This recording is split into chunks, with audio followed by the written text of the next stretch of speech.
We climb with a little help from our friends on the next episode of Behind the Wheels SnowRunner Edition.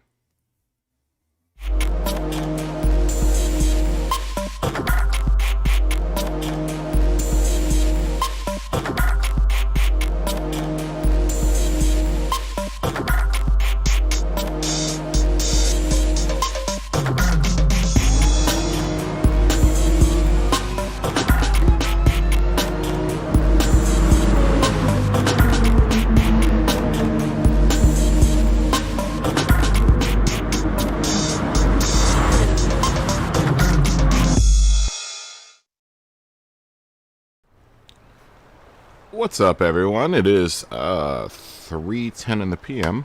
here in Los Angeles, California. It's the 13th of December, and we are back here in SnowRunner. We are, like I said, killing time before Interlagos here. We're not gonna do the daily race for this week, or not the daily race, the FIA race this week for Gran Turismo.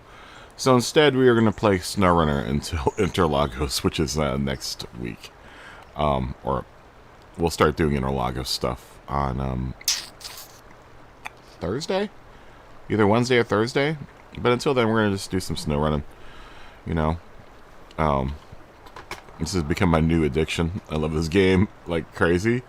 Honestly, if they had hunting and fishing in this game, I would never play any other game ever. I would retire my Gran Turismo gloves and turn them in for some truck driving gloves and continue to play this game. Let's see. Last night we had a really super long stream with our friend Jeff Silverstein, and we achieved many things, and then I had two huge failures, which really sucked. So we ended up having to cut it before it got to 10 hours straight. But anyhow, let's get back into SnowRunning in Michigan. I hope everyone's doing okay today. How is everyone today? I'm doing pretty alright. It's kind of cloudy outside, but I mean, that's what happens this time of the year in Los Angeles. It gets a little cloudy. Sometimes we get even rain, which is a bad, nasty word here, rain. That R word. Oh, I did find a bug. Last night, Havoc. One of the reasons why I quit last night is that the game, for some reason, crashed as I was reaching an objective last night, and it drove. I'm trying to hit level 11, and I needed those points to get to level 11, and I was so mad when that happened. I was like, no, this is a terrible time to crash. Let's see. We got the Western Star set up, which is really cool. We finally have all-wheel drive on it, so I've been driving that truck more often. We're gonna drop the Bandit. Nothing new has happened to the Bandit. Put the Navistar there, and then we will put a Scout there.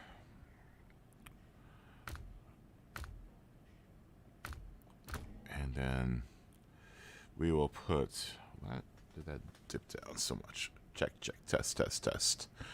Check, test, check. Test, check, there we go. This mixer is so weird. I keep on saying that I'm going to go into my closet to go dig out that other mixer, but I'm just not. I'm just too lazy to. Plus, it's in the box. It's in a crate that's way at the bottom of the closet. I've got a bunch of crates in that closet, and I don't want to go into it. Let's see, and then that. Now I unlocked more stuff for this thing. I unlocked a new motor for this, and I'm wondering if I should throw it in there. Changes its power ratio. You know what though? It doesn't really adversely affect this truck's gas mileage. So maybe I'll put the Het V in this truck.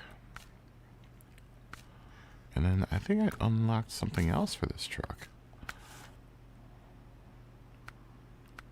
No, it wasn't that. Definitely wasn't that. Did we finally unlock mud tires for this truck? Excuse me. Yes, we did. Ooh, and we unlocked chain tires for this truck.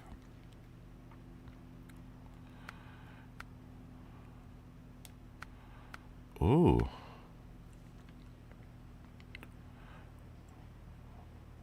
Ooh. Fancy. All right.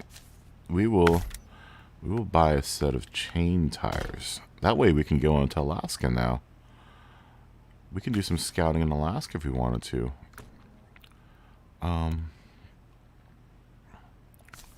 Did we get anything for this? We have the V for this. You know, I don't think it's worth it for this truck. I kind of want this truck to continue to be something that sips gas rather than snorts it. It looks like we opened the chain tires for this thing too. I've been really... The truck that really needs the autonomous winch is this one. And then I don't want to change this truck's effectiveness out in the field. I kind of want most all of my scouts to be really good on gas, because I really ask them to go really, really far out there.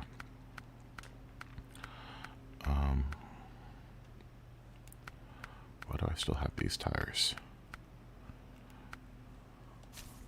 Sell. That's a quick $1,000. This will be a quick $2,300, $2,500 sell. And then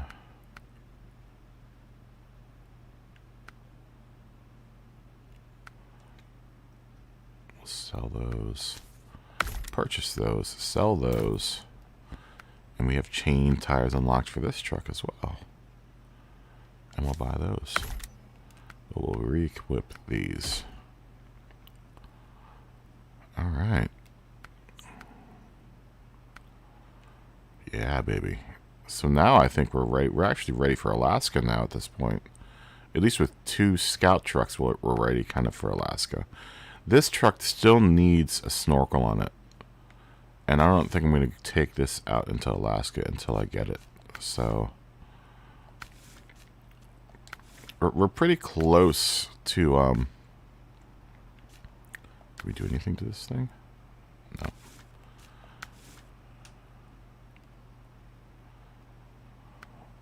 Ooh. Oh, I want that. I like the tow hooks on the back of there. I mean, it's probably just all aesthetic stuff. Ooh, more lights.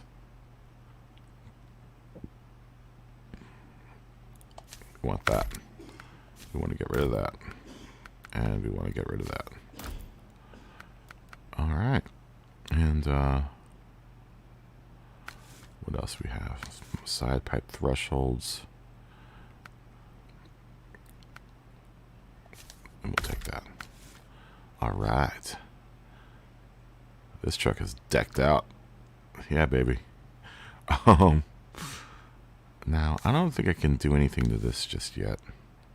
I do with that fancy motor, which really kills this truck's gas economy. I still need it to kind of perform at long distance. We have the all-terrain tires on this truck, but I really would like to get... I've been holding off on putting the extended medium. Like, this truck really doesn't need a really heavy-duty, what's it called? Winch system on it. Let's see. Can we do anything with this thing yet? I don't think we can. We haven't unlocked. I really should go over to the new board for this. We'll be doing Michigan probably for a little bit now. really need to get ranked to rank 14. Okay. And then, can we do anything to this truck before we take it out? I don't think so. Yeah, we pretty much have...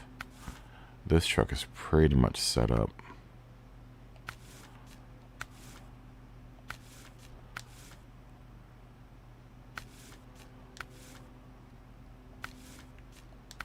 That was a big deal. Opening that all-wheel drive for this truck was a huge deal.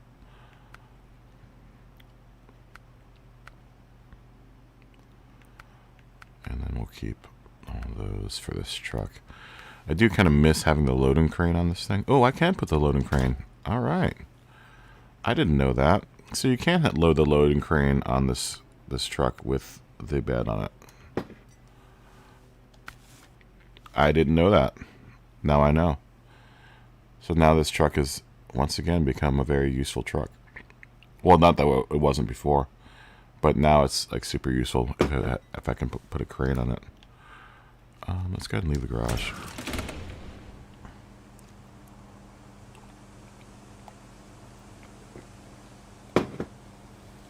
We will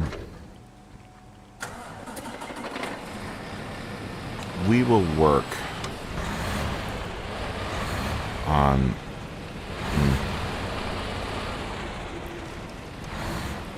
I almost kind of want to go to the other. I almost want to go to the other.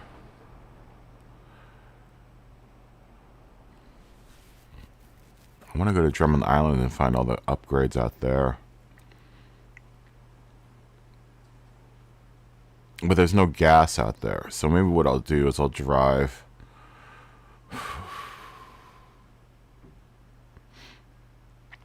In order to do this, I'm going to have to get a gas tank over there because I don't know what's on Drummond Island. I'm going to guess that there's no gas over there. I mean, I still have a lot of stuff to do here and in the other area. Looks like there's a stuck truck out there. I can probably pull that thing out too.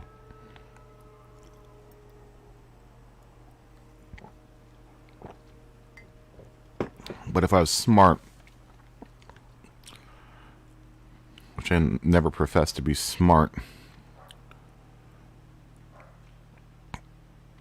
I should drive all the way over to the trailer store out there, buy a trailer, a maintenance trailer, and drag it over to Drummond Island right now so I can start doing some exploration over there too. I would like to try to get all the upgrades first and open all the watchtowers so I just know what I'm getting myself into over there. And it kind of sounds like a plan. Let's do that. We're going to drive this baby. The old Western Star has become my new favorite truck. Super versatile. You know what we'll bring? Should we bring that metal over there with us?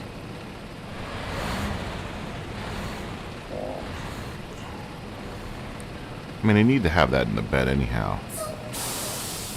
Kind of gives me some weight. It's going to tear down my gas consumption.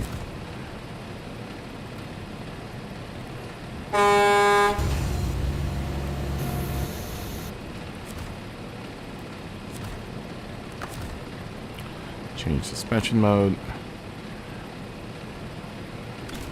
Get that oh. Get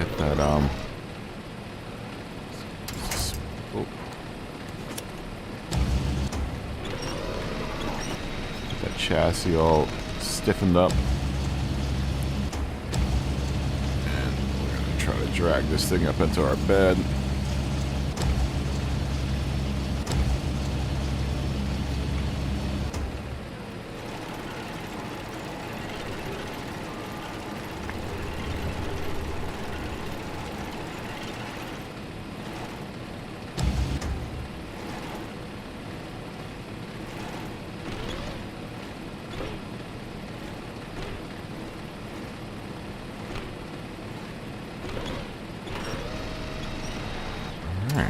Slicker than snot.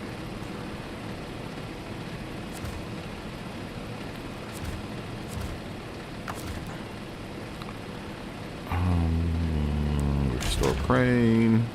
Change suspension mode. And we're off. Sun's coming up.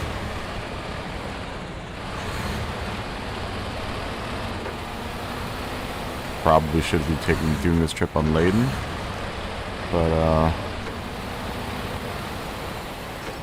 find that having a little weight back there for this truck in particular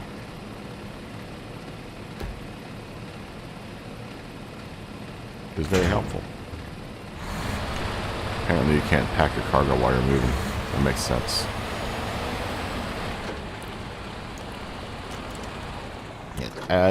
It helps to add to the stability of this truck to have a little weight back there.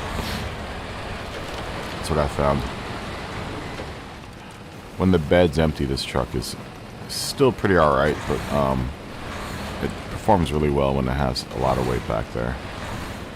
I'm wondering if adding that crane back there is going to change the balance of the truck.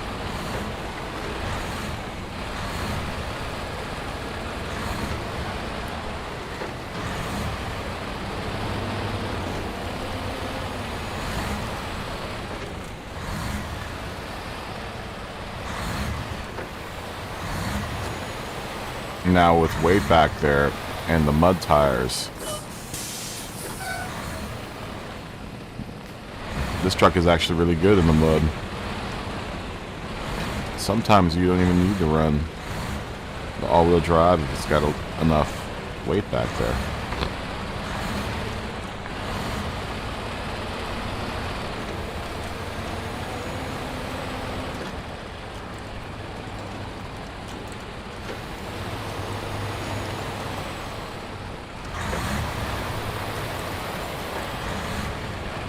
Oh, don't you go too close. Still does have a really... This truck still does have a high propensity to flip over. So you want to be real careful about how you want to watch that cab and make sure it's not going to flip.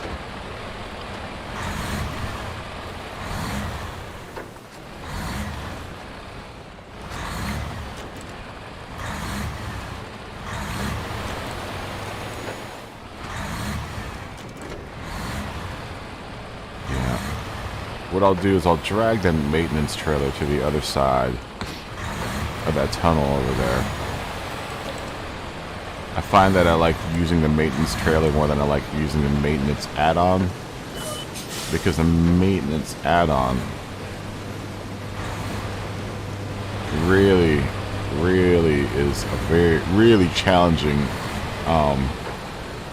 piece of equipment to drive with on the back end of the truck.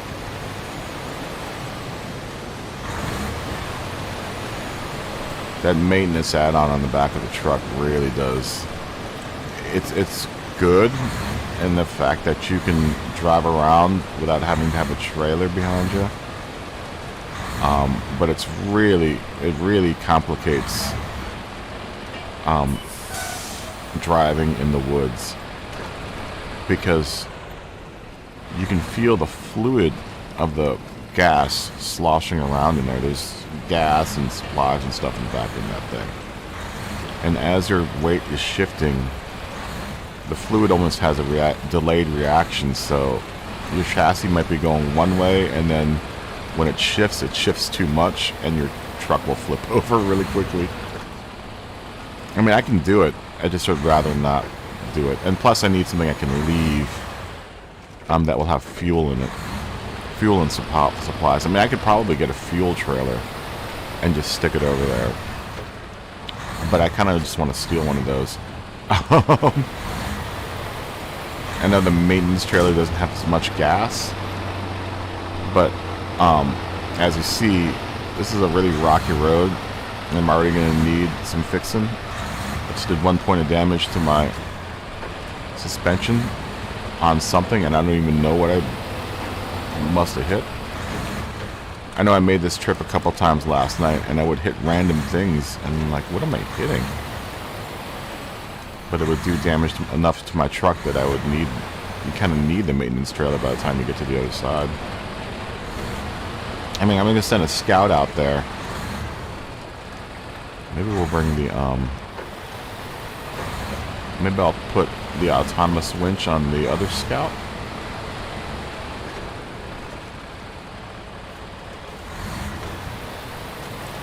On the international. And bring that out to Drummond Island. Stay out of these rocks. These rocks are what damaged my truck, I think.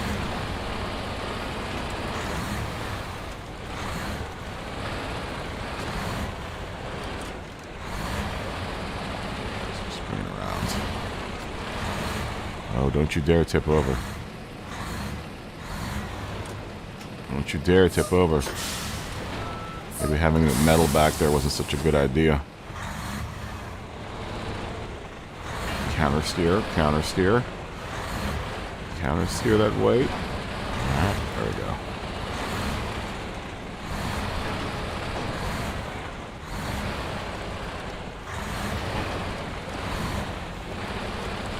See that crane arm weight shifting around too. Maybe that's... She didn't feel this bad or this weird last night. Maybe the weight of that metal too is shifting around a little much for this.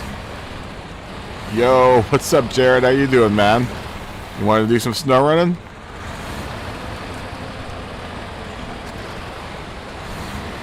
Dude, last night was crazy. I almost reached the level 11 and then the game crashed on me. I'm so mad.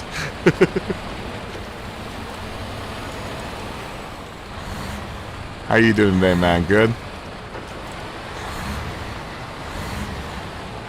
If you want to snow run, just tell me. We can snow run. Ooh, what is that? That's a trailer. It looks like it has... Oh, you don't have much time for that? That's alright. I think this is gonna be a discovery mission for me. I kind of want to go out to this other island anyhow, and I don't think... I'm not sure if you're gonna be able to go out there. Well, I mean, honestly, I haven't opened up anything over there either, so. But yeah, it's all good. It's all good. I could do some solo driving tonight. Dude, I have this truck super hooked up now. This is the Western Star. I finally have all-wheel drive on it, so this thing is a beast. It's just a little funky to drive around in because it's still a lighter truck and a longer truck than the Navistar.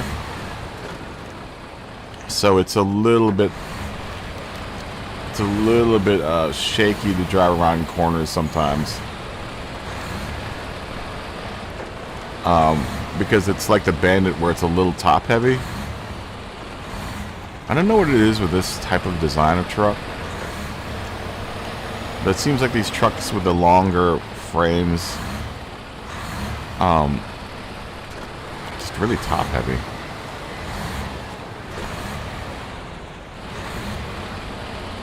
Let me try to get the Scout all the way out here. But I need to be able to gas that thing back up and repair it. This is gonna be a long trip. This is all the way on the other side of the board. It takes so long to get over here. I mean, I've been driving now for almost 15 minutes and I still haven't gotten to where I need to go. Oh, come on, come on, come on, come on. Don't do it. Don't do it.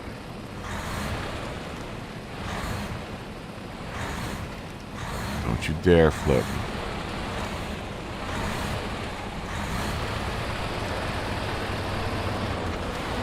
Don't you dare flip.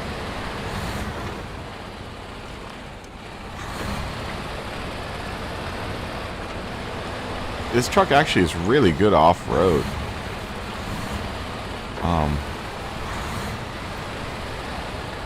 You just have to be really careful with it. You have to really drive it really slowly. What's going to really help is when I open up the off-road gears for this truck.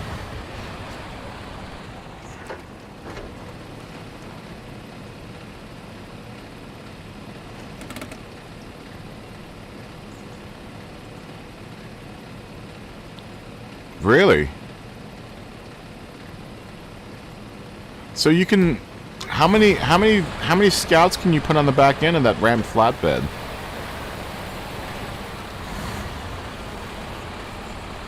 I have a ramped flatbed too, sitting at one of the garages. I need to bring it over here.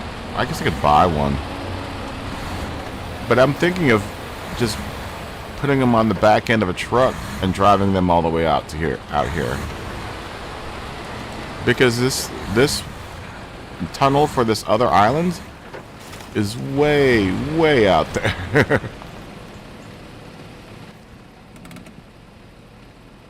See, I haven't even reached the warehouse yet. The warehouse is all the way on the other side of the... It's like crazy. It's so far away. You can put two? Because I'm thinking of loading the Apache and the Scout up on a flatbed. And driving them all the way out here to, so I have a good starting off point.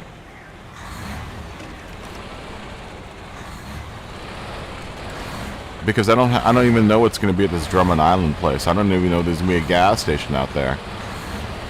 Or a garage, for that matter. The garage... I might not have a garage over there. Oh gosh, don't do it. Don't do it.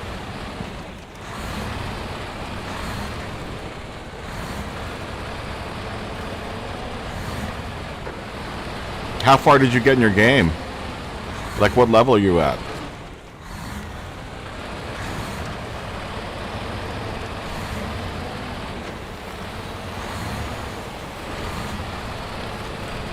I want to drive the Scout now that it's raised. I got the lift kit for the Scout finally. Oh, we got it yesterday. The International Scout. You should be able to raise that truck. I don't know if you raised it, but we unlocked the lift kit for that last night when we were driving around in the swamp. One of the upgrades we picked up was the lift kit for the Scout. I don't know if you saw that.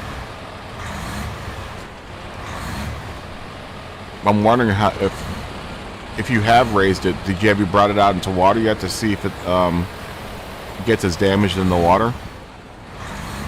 That's what I'm kind of trying to find out right now, is if I can drive that Scout into water without the snorkel just yet.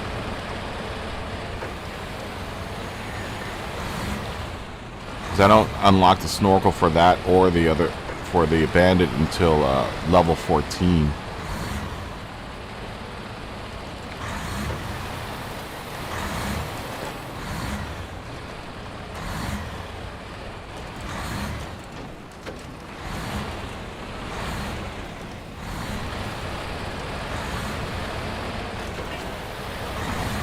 Come on, baby.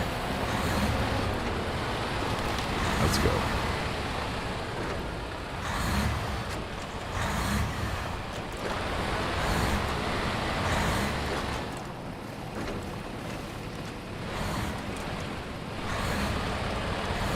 Let's go, baby.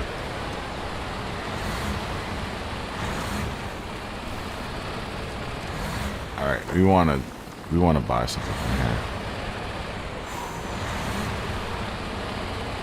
We want to buy the maintenance pack for this thing. Or the maintenance trailer.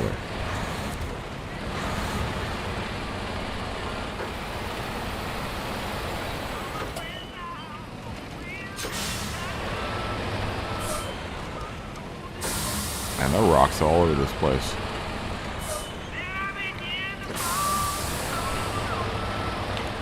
A little help from my friends.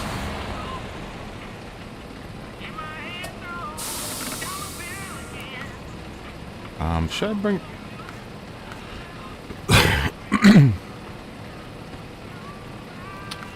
Fuel carrier has 529 gallons.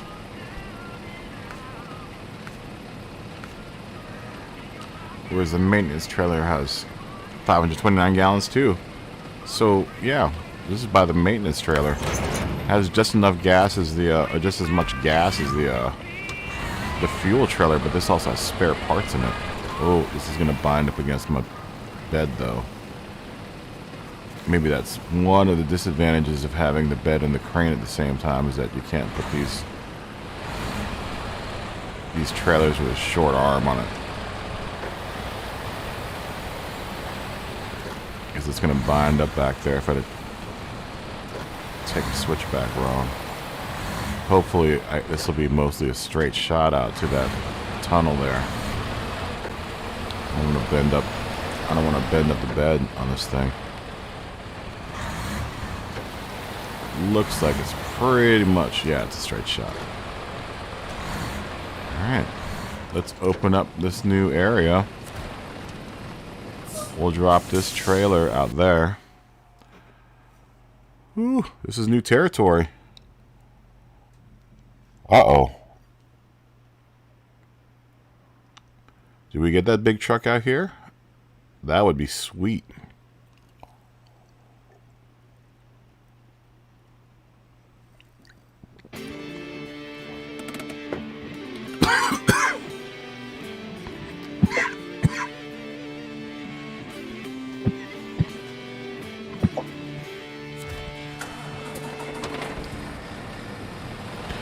Now, what would be prudent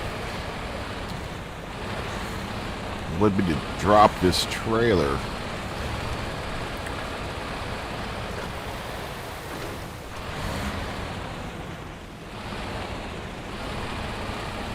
right along this road here. Oh, that coffee went down the wrong pipe. Maybe we'll leave it right here. We'll leave it at the T in the road here. Oh, to turn. Okay, well, we'll just leave it right here. Now we have a refueling station here for that super long trip. And maybe what I'll do is buy one of those ramp trailers and trailer 2 scouts out here, so I can save on the gas on those things, and I'll park a truck out here, and that way I can bring both. I'll have a truck here. I'll have a truck here. Oh, no. I'll have a truck here, and then I can bring the scout out here, or 2 scouts out here. I mean, that sounds like a plan. I should start dropping supplies out here too. Like, I don't know if I'm going to need a metal beam out here. Oh, there's... Okay, there's a gateway to Island Lake here. And there's only 4 watchtowers. It looks like there's a shipping yard out here. I'm imagining this is like a finger. Yeah, it looks like a... I guess it is an island. Oh, wait. No, okay, there are only 4 watchtowers. So Island Lake is... It seems like the biggest map in Michigan is Smithfield Dam.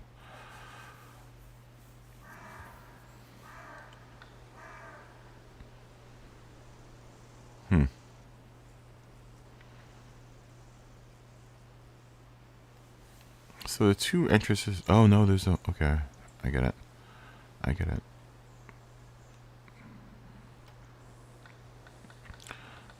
it. Okay, so I'm going to place this there. Let me go back and go get a trailer. Excuse me.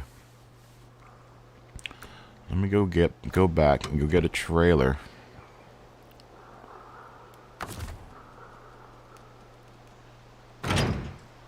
And load 2 scouts on it.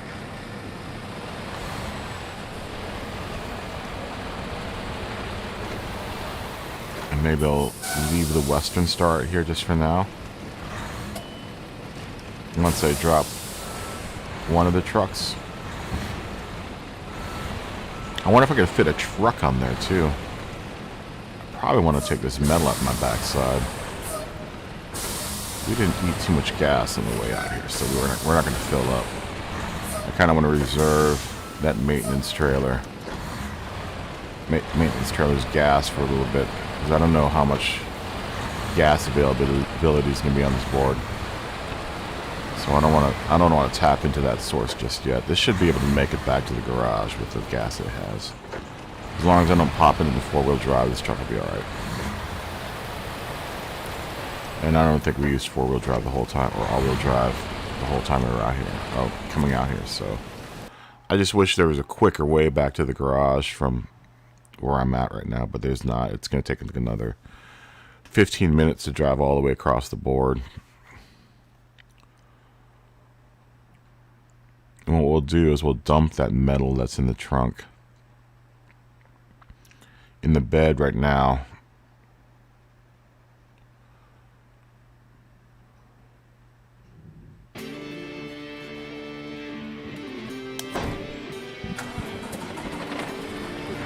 Freedom Rock. Alright.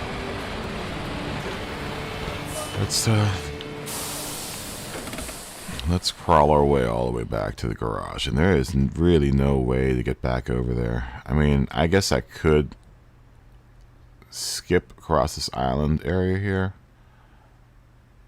I mean, that's always an option.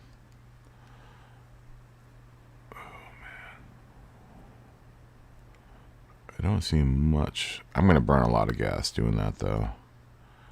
I might as well stay on the highway and do it. I'm up for the adventure, but I'm not up for the gas expense.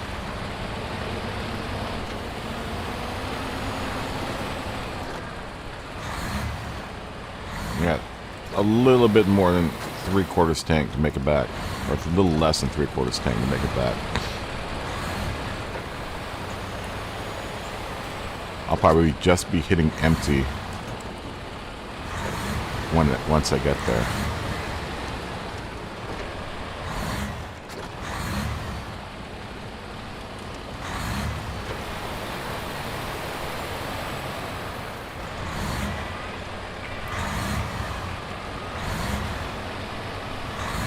So addicted to this game.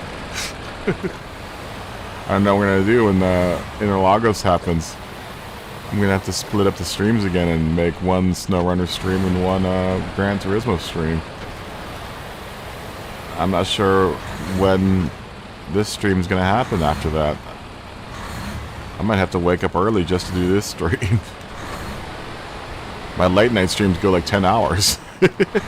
Last night we were playing for like 10 hours straight on Jeff's board.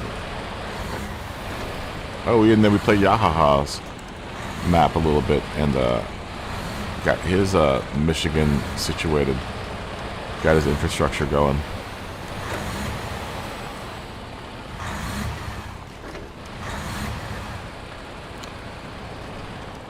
But the missions, the compound missions, are vicious. Where you have to go from board to board to board. Man, just trying to do one mission last night, I think took 3 hours, and then, like I said, the truck flipped over.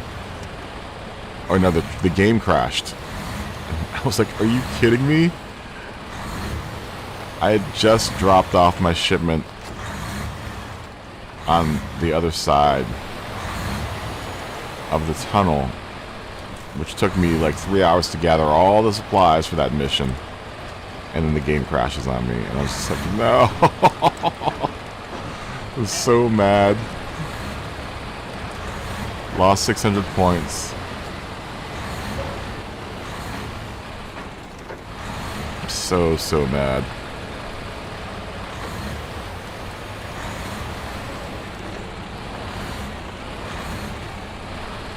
But that was just one mission. And there are like 6 of those missions that I have to do. Dang, man. Y'all ain't gonna not make it easy.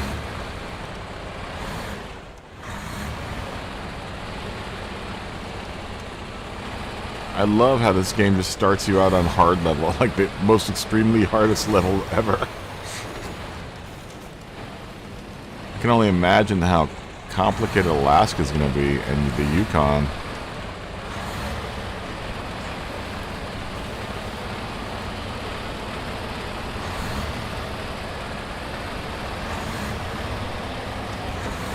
Go, baby. Might have been a little bit presumptuous to put the steel back there. Are we mad if they need steel on the other side? Where I just dropped that trailer. I could have really just dropped this metal too, but I might need this for another mission. Well, I definitely need this for another mission.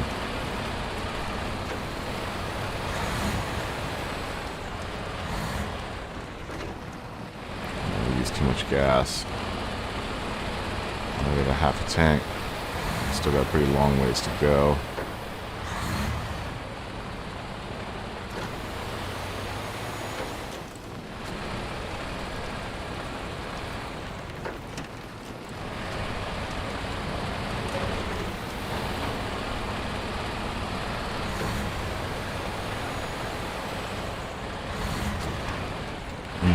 No, no, no.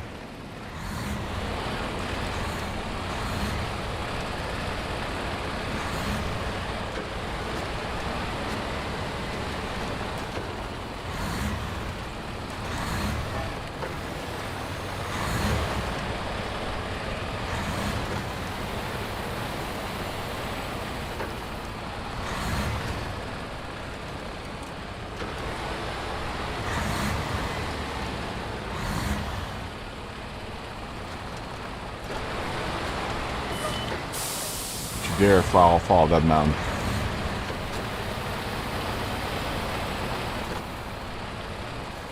Yeah, mountain spills are the worst. When your stuff is all strewn out across the mountain, and you have to go try to load it up in uneven pavement. A lazy gamer would just leave it out there. Not a lazy gamer. I am not a lazy gamer. I mean, I could just as easily restore this truck back to the garage, but I'm not going to do that. She's still running. She's still upright. I'm going to drive her back to the garage.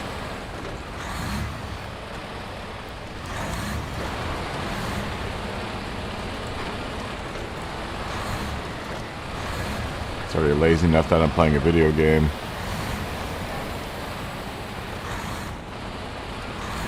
I'm not going to compound that laziness by being lazy playing the video game. Maybe I should take this trailer too. It's just sitting here. Yeah, I'm going to take it.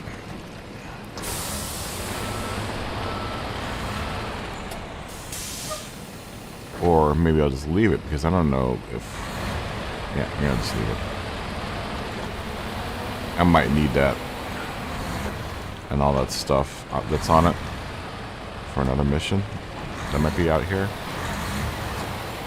So I'm just going to leave it. I do want to grab one of these fuel trailers that's sitting just strewn across the board here. There are a couple of fuel trailers out here, but the lack of fuel on this board, some key positions make it really a tough board to kind of deal with. It being one of the biggest... Oh, we're just getting here now? Nah, we still have a long ways to go.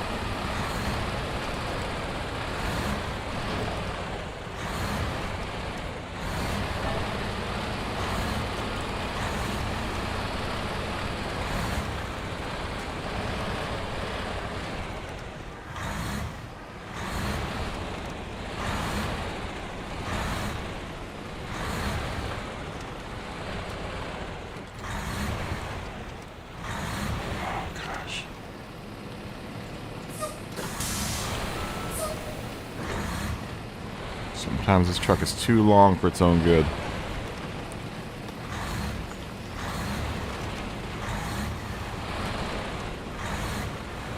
Let's keep that cab pointed the other way.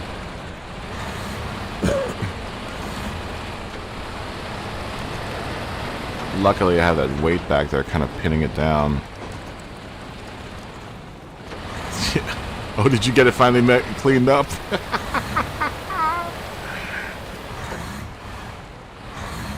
How long did it take you to clean it up? That's so funny.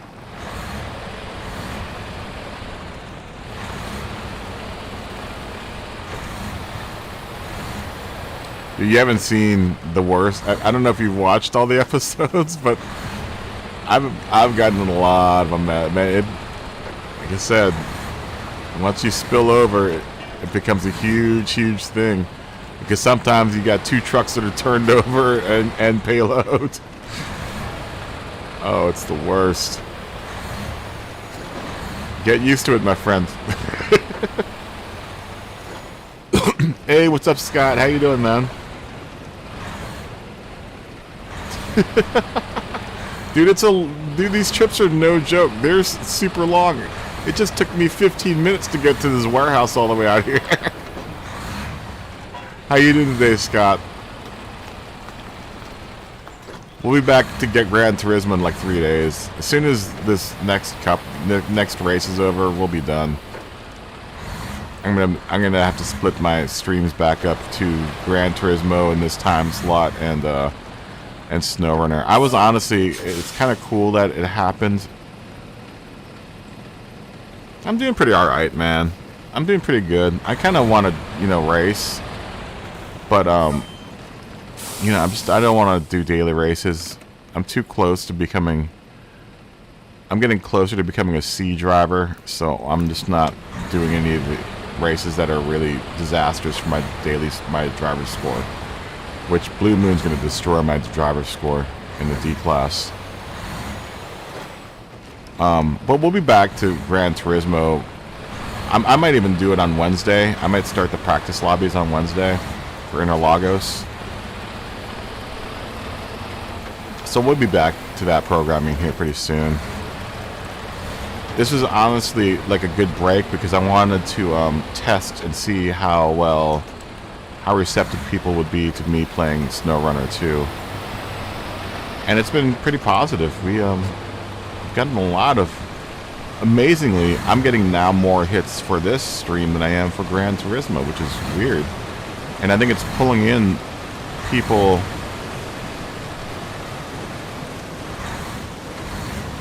Oh, yeah.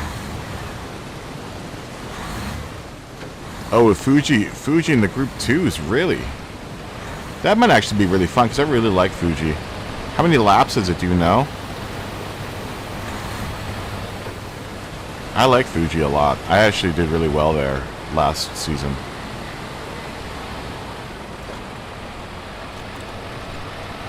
I think last season at Fuji, I came in 2nd or 3rd.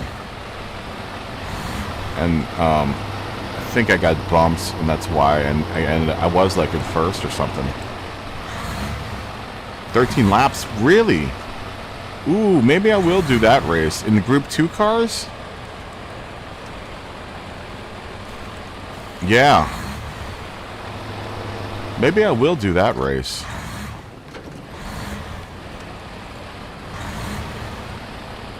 I mean, that's a race you... I mean, the first turn in Fuji can be kind of dicey with the D lobby. But if I can be fast enough to get out of that mess, 13 laps might be enough to straighten out any kind of SR down pointage and driver pointage. Ooh, I didn't even think about that. Maybe I'll do that race. Do I even have a Group 2 car? Oh, I should have a Group 2 car. Huh. Maybe we'll do that. No, you know, I don't know. I do want to do that race, though.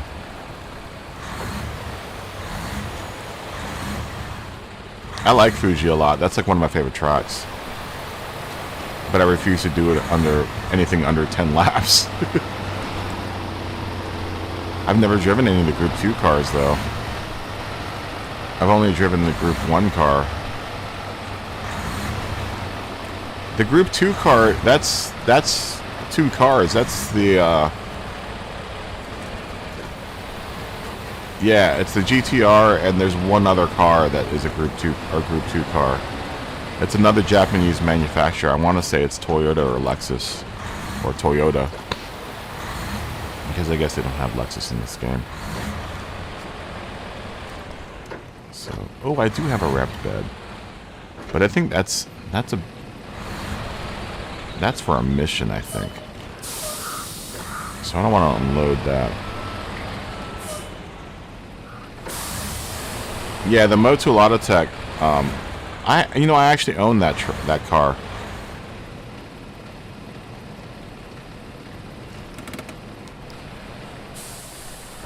Yeah, that's right. Because the NSX is one of those.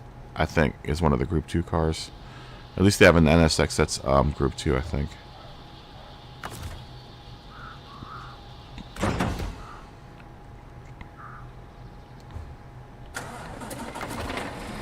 Maybe I'll do that race.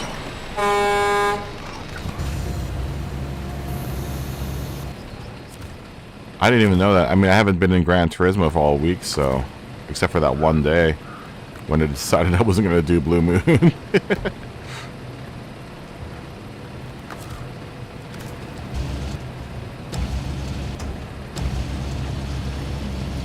So maybe I will do that race. I'm gonna have to take a look at it later. I don't have any liveries for that car though. I'm gonna have to build a livery for that car so I can race it. I know I don't need to have a livery. I just like having a livery for each one of the cars that I drive.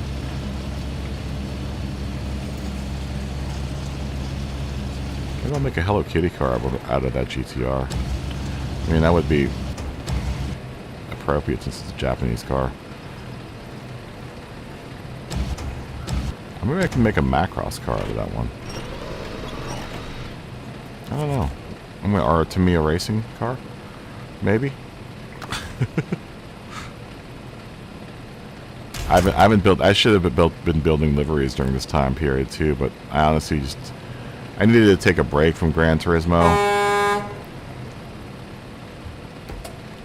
I've been playing it so much lately that it's nice to just not think about it for a little bit.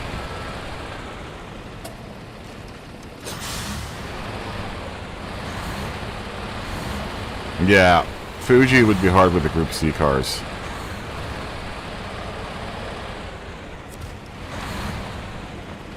Especially like the last section with all the turns and that one really crazy right-hand hairpin that goes into that series of turns. We'll take the Apache. We'll take this guy out there. I wonder if I can load a truck up there with this. Let's see. No, it looks like I'm only going to be able to lift. I'm only going to be able to put 2 scouts on it, I think. It looks like it only has 2 spaces for things, so...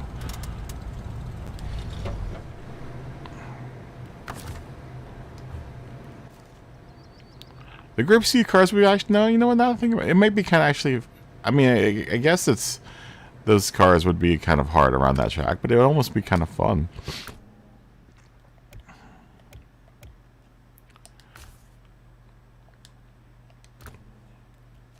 But that's like one of my favorite tracks.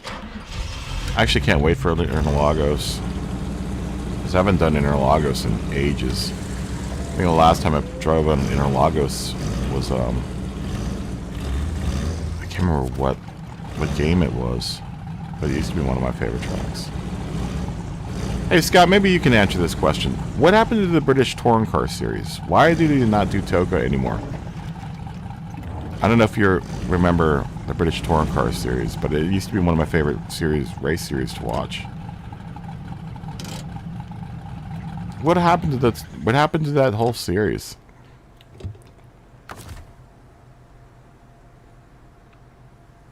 Yeah, I could see it being really super rewarding when you got it right. I was thinking about it the other day, and I was like, I miss watching the Toka races because they were just complete mayhem. It was like daily races. It reminded me of what I think I was watching a daily race, someone driving daily races, and I was like, what happened to the British Touring Car series?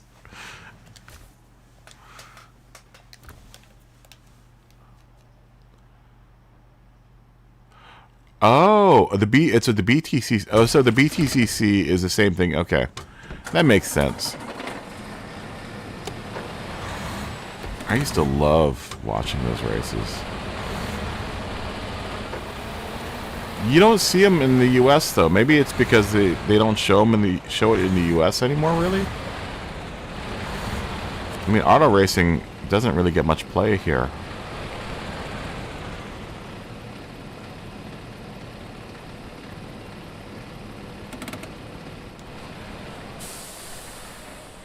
Oh, what's going on, Nintelion?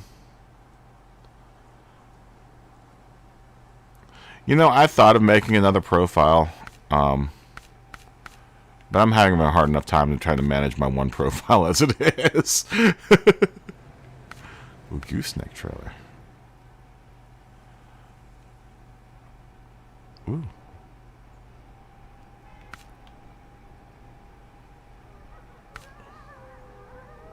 Yeah, I thought of doing that. I honestly thought of doing that. But,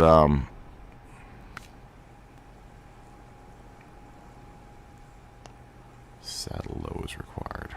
Ah, that sucks. Yeah, I really thought of doing doing another, profile.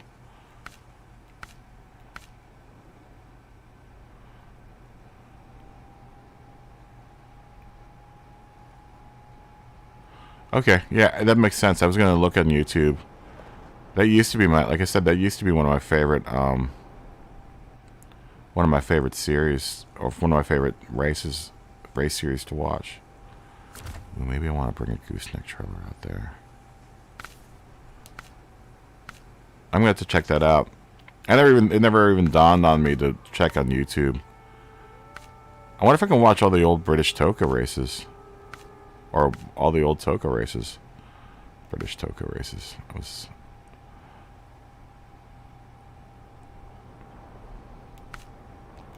almost think I should bring that gooseneck trailer out there.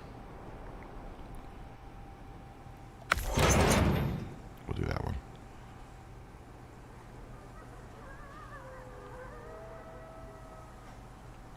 Wow, so you did 2 rare countries, huh? Like Romania and...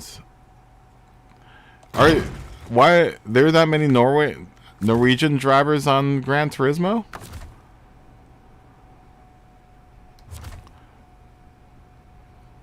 Some of the best drivers come from that area. I don't know. I would think there would be a lot of Norwegian drivers. I wouldn't think that would be a rare country. It never even dawned on me that it'd be a rare country for Gran Turismo. It's weird that you rarely ever see any Swedish people on Gran Turismo. I see the Finnish flag. Really? Interesting. You know, the saying goes, if you want to win, hire a Finn.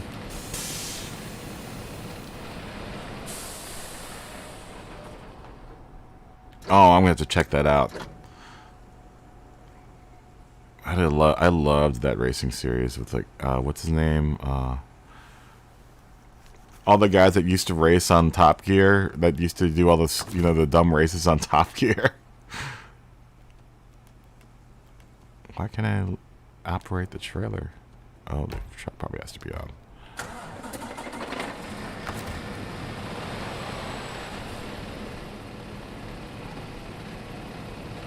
Activate ramp. Yeah. That would be a fun... I've never watched the early or late 80s. Actually, no. Maybe it was... Was that when they were still running the... I guess that's a Nissan, where you guys are. But the Infiniti G20. Oh, yeah. Wow. It's a lot of horsepower in the Cosworth.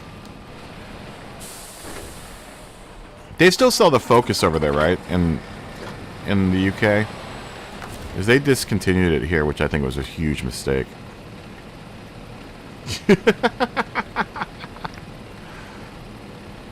Those are the grand old days of racing, man.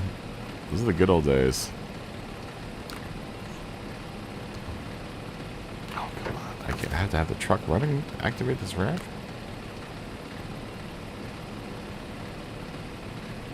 There were no limits to the horsepower back then? Really? That's crazy.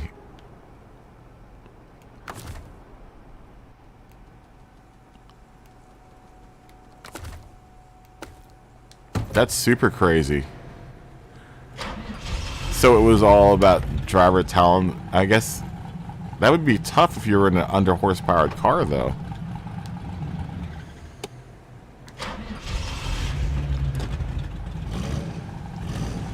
Yeah, I used to love watching the crashes. I mean, those guys were insane. Oh, you had to use the only... Okay. But you can still get a pretty decent amount of horsepower out of a, you know, out of a 4 or 6 cylinder car. Especially a 6-cylinder car. And if you were at a turbocharged, forget it. You can get as much horsepower as you want out of it. Doing it naturally aspirated would be kind of tough, but...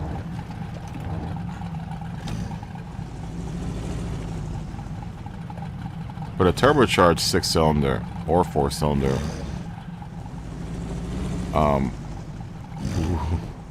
oh, yeah, and also what would be the advantage with those Cosworths in a 4-cylinder car is that it's super light.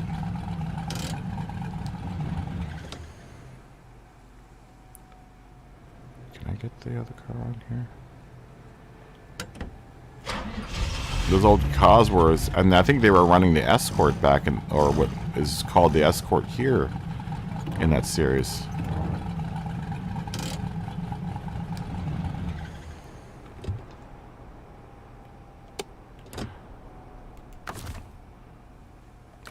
They do sell the Focus still in Europe, right?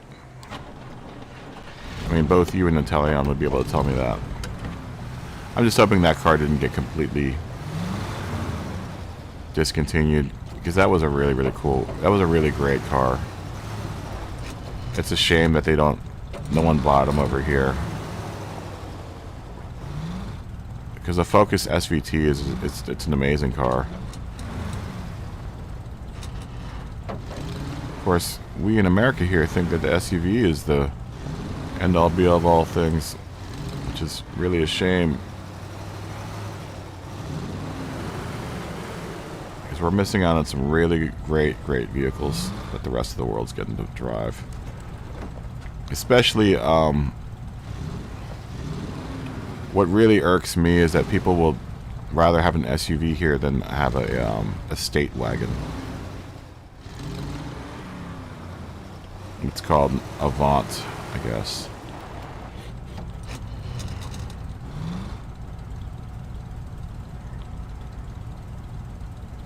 Oh yeah, Brands Hatch was a fun race to watch in the Toka. Really? I'm gonna have to check that out.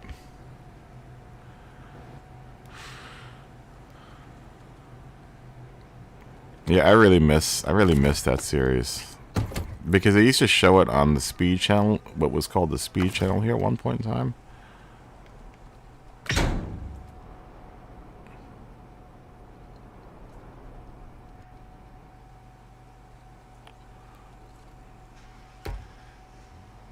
Yes, the Mercedes AMG wagon. Yeah, I used to watch those all the time. And yes, yeah, haha, I wanted a state wagon as well.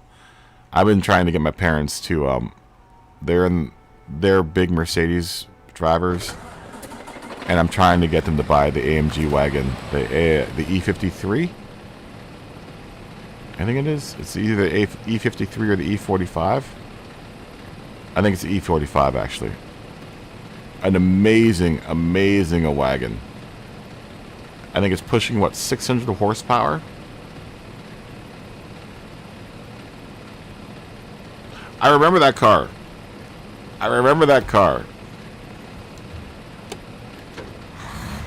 You know what I'm gonna do? My next liver. I'm gonna base it on a British Cosworth, or not Cosworth, on a Toka series car.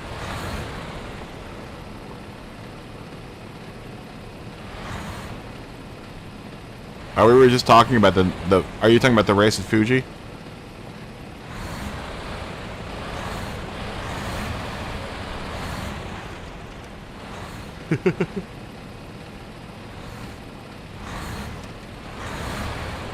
Dude, yeah, it's that AMG wagon is a beast. I've seen. Here's a funny story. So, you know, those wagons are pretty low key, and I was in was it Beverly Hills? It was either in Beverly Hills or like in Santa Monica, and a Ferrari had pulled up next to at a stoplight next to one of those E45s, and the dude was I guess the guy in the E45 was revving to the guy in the Ferrari, and when the Ferrari took off, that EMG wagon blew him away. Oh my god, that thing was so fast.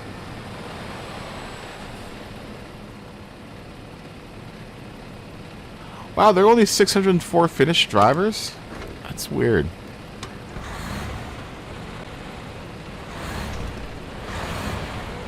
Wow, Romania has only 166 drivers. That's interesting. But see, is that just drivers participating though? I mean, that doesn't mean that like there are only 500 people in Denmark playing, or in Greece, or whatever region. I'd imagine those are the only ones that are ranked at this point. There are a lot of people that play Gran Turismo and don't even race. They just build liveries in it. A lot of the really daily race time trials. Okay. Yeah, I can't think that many people. I mean, I don't even do the daily race time trials, so there are probably a lot of people that don't do it. Just like the FIA, I don't think there are a lot of people. I mean, it seems like they're, at least when I look at the rankings, I'm still ranked like number 20th in California or something. I'm like, there's got to be more people that drive in California on Gran Turismo. There's no way I'm like the 20th fastest driver in California.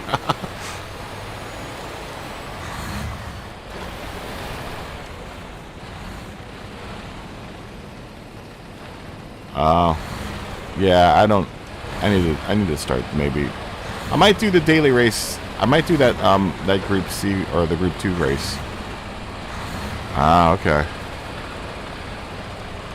I might do that one race. I might do that Fuji race. I'm thinking about it. I've never really driven around the Autotech GTR though. Like I said, I was trying to make a livery for it because I think there was another daily race that had the Group C car or the Group 2 cars that was a track that I liked, but I just never got around to building a livery for that car. Maybe I'll turn it into a British touring car.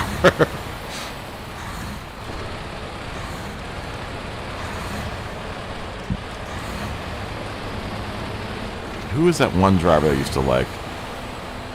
I keep on thinking Tom Holland, but Tom Holland is the guy that plays Spider-Man. The kid that plays Spider-Man. So it's not Tom Holland. It's Tom. Had spiky blonde hair. I can't remember what his name was. Tom something. He was always on Top Gear. He was always one of the Top Gear drivers for, when they played football with the cars, or when they had the RV race around the racetrack.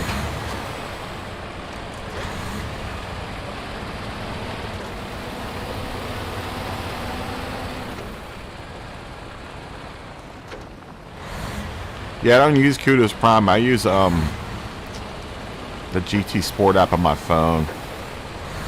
I should really look. I haven't even looked at what my point standings are for that.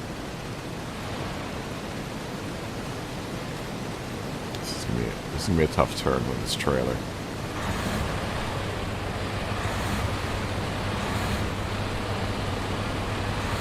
Ooh, I want an AMG. Now all I can think about is the E45 wagon.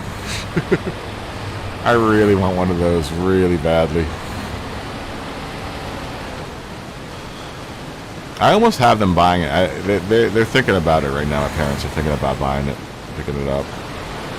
I can't afford one. It's like $110,000. They can afford one though. I just want to drive it. My dad just got rid of his, he had a, what's it called? An SL, an AMG SL, and now he's looking for another fast car. Oh, I see.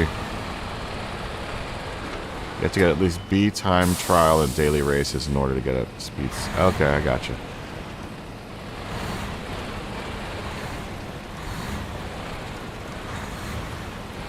Well, this is gonna be tricky.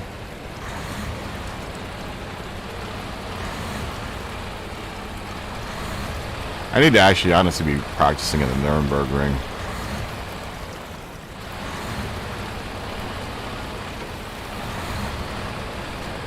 It's going to take me about 2 or 3 weeks to practice that course. I just have to figure out where the turns are, honestly. Like, because they're really long straightaways. I mean, honestly, if you look at the Nuremberg ring, it's mostly a square. It's just that at each corner there's, you know, a series of turns. I just need to know where those series of turns starts.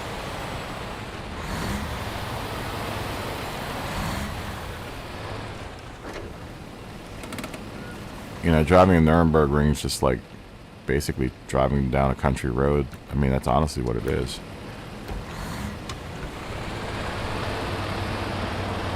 A lot of the Nuremberg ring for me is the mental game with it. Because there's lots of...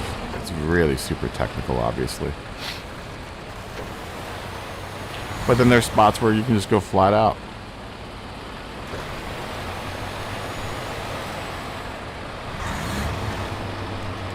I really want to race at Le Mans, man.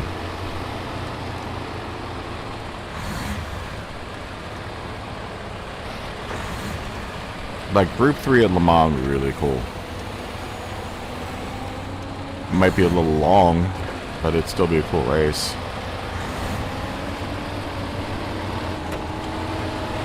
I really hope in GT7 they open it up so that, for this manufacturers, so that we get a Group 1 car. I was really hoping that was going to happen when I signed up with Porsche, that I would end up with the 939. Well, not the 939, the what's it called? The Porsche Group 3 car, or Group 1 car. The LMP car. I'm still a really big fan of the idea of them splitting GT7 and GT Sport into 2 different things. Because I would love to get a Gran Turismo. I would buy the Gran Turismo that had all of like the classic race cars. You know, I can't say that I'm going to get really into the car collecting in GT7. I mean, as fun as it is, it can get pretty old.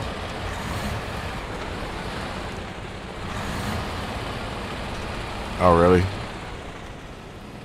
Yeah, but that's what the N300. Ugh, that would take forever.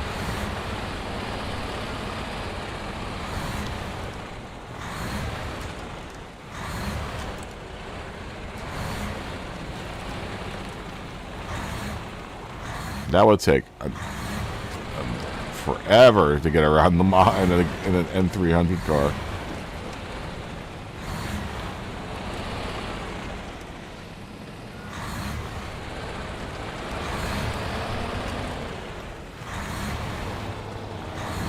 It's taking some bravery to do this.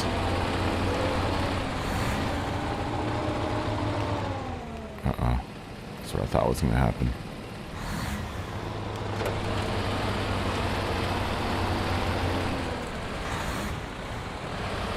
Even one lap, that would take, it must be like a 15-minute race.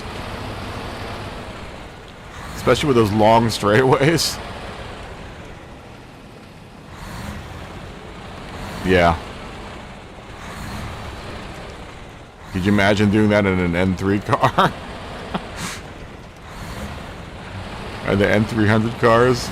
If it's 4 minutes in the GT3 car, it must be like 15 minutes in an N400 car. I think I did it in the 787B Le Mans one lap. I think I did like, it might have been 2 minutes or something like that, and that was at a slow rate. That was me not knowing how to really drive the 787B, and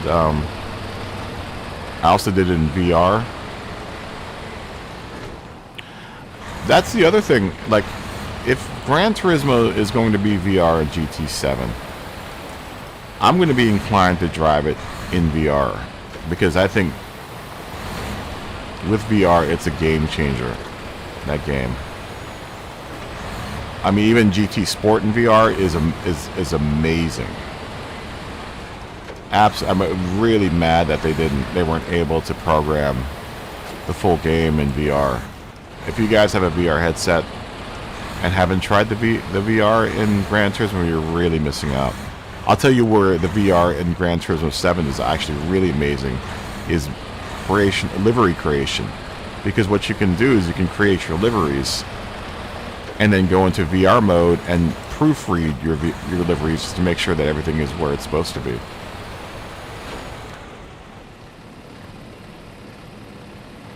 Yeah, we were talking about. I think we were talking about that earlier. I think, weren't you were saying something about it, Scott? About Le Mans with no chicane a couple days ago.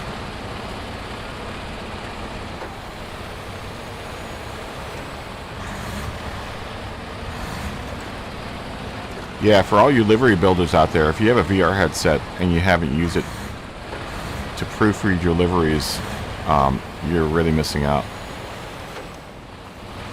Yeah, I remember you talking about that yesterday.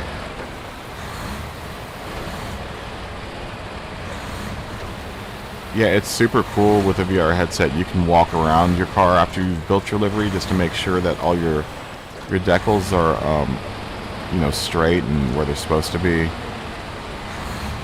I find so many tiny errors that way. Before I launch a livery, I usually look at it in the VR garage workshop thing, just to make sure that everything is straight. I'm gonna have to show that on the stream one day. You don't really get the sense of it on the stream, but in the headset, it's amazing. It's like it's like standing next to your car. Everything is it's the right scale. It's mind blowing.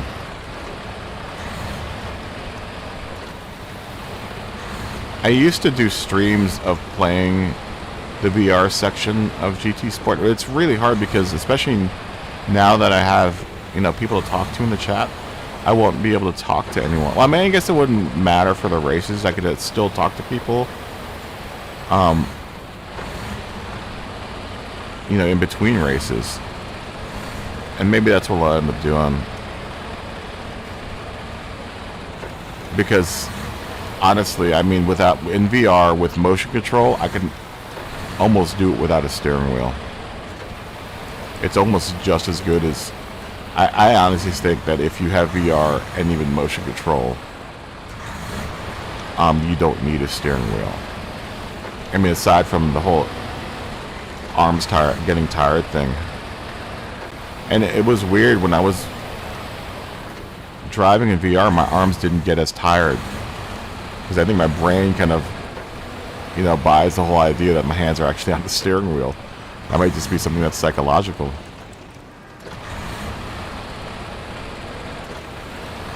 Yeah, I don't think people give the PSVR enough credit. It's actually a really, really robust system.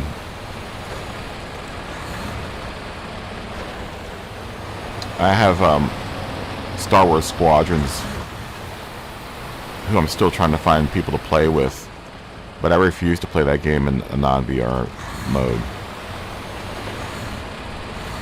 I mean, I could easily stream that game too and just do the monitor mode, but it's nowhere near as cool and nowhere near as immersive as it is in VR mode. Same with Gran Turismo. Gran Turismo was tough. It was tough trying to get reacclimated to driving to the monitor after driving in VR. It's just so much more natural. Like to be able to look into turns and look into apexes. I'm actually way faster in VR than I am with the monitor. And I know people have said that I should probably switch to bumper mode. It's just strange for me to drive in bumper mode. Like I naturally want to be inside the cockpit of the car.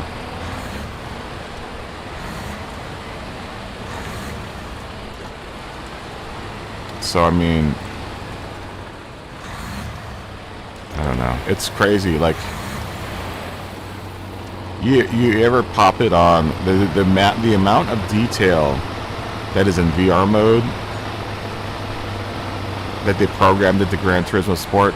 And this is another theory I have. I have a theory that GT Sport was supposed to be completely VR. Halfway through development, and I remember this happening, halfway through development, they were like, you know, oh, you use hood cam and chase? Yeah, I can't do either one of those. I have to do the cockpit view. I tried both of them, and I don't get the sense. I don't feel the weight of the car in either one, or I can't feel the car pivot in those modes. It just feels too stiff for some reason. Like I can't tell where my tail end of the car is going, and I can, for some reason, feel it in the cockpit mode than I can in all the other modes.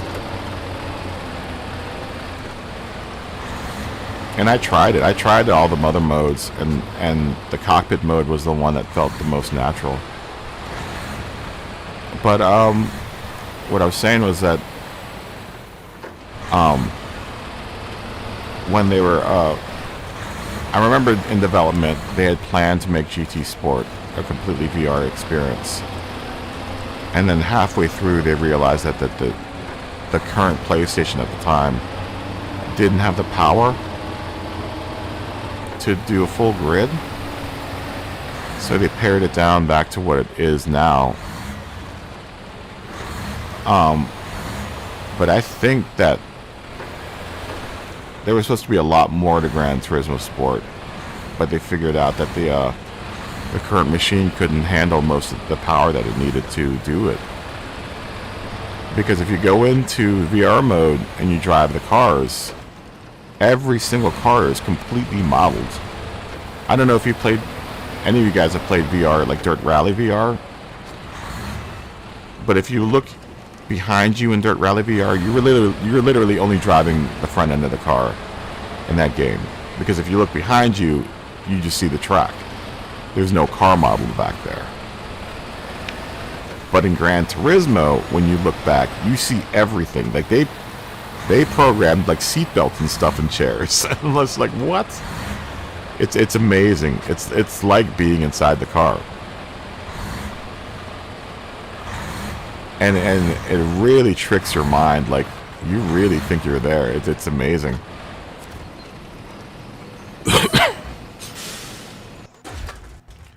It's really, really amazing. If you guys have a VR headset, you should, and you haven't checked it out yet, you should really hook up. You should hook up the headset and just do a couple practice laps with VR in Gran Turismo, and it's groundbreaking. I mean, being able to look into corners is a huge deal for me, and just to like look ahead and see what's going on, where I need to be making turns and stuff. Way more accurate of a driver in VR than I am with cockpit mode. Also to mention, like, you can see cars next to you and like look next to you to make sure you're clear to, you know, make a pass and stuff. I think driving, like, I think the lobbies would actually clean up if people had more people had VR headsets and that game was in VR. You know, you'd be able to see the cars next to you and you'd be able to make clean passes and stuff.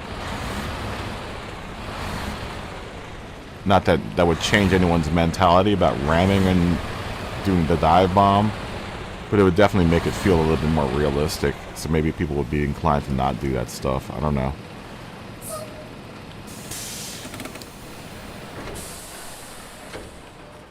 I mean, that's just my thought.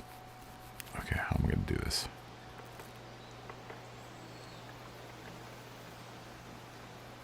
You know, especially if you feel like you're there. You know, this just goes along with the immersion of, you know, the simulator.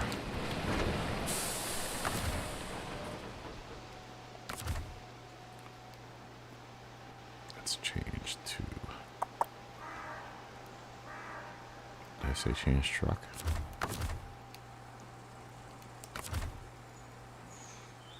They won't let me change the truck. Oh, you know what? Because they're packed. Impact trucks. Change truck. We'll take the old Scout out. I brought the Apache out here just in case the Scout gets stuck or waterlogged.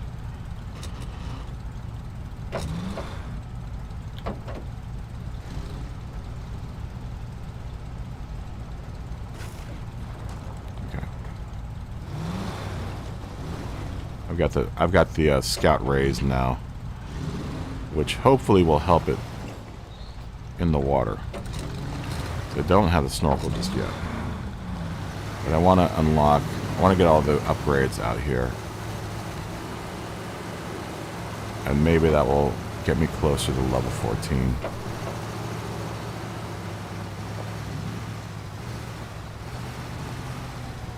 Should probably be doing this in the Apache, but.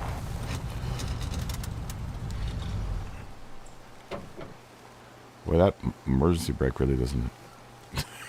It's still rolling forward with emergency brake on. Okay, so the first one is just dead ahead. It looks like I can cross that bridge and maybe reach it.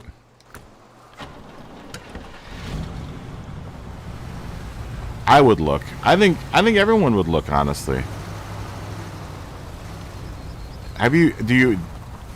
Mark, do you have a VR headset?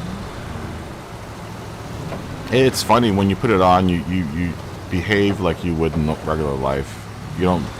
It doesn't feel like a video game anymore. It feels like real life. I mean, it's so much more natural.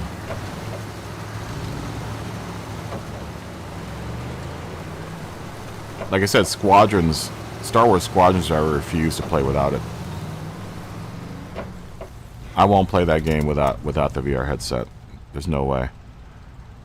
That game was made to be in VR.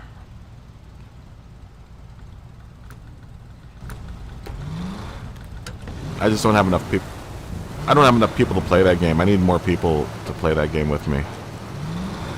That is a game that is all about teamwork. You cannot fly solo in that game. You'll just get blown out of the sky, and then all the other teammates will get pissed off at you for not running strategy and not being on, like, their part of their chat or whatever. Because that game doesn't have any chat option in it, so you have to either start a party or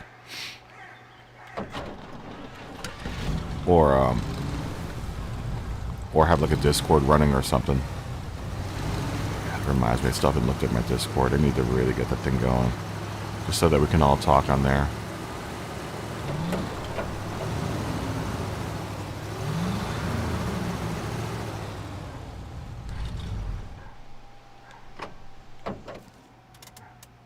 Okay, where is that watchtower? There's one out there. It looks like this road's leading to it. I need to get to that watchtower out there, though. Because that's really the closest one to me right now. Well, I mean, I'm stuck between two. I want to go up this right side first, though, to see what's up there.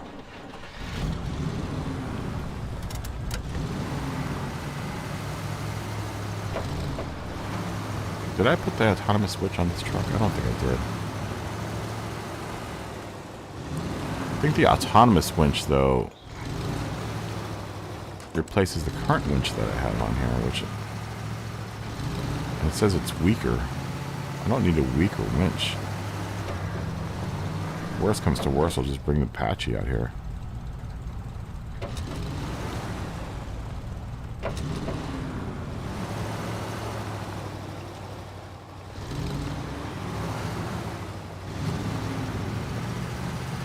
I think people would look to see if, you know, they're going to make a pass, right?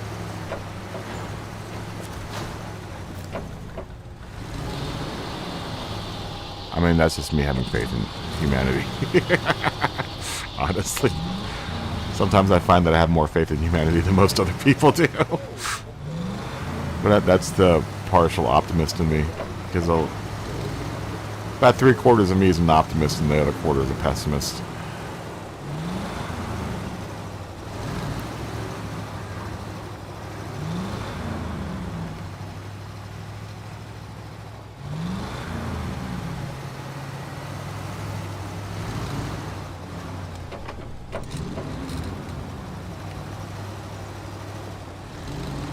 Come on, baby.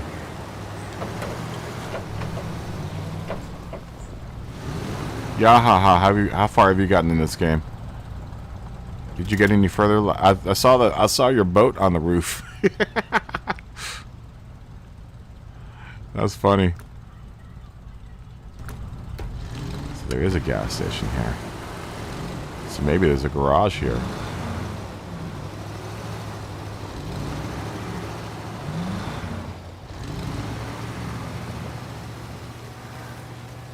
Once again, if you're tuning in for the Gran Turismo stream, that's going to return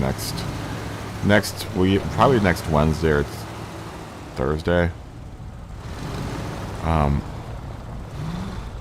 I've come to the realization that I'm only racing really for driver's points this season. Like, I don't care where I end up, but as long as it's a positive mark on my driver rating score, that's really all I care about. I could walk away with 3 points just as long as I gained a couple more points in driver rating score. So we're not going to do Blue Moon because it's going to be a negative effect on. It's going to have definitely going to have a negative effect on my driver rating score. I need to get a track where I'm going to be able to get away from people for a good long time, and I'm hoping Interlagos will be like that, where I can get enough space away from me so I don't have anyone ramming me or punting me or. Because usually in those instances, I'm the one that gets penalized for that. I don't know how that works, but it happens. I don't know how. Oh, this is real deep mud. Wow. This mud is super deep. Luckily, we got the mud tires on here.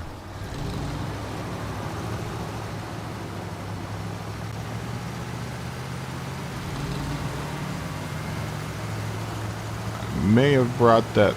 Ooh. I may have brought that other trailer out here erroneously. But if that's the case, then I can always drag that trailer to back into. Actually, I'm going to keep it there because that warehouse. Because of where that warehouse is, I'm going to keep that there. Wow, it looks like this is all the way up here. How do I make it out to that watchtower? And I'm guessing that I'm going to need supplies from that warehouse to get out here. By the time I reach that warehouse and get to this tunnel, I'm going to need gas. Or spare parts. One of the two. Oh, but the gas is all the way out here, so maybe it was a good thing bringing that gas trailer out here.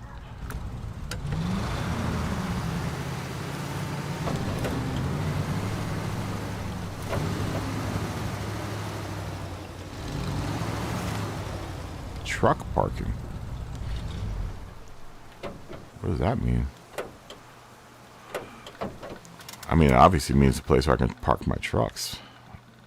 But why even bother? Gateway to Island Lake. Maybe I should have went for that one. It's okay. It's a circuitous route, but we will take it anyhow. This is a nice, quiet way to spend a Sunday afternoon, evening.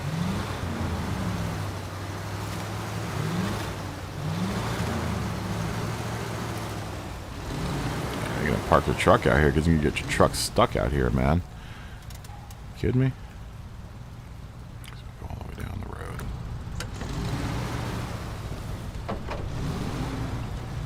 Save some gas. Pop it into second. Or into two-wheel drive.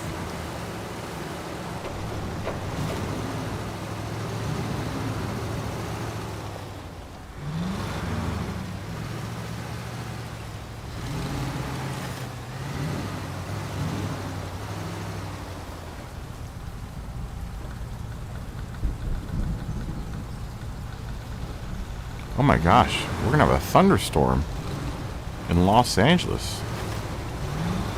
I just heard thunder. So not only is it odd that it's gonna be raining, it's gonna be a thunderstorm, which you rarely ever get here. Unless if that was the game, but I haven't heard thunder in this game yet, so. And I'm wearing my headphones. That was some loud thunder if I could hear it with my headphones on.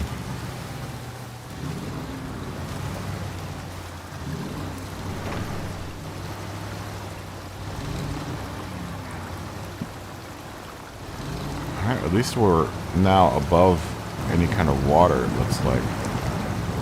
Now that I've got the lift kit on this truck.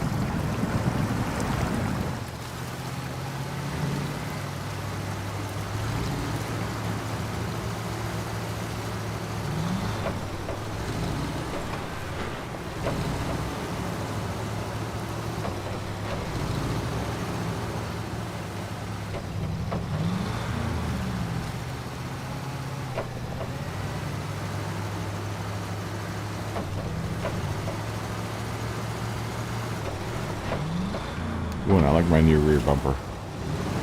Just like looking at those tow hooks waggle around. Makes me happy. Okay. We need to continue. Oh, is this a dead end? Are you serious? No. Well, how do I get that out path? Oh, okay, I see.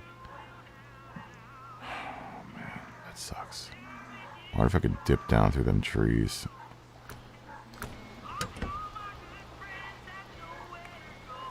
Because that path is just down that way. I wonder if there's a way down there from here. Or am I just going to wreck my truck? There's another sideboard trail. Looks like it has concrete blocks on it. There's a trail down there. Somewhere.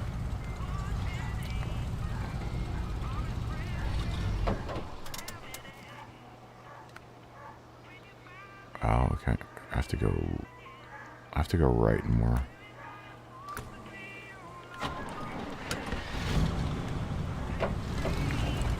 I hope my truck driver friend Avatar has filled out his last will and testament. Because we're going to try something that probably is absolutely unadvisable.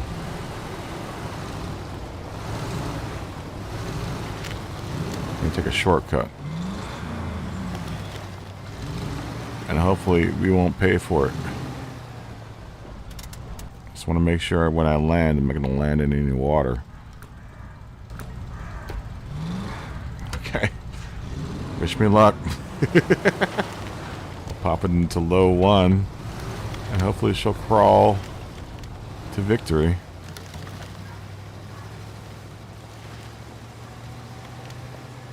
I'm hoping it's not too steep of an incline. I've got all these trees in the way, so I can't really tell how bad it's going to be. Maybe we should turn on some lights. It's dark here in the woods. Sorry, Greenpeace activists.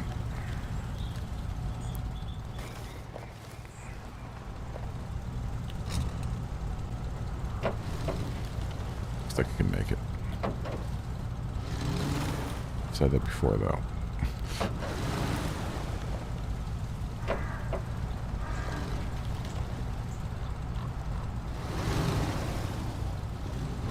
When you don't want your truck to go flying down a hill. L1. Low 1 is the gear that you want to be in. Oh, don't do it. Flip back over. Oh, you piece of crap.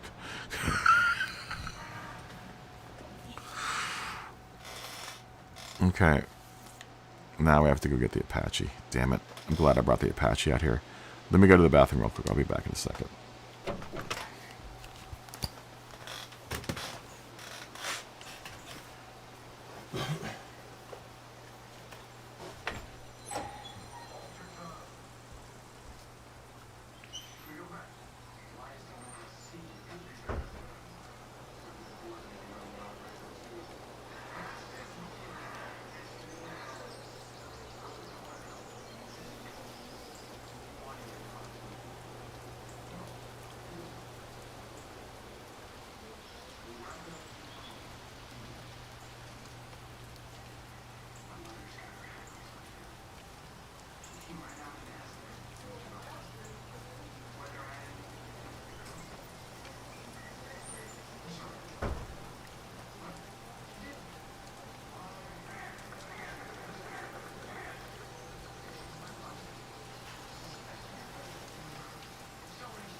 I'm back.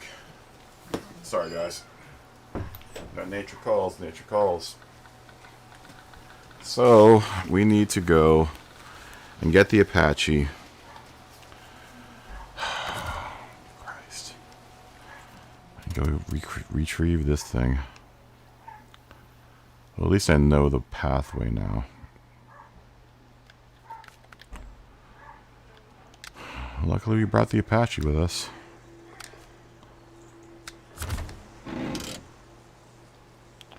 Probably should have been making this trip in the Apache anyhow. I just wanted to try that lift kit out on the Scout. The Scout needs it, the autonomous winch, I think. So maybe we'll put the autonomous winch on the Scout when we bring it back to the garage. Hopefully there's a garage here I can access.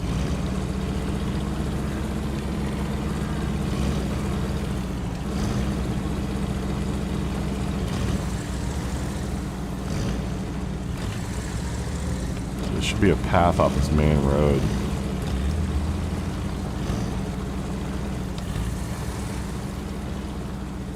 Scout on it. This thing honestly has way more supplies than the Scout does because I have that bed filled with gas and spare parts, and that's higher. I just like the Scout because the Scout's a little lighter. It's a little bit more nimble than this thing. But honestly, there really isn't. I haven't run into a situation where this truck is too big. There have been some sketchy moments on mountains, but nothing I couldn't really handle.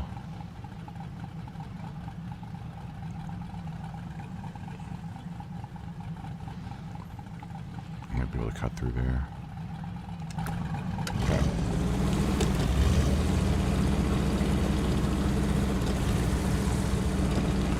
Just keep on going.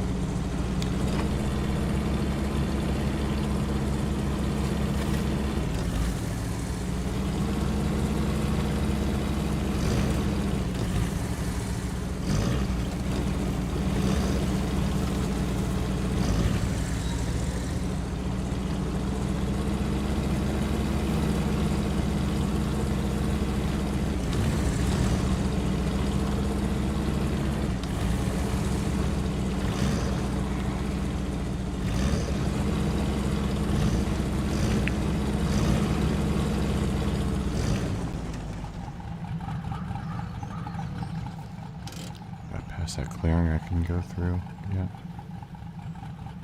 Where is that? Where is that Scout? Where are you flipped over at? Oh, you're flipped over there. Okay. So I need to take a right.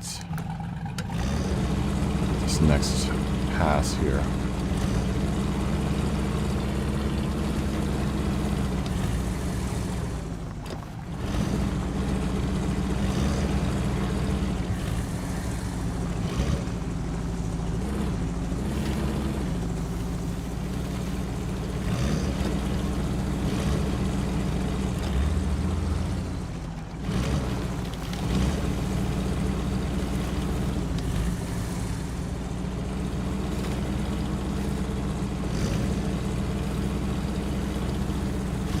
That's what I got for doing stupid things with a Scout.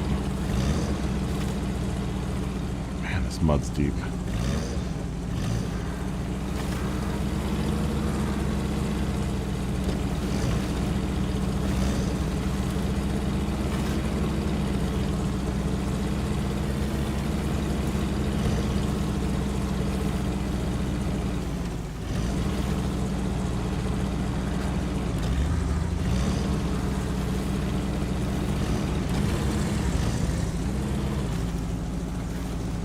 Come on, baby.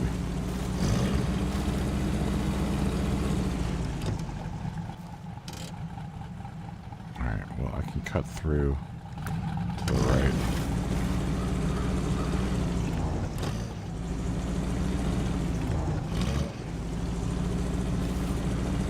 Cut through to the right here.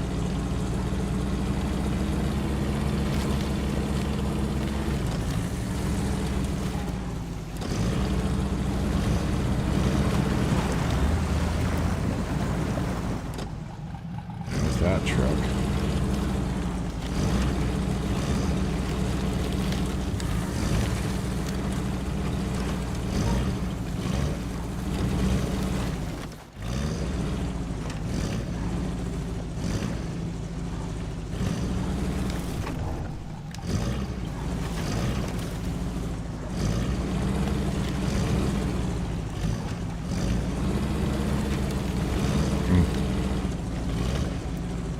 Get stuck on a tree.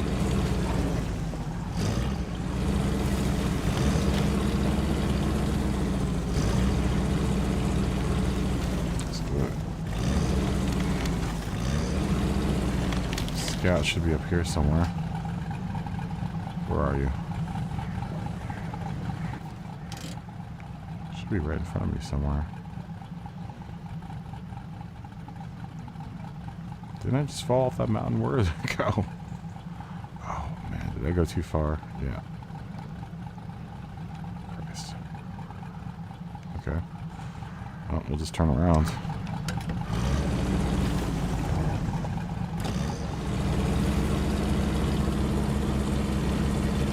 Go back the way whence we came.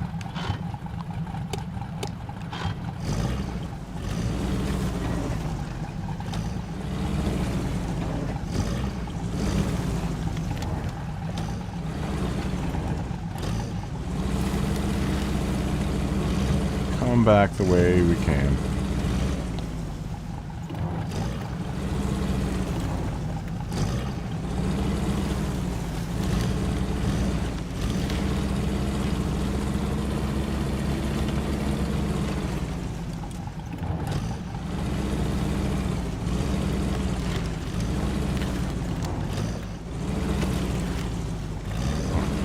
Straight down. Scouts. This thing's pretty hardy.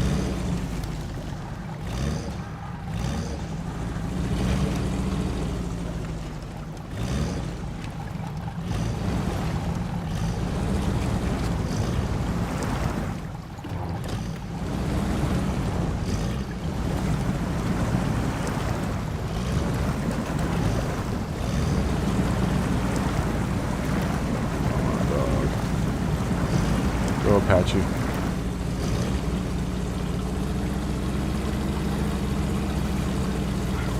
Where did I leave this thing? Where did I leave you? Oh, this. Okay.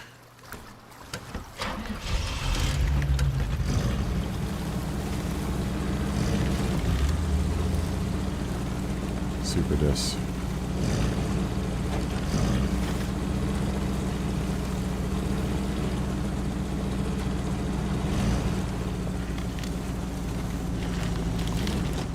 We're gonna have to come around here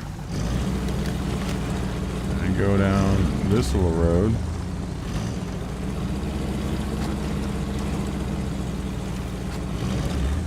And it's down here by this trailer.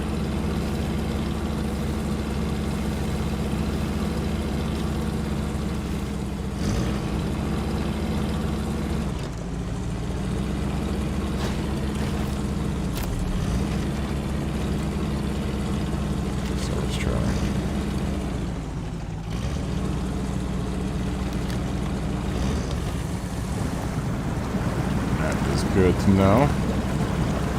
Hopefully that's full of spare parts. So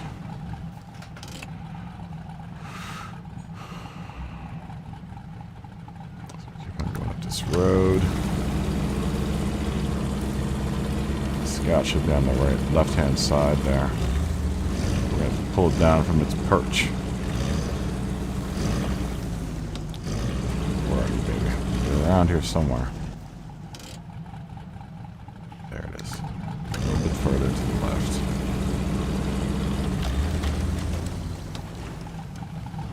Ooh. There you are.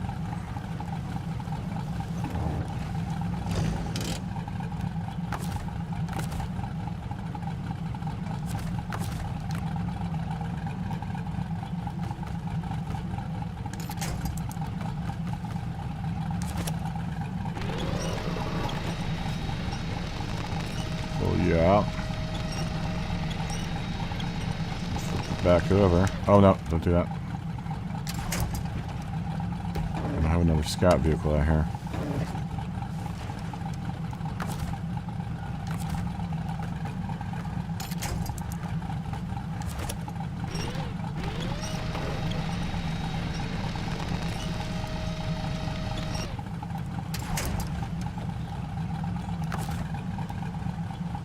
We can do this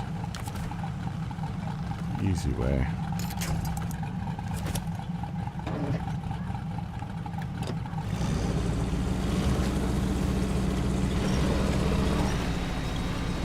Put you there.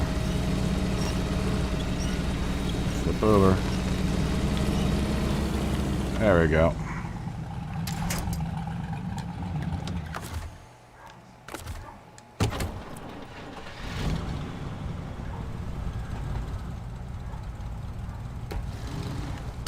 This thing has honestly better in like situations where I can. It's a lot like the Bandit where it's top heavy, but the frame articulates really well.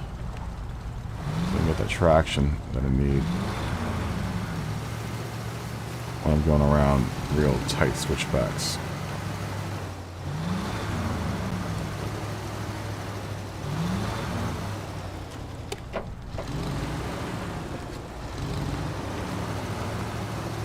not sure if I'm going to encounter any tight switchbacks out here.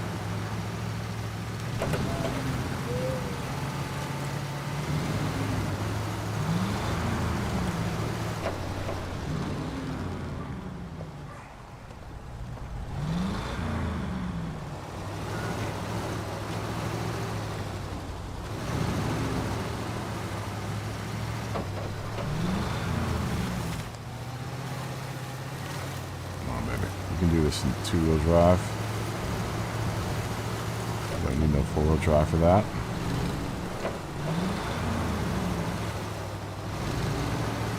Alright, sweet watchtower. At least now that I've got both the scouts deployed, it might make trying to hunt down these upgrades easier. I can just jump between the trucks.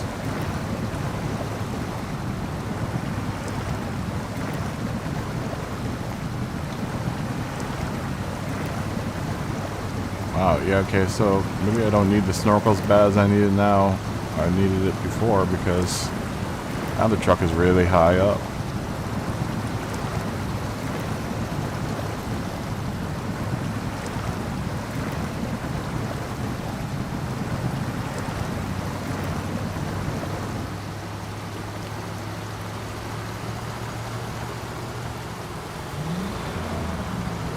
Extra 6 inches of lift or whatever it put on there.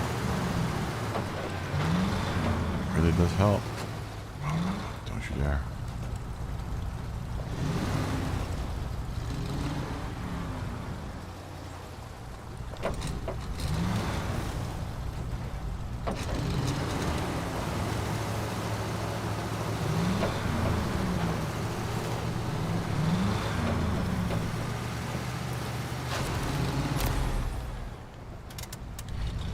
Cousin Cletus. I just discovered Cousin Cletus. Alright, Cousin Cletus.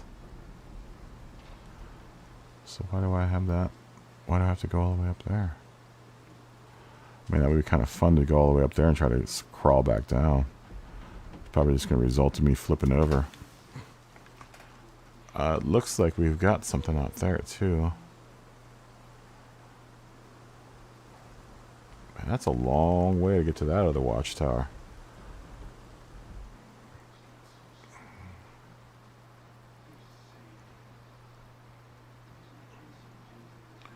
And we have those 2 watchtowers over there. So maybe I'll take the Apache.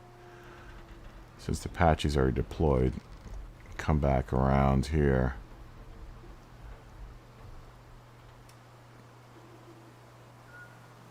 Nah, we'll just leave it. We'll leave it where it is. We'll leave it where it is right now. 10 hut. Do I get an upgrade? No, no upgrades. So those upgrades must be all the way out here somewhere. I would imagine. Alright, well, we're going to have to drive the scout back out. I wonder if it's a rock. No, I'm not going to try to drive over rocks. So I'll just slide right off and go into the water. Go into the drink there. We'll just have to drive back around.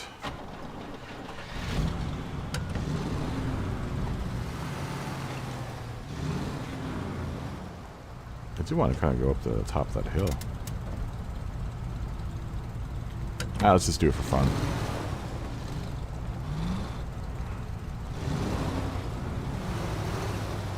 Uh-oh. Let's see what type of trouble Yahaha is getting into.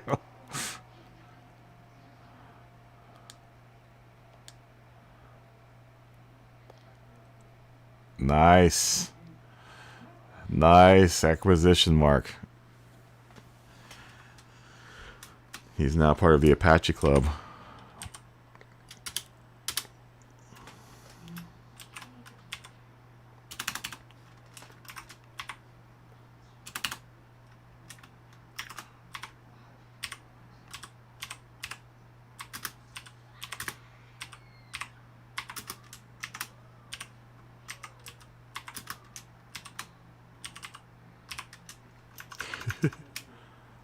Wow, why did that do that? Oh, dude, I'm opening up the I'm opening up this Drummond Island board. I'm about to climb this mountain just for the hell of it, Jared. I don't think there's anything on top of here, but I'm just gonna drive up here because I can. This might be a huge error where I'm gonna have to recover this thing.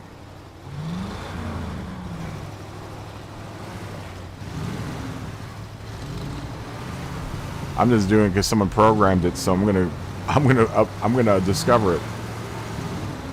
Ooh, I can see the moon from here.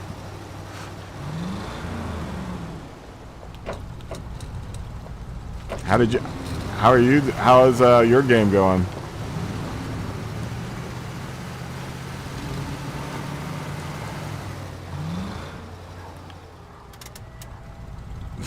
So you're part of the Apache Club too. Everyone's buying the DLC now. Oh no, don't do it. Oh, I knew this was a mistake.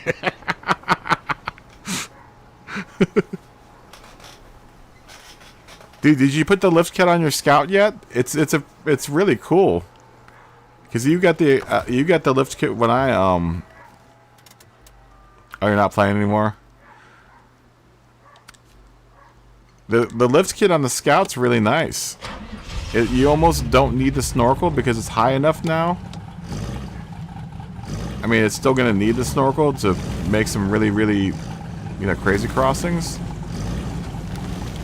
But for this board, I think the lift kit might be enough to get it above the water level, at least to the point where it's not, you know, getting damaged every time it goes into water like it used to. You should have, yeah, you should have the lift kit for the Scout because we picked it up yesterday. We found out yesterday too. If I already have the upgrade and I pick it up, you don't get it. When I pick it up, I get it, but I get a spare one of it. You still have to go out there and go pick it up. But if I pick it up and you don't have it, then you get it.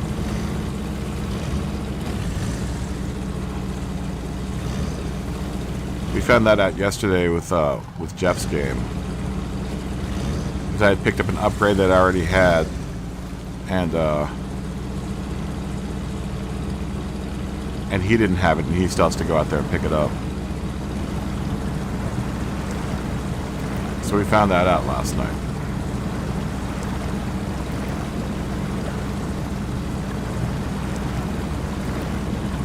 But yeah, you should still have all of those upgrades that we picked up from that other map yesterday. Had I known that, I should have waited to pick up the upgrades until we played my game, so you could have picked up the upgrades at Smithfield Dam without having to go do all of that.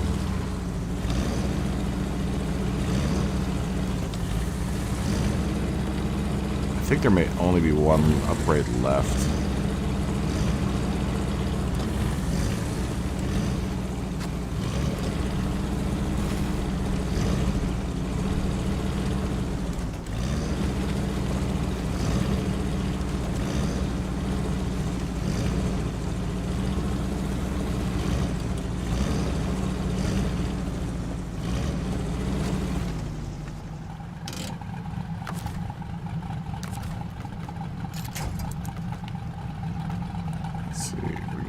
This baby back over.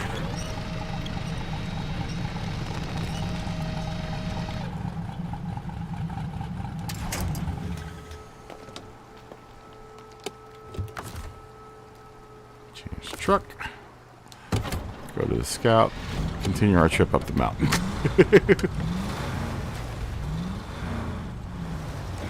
Oh no. It's still top heavy. It's like a turtle in this truck. Oh, man.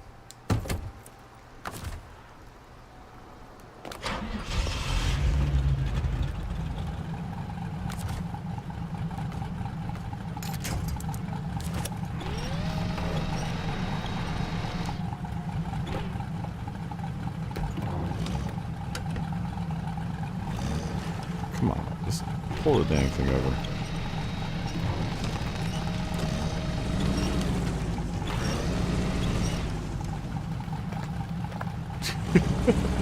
Oh no.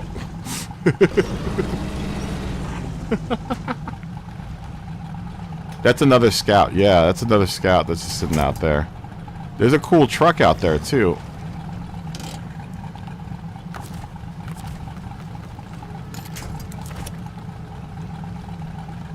That I need to pick up. That's an International White Star, I think. We were playing...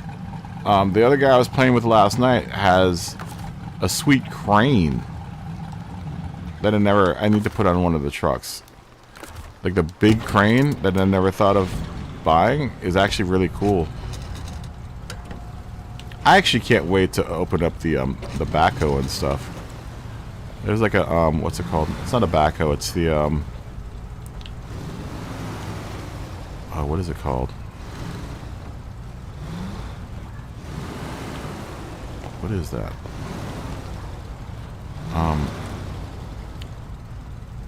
There's a name for it, and I can't remember what it is. The tractor thing that you can unlock. You can unlock a big dump truck too, which is really dope. I don't even know why I'm climbing this mountain. It isn't an objective of any sort. It's just someone programmed it here, so I'm gonna go up it.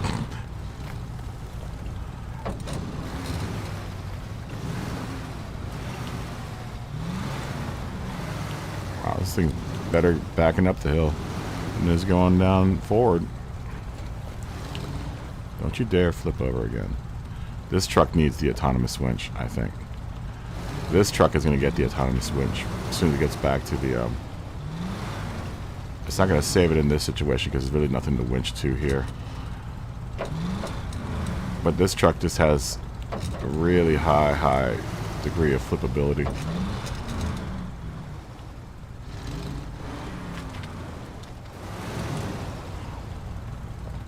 Yeah, the service bed's nice.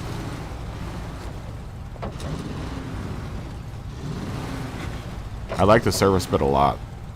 The thing is, though, with the maintenance one, right? Or the service one's cool. That comes in super handy because it has the spare parts. But the maintenance one is clutch because it has gas, too. The thing, though, with it is because it has all that fluid weight, it shifts around a lot. So it makes it really tough to, like,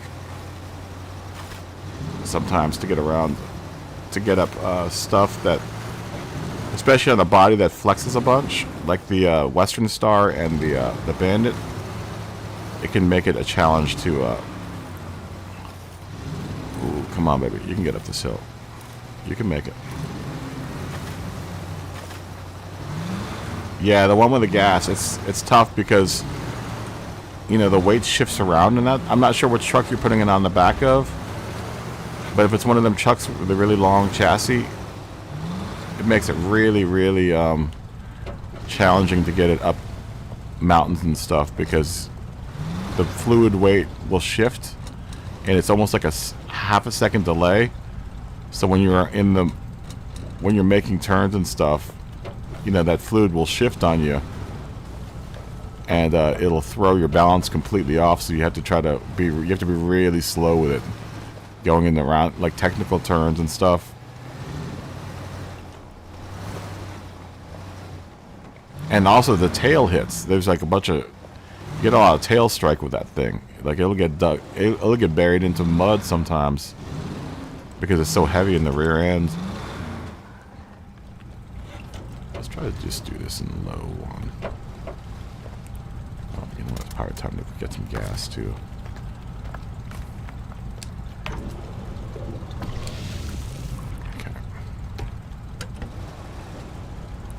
I do like that service trailer though. It's really nice. There's the van add-on gives you spare parts. It gives you a bunch of spare parts. I think it's like 500 spare parts. But the I honestly I've started. Oh my gosh. I actually like using the trailer, the maintenance trailer more Just because I can drop it if I need to.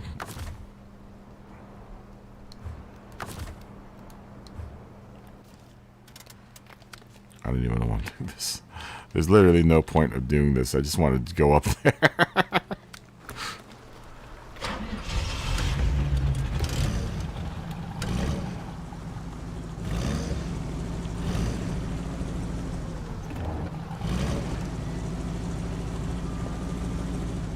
Yeah. That's honestly why I just filled up right now, just to get some of that weight off the roof. It's just the Scout doesn't have enough, you know, body weight to keep from tipping up here. It's honestly why I'm trying to see if it can make it up here. Because I know this truck will be able to make it up there, no problem without flipping over. The Scout is more of a finesse truck. It's more of a challenge to try to get that thing up. Something like this.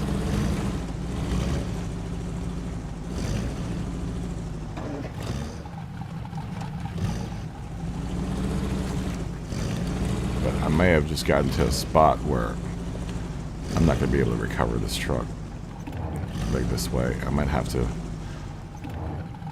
to concede to the game. Come on.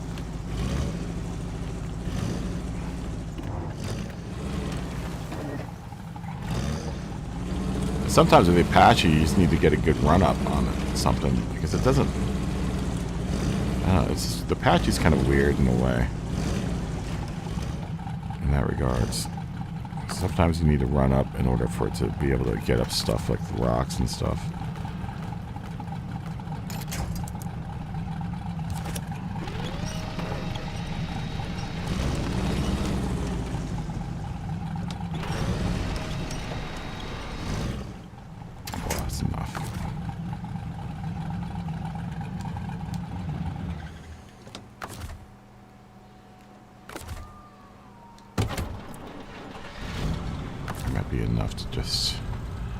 Over, maybe? Oh, the Apache might be too close. Yeah, the Apache is definitely too close to do this.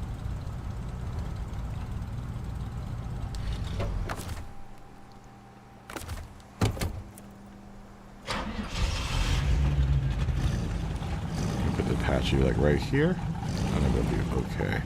I think. I think we'll be okay. Okay.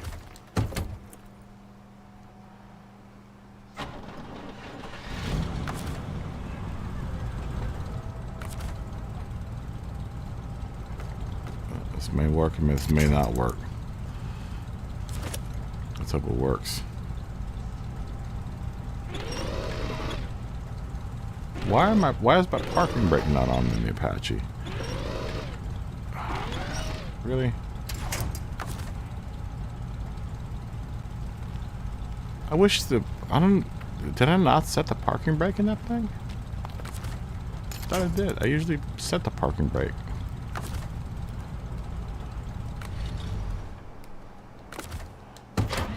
Yeah, the parking brake was set. So why are you... I don't get it.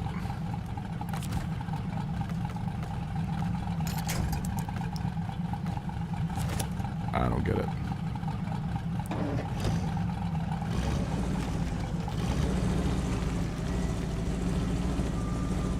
It's the wrong pick point. But it should be enough to... Oh God. It's gonna make it worse. It's the wrong pick point. You were not supposed to pick there. You were supposed to pick up top. That one.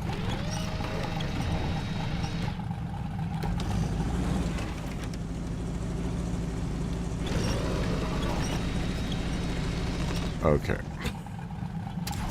I've got both of these trucks up here.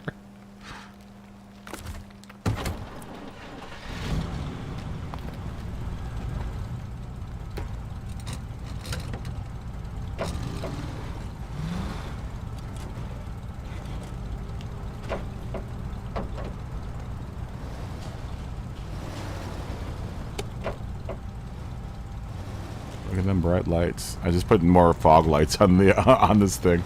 That's the other thing I wanted to test out, is I added more lighting to the Scout. So now I've got a bunch of lights on the front end.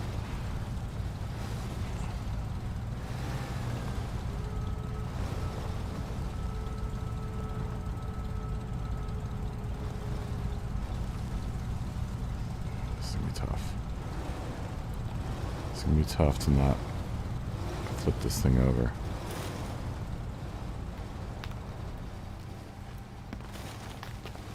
The descent isn't going to be too bad. It's the ascent that's going to be tough. I want to try to do this with a Scout without flipping over.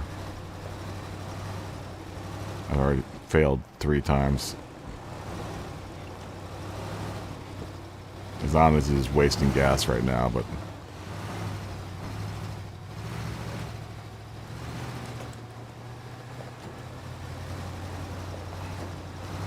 I just want to climb a peak because I can do it. I'm going to program it into the game. I'm going to do it. I don't care if it goes nowhere. I paid good money for this game. I'm going to use every little bit of it. It looks like there's a roadblock up there. How do I get up there, though?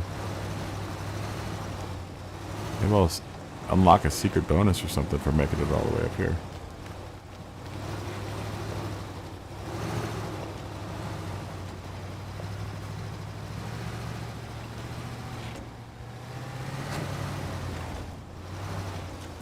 Look at that big boulder.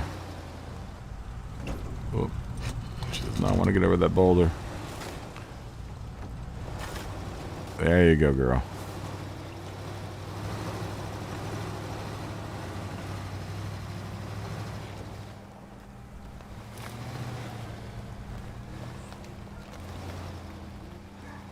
There's nothing to winch to up here either.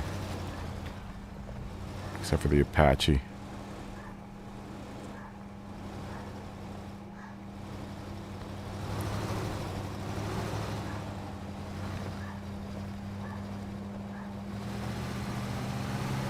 Absolutely no reason for coming up here, except for the fact that I'm just curious. And daring. And a little bit stupid.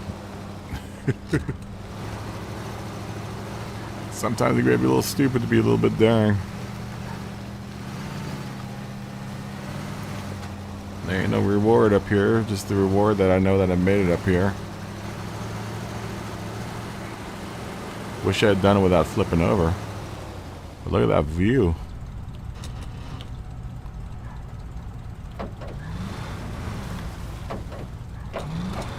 Don't. Oh my gosh. I was just trying to situate the truck so I can look at the view. Wanted to take that picture for the thumbnail. Damn it. Damn you, Scout. It's okay, we need to get the Apache up there anyhow, just so we can turn around.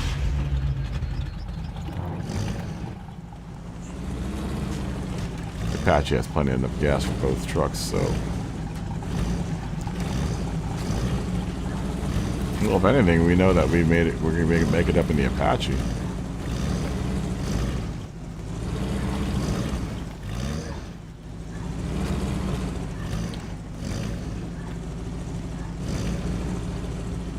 Can we?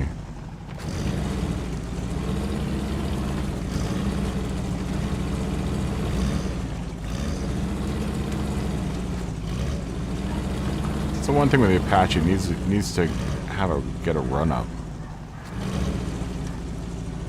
Like, see, it doesn't.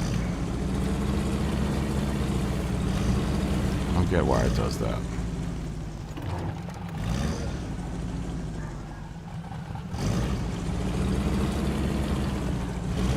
Just put it in high, I guess, but it's gonna launch me straight off the mountain.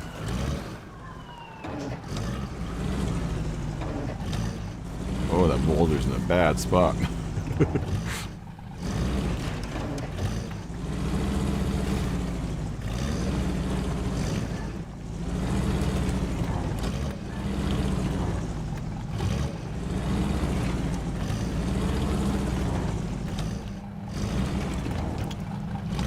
the stream.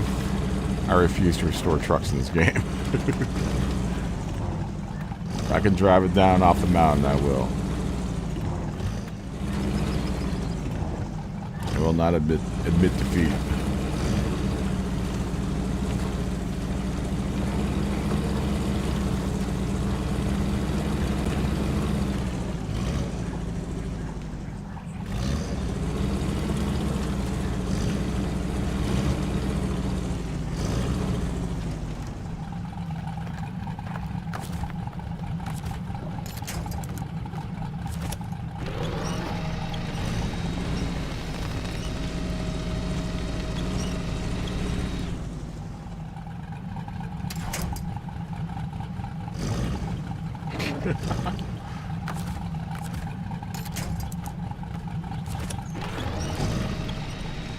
Come on, just cock back over.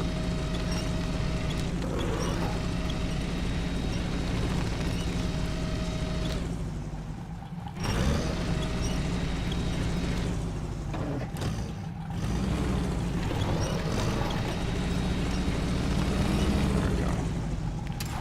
All right.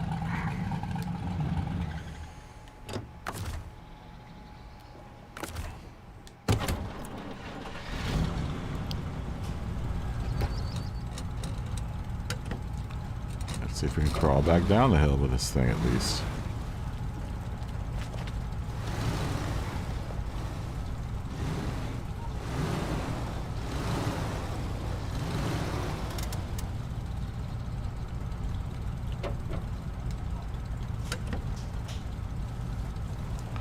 Just let Sir Isaac Newton do the driving.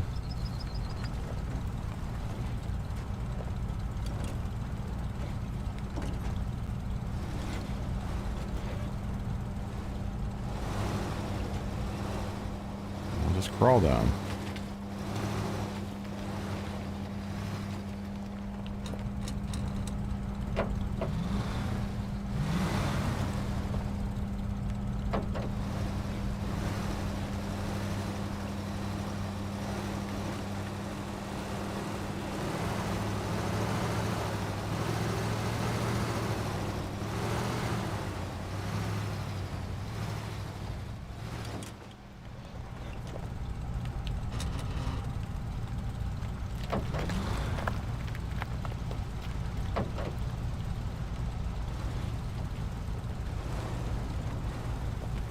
We can make it down. It's very slowly and methodically.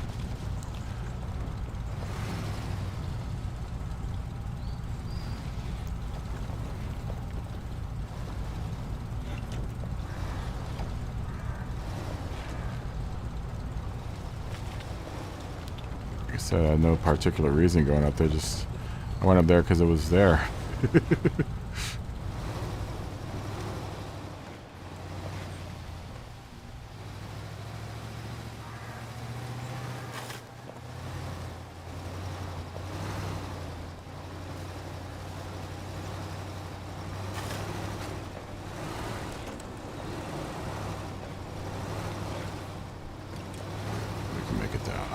Without tipping over, I think. I say that now, and it's going to tip over in another 400 feet.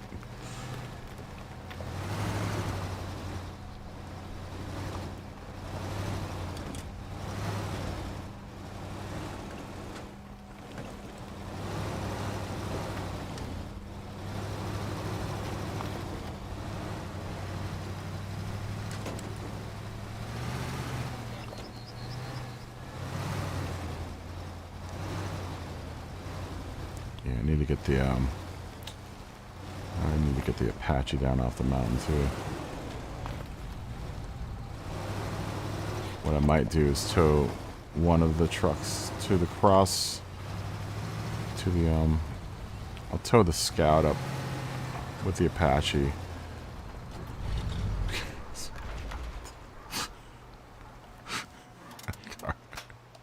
That truck, I swear.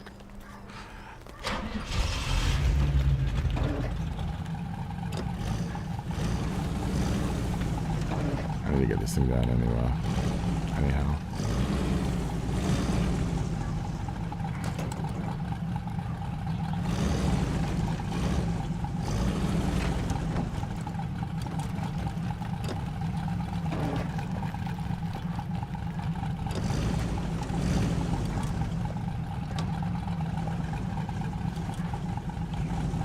have this flip over.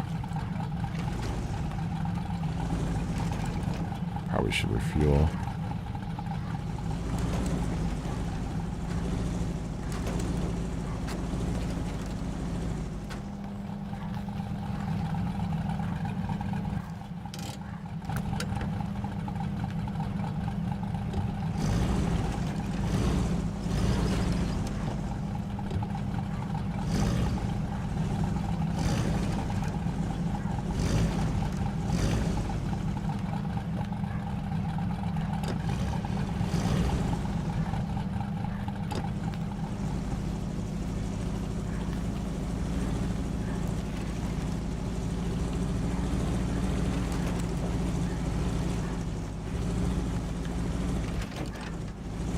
Turn it around.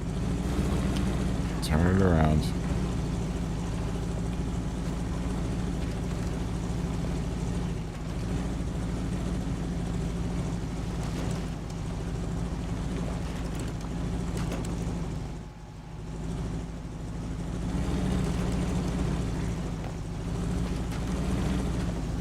You can make it.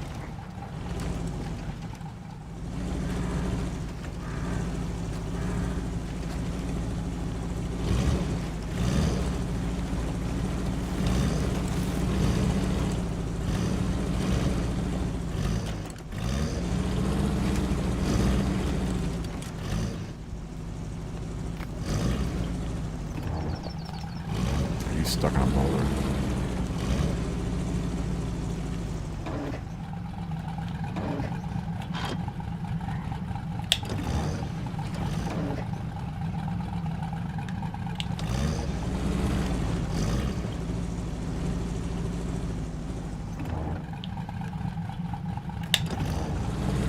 Come on, baby.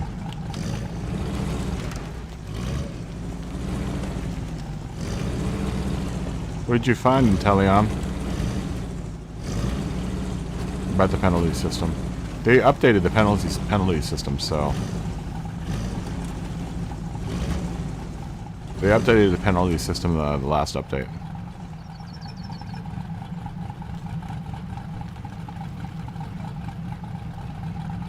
You get a text without getting an SR down. A text from...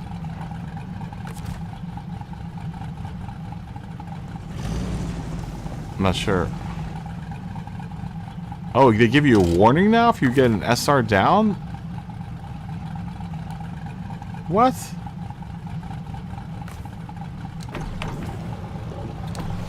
Oh, wrong truck. Really? I never heard of that. I just got an SR down during Willow Springs.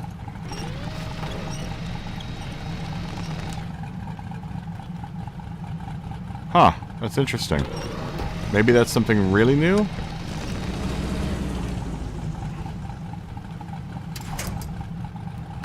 I didn't know that though.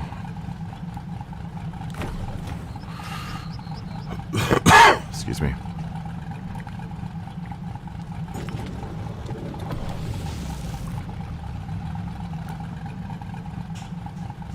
That I didn't know.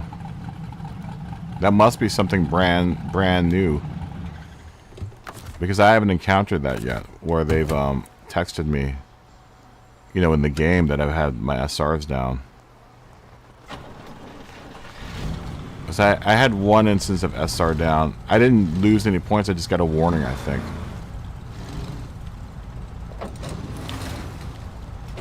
Oh, come on, man.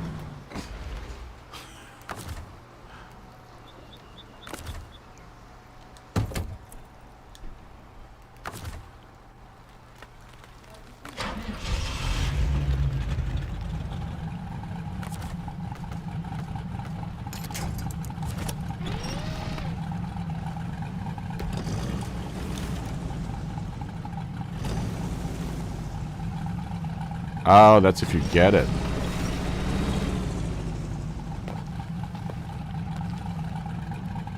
Yeah, I've never, I haven't gotten it yet. I've only gotten the warning. But I never got the, I've never gotten the, the text. That's interesting. That must be something new.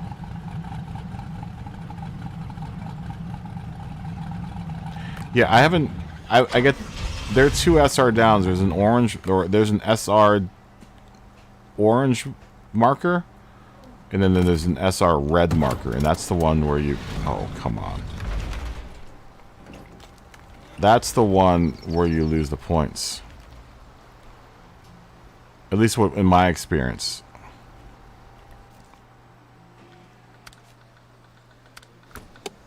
Really? That's interesting. Yeah, I've never gotten that text before, but then I haven't gotten a red SR down in a long time. You know, because I don't do the dailies race. The last time I got it was during a daily race, and that was months ago. And I've stopped doing the daily races since then. You know, like I said, at this point, I'm just worried about getting my driver rating up so I can be, I can compete in a higher level lobby than I'm in right now.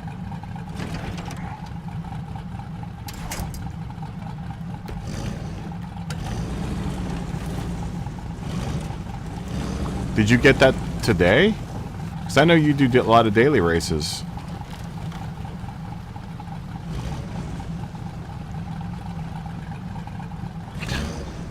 I hate when people do that. I really do. I wish people would learn how to drive in Gran Turismo. I really do. It is one of the most annoying things when people brake check you, and it's just like, someone did it. I was at Monza. Someone brake checked me. I'm like, dude, I'm trying to help us get faster. You know?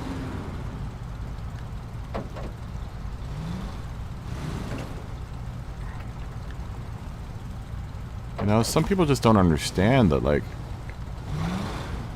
you know, when you're bump drafting someone, you're trying to help them have both of you guys get faster. But people in the D lobby don't understand that. They're just all a bunch of morons that have no idea how to race. You know, and I tried to do that at Monza, but the guy that I was bump drafting had no idea. He thought I was trying to bump him, and I'm like, no, dude, I'm trying to get us both faster so we can catch up with the rest of the pack. And he brake checked me, and I'm like, really, man? Seriously? And with the shitter at all. That's interesting. That's funny. I just read your comment. But what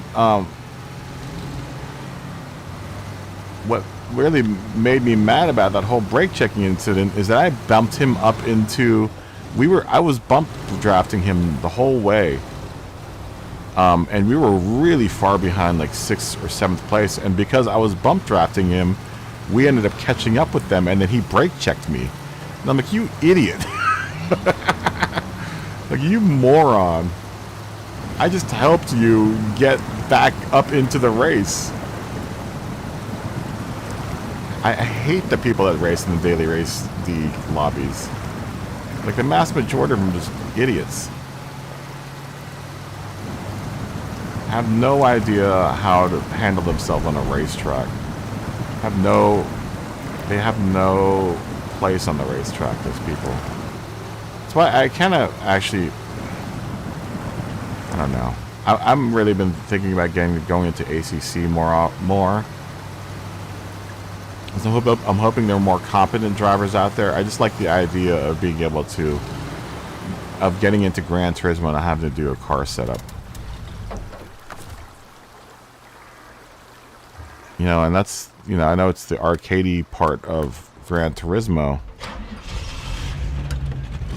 but it, you know, it's more appealing to me because I don't have to sit there and, you know, for an hour or two and do car settings. You know, I'd rather just be able to jump in the car and race. I'd work on racecraft rather than I work on the mechanics of the car.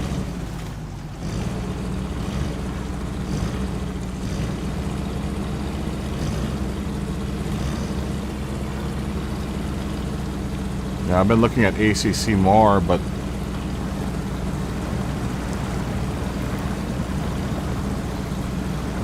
you know, I'm really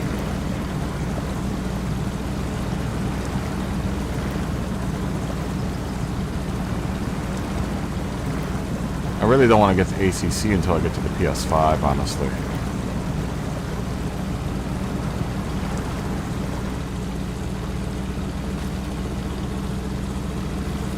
Because I heard ACC is worse.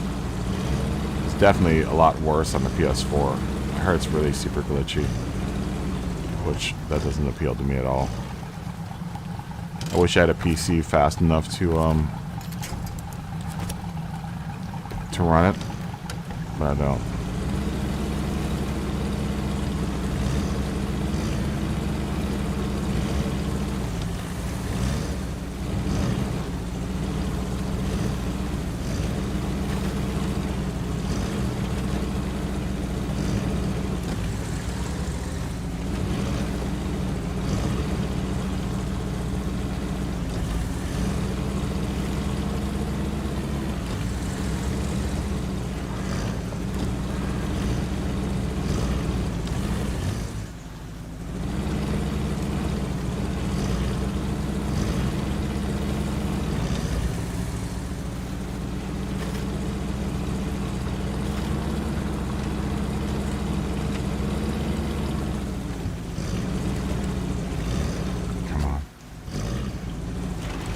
Over again.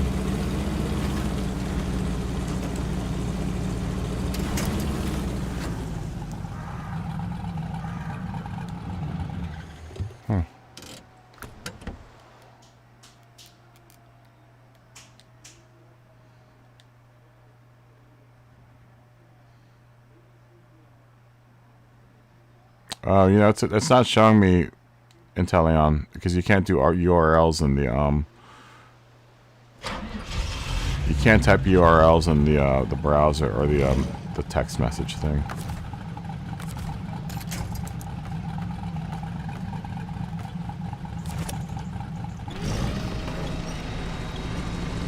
Yeah, it won't let you do URLs in the text message portion of this game or the PlayStation, which is kind of stupid.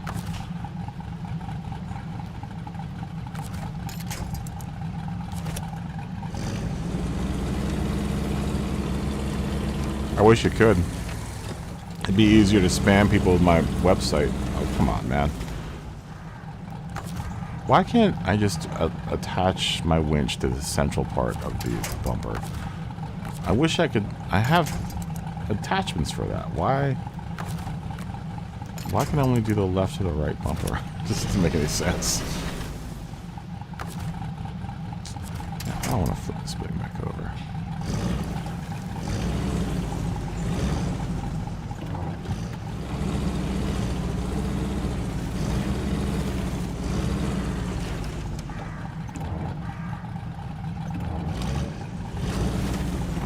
Flip this thing back over. Come on.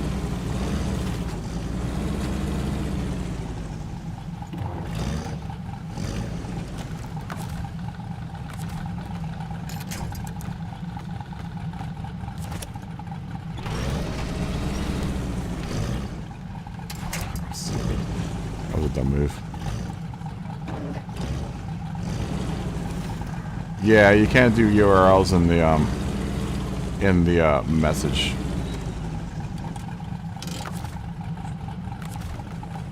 In the messages for PlayStation Network, they don't allow it.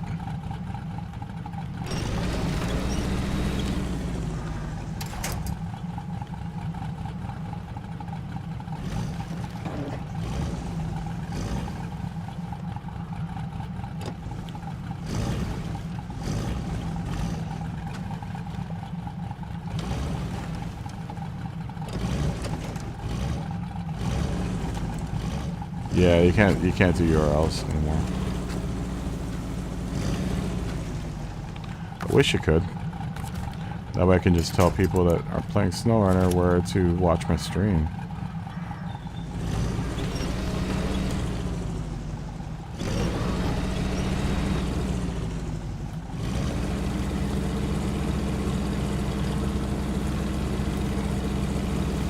Where do they send your text message to? Do they send it to your email? That's so weird. I don't want Gran Turismo emailing me.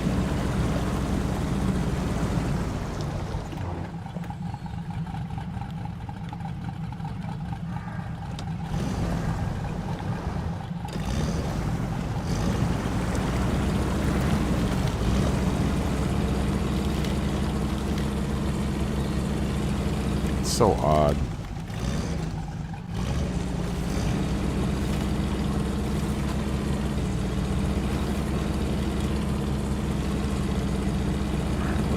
To park this thing.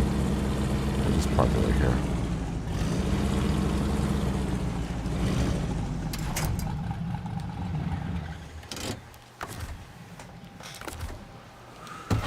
Change over to the Scout.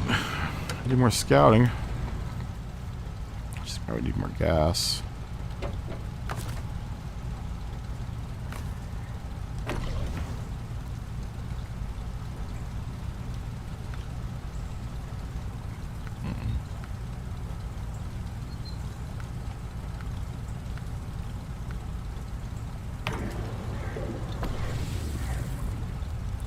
Damn it.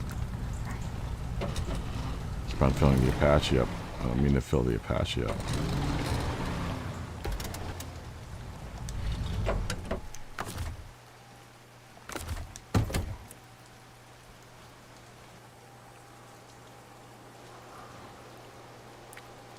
You mean they message you in Discord? Or you're forced to use Discord now? Okay.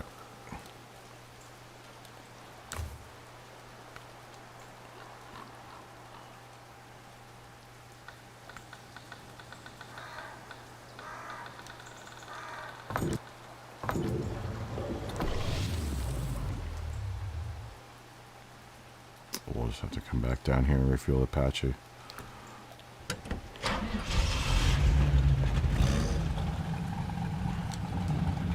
And the Apache, I think, has enough gas to make it to where it needs to go.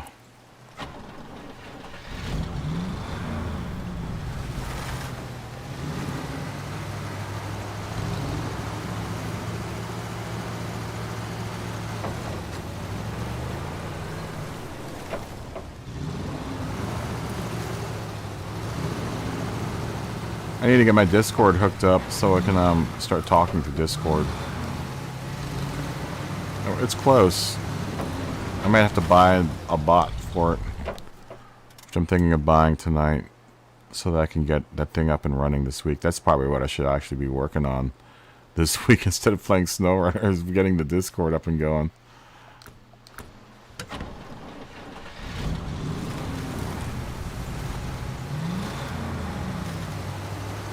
Maybe I'll do that tonight instead of doing a SNOWRUNNER stream. Maybe I'll do I'll just work on Discord tonight. And get that up and running by next week. So by the time we do Interlagos, we'll actually be able to talk to each other on the track. Whoever wants to participate in the Discord.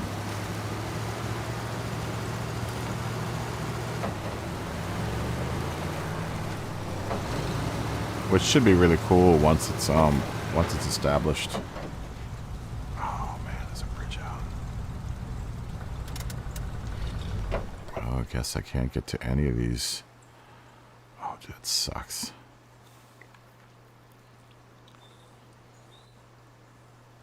I might be able to get to that one that's down there, that one watchtower that's down that way. But I don't think I can get across this one.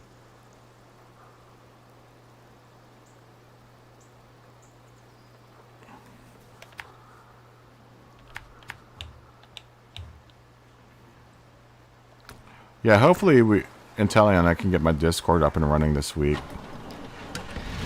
So we can all talk through the Discord instead of having to go through YouTube's chat. or we'll at least have a another option aside from the YouTube chat. I'm gonna have to figure out a way to direct the chat from Discord over to YouTube, and I'm gonna have to do that with a bot.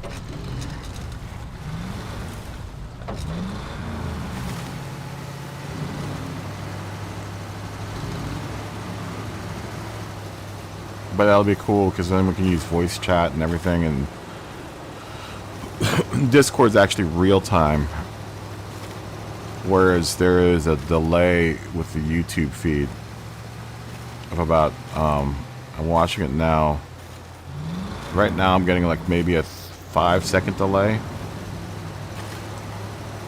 It's almost real time. It really depends on what time of the day I'm streaming at. 1,000, 2, 1,000, 3, 1,000. Yeah, it's about a 5 to 10 second delay. I've noticed it's better during the day than it is at night. Or better during the night, I'm sorry, than it is during the day. The delay isn't as bad.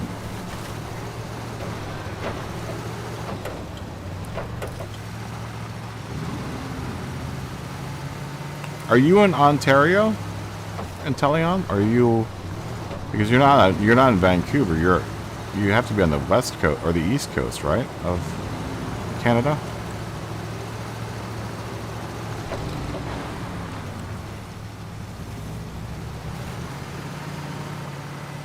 I've always wanted to go to Norway.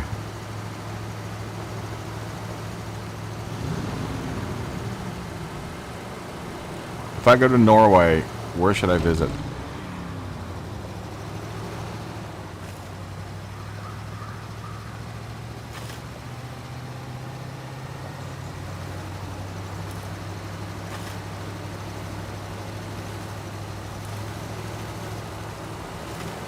Still there.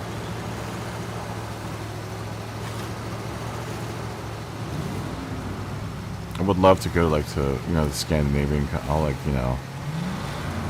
Finland, Norway.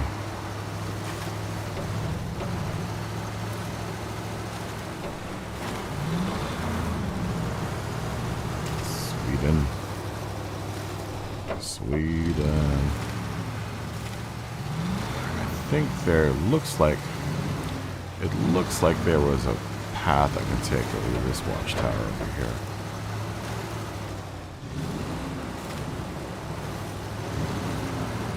Should probably pass by that maintenance trailer first and fill back up. Glad I dragged that maintenance trailer over here.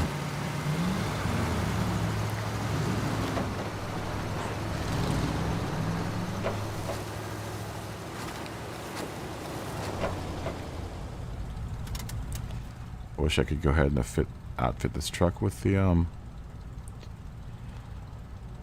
what, I'm going to just try to push on. So I still have plenty of gas. I can make it out to at least that one watchtower out there. It looks like I'm going to have to do some water treading, though. No, I can... Looks like this path right here will lead right to that. Okay.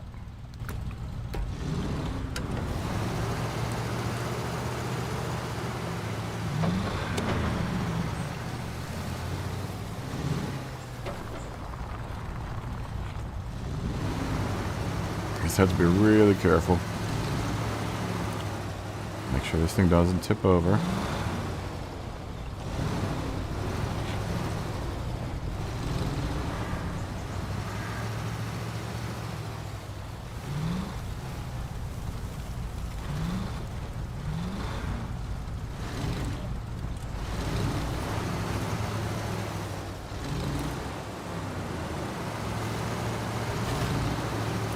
Almost want this thing to dig into the mud so that it has a something to grip onto in order to flip itself back over. This truck likes to flip over.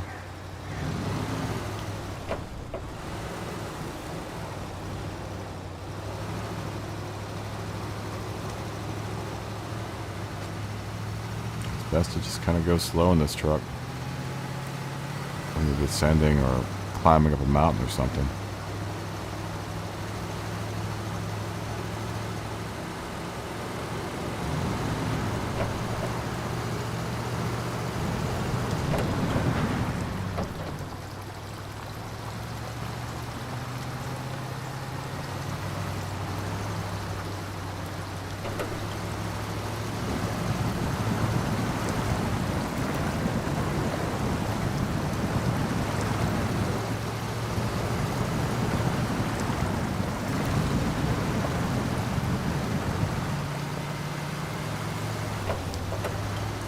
Can't wait to be able to travel again.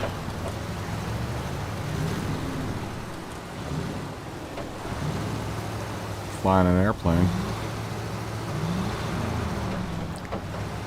Miss traveling. I'm supposed to go to the Philippines this year. That didn't happen. I'm supposed to scout out some new properties out there. Hopefully they will still be there next year.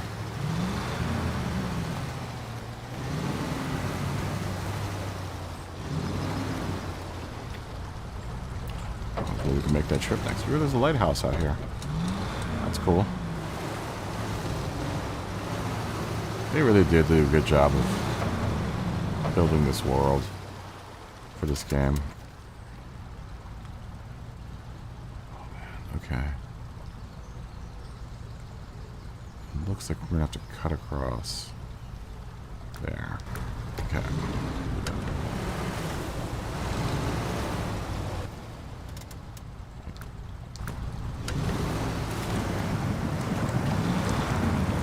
Yeah, this truck raise is nice because it doesn't get that water warning anymore. So I don't have to really worry too much about it not having a snorkel. At least just yet. It won't make deep crossings, but...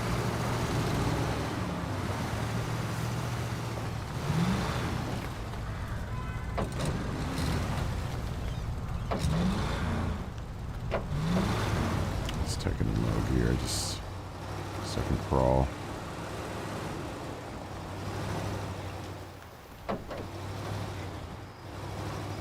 Real low gear, so I can just make usage of all the torque in the motor.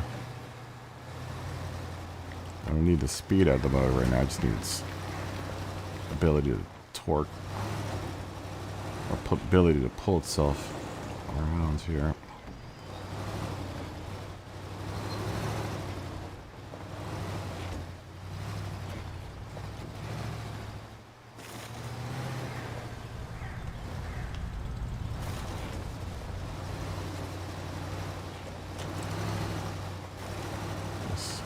No speed in this game. Being the fastest does not mean anything in this game. No clock. There's no timers. There's no clock. I honestly take this Scout out because it's more of a challenge to try to get places with it. The Apache is a little too easy to get around in. Makes accomplishing goals a little easier. It kind of takes the fun out of the adventure. Kind of. I do like looking at its big ass six-wheeled self. I want to go left.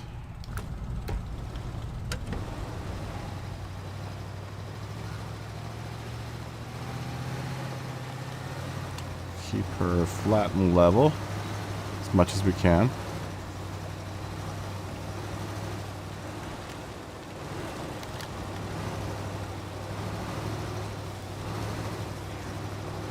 I don't want to go too fast. So I'm going to make this turn here.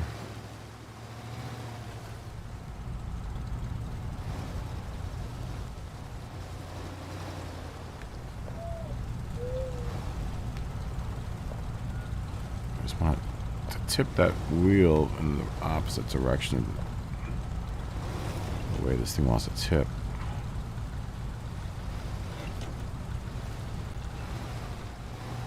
Just so I can get the chassis straightened back out.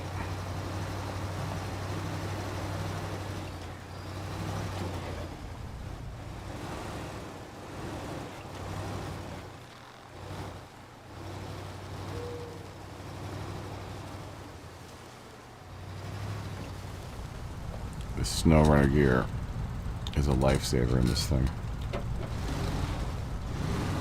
Especially when you're doing like technical climbing. Is that what you're doing right now? 3 laps race at the Nürburgring, 24 hours a night in the Group 3 cars? Are you crazy? And Talion, where in Norway? Norway should I visit if I go visit? Tell me places I should go, because I want to visit Norway.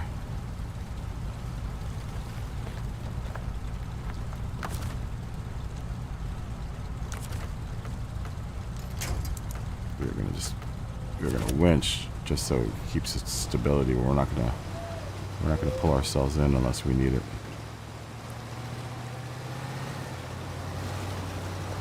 It's a little trick, a little Batman trick.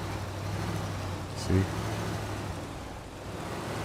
the truck wants to go that way. We're gonna use a winch to straighten this out. We won't pull it in though. I'll have to use it again coming around that corner.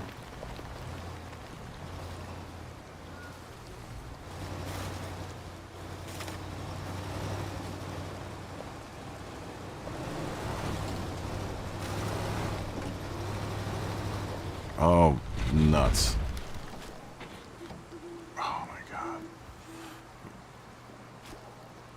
And the roadway's just right there too. Oh, maybe you'll flip back over.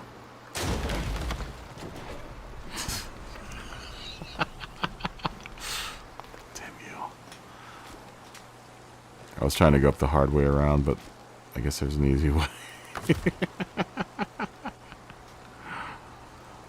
Christ. Alright. Apache time. Poor Apache. Now I need to take this thing out.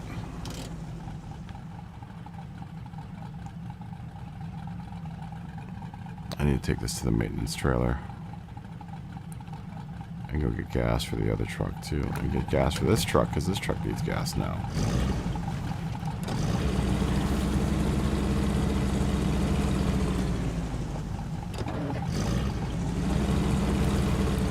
"10 laps test run, a custom race with AI."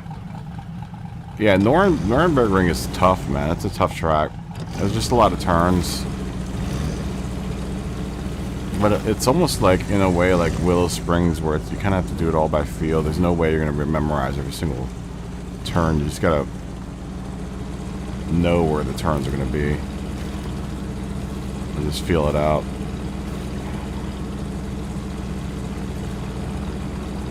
I might actually run a couple laps tonight at the Nürburgring just to see.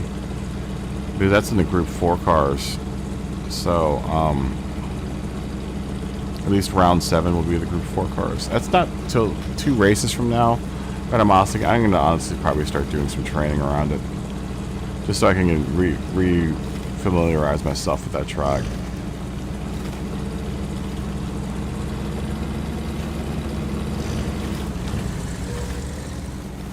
I might just do it solo style. Maybe I'll make a practice lobby out of it.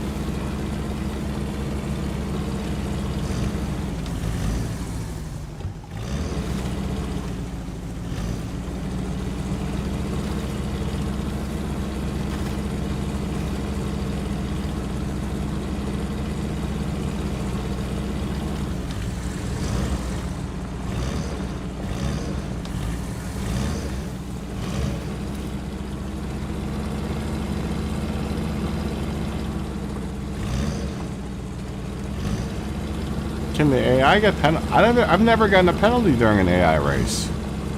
Do they even give you penalties in the AI race? I've never gotten one. And I know I've rammed a couple of the AI cars off the track.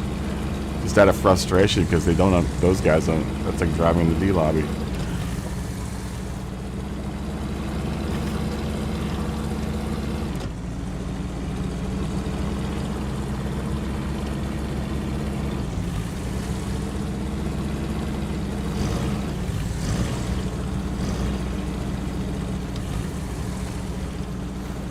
Oh, that's interesting.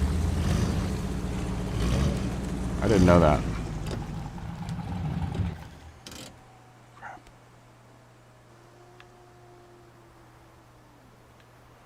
It's a wrong turn.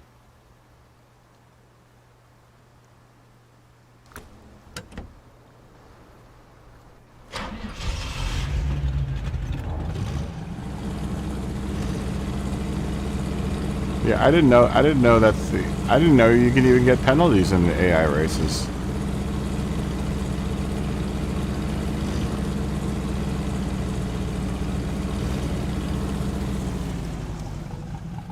Interesting. I'm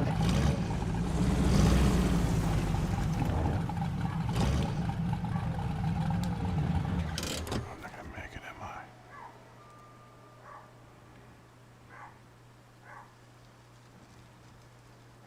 No, I'm not gonna make it.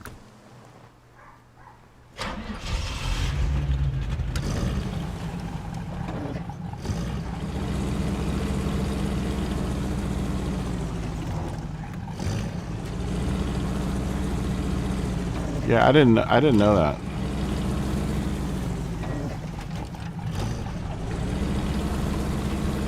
Where did you see that clip? Is it on YouTube?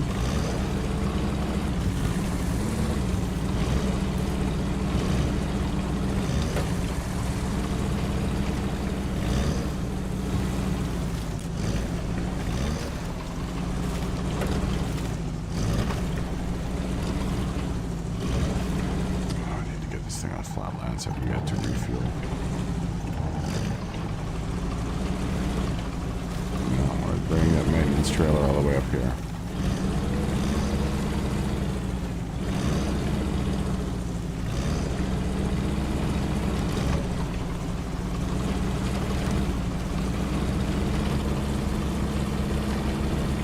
I'm gonna have to take a look at that.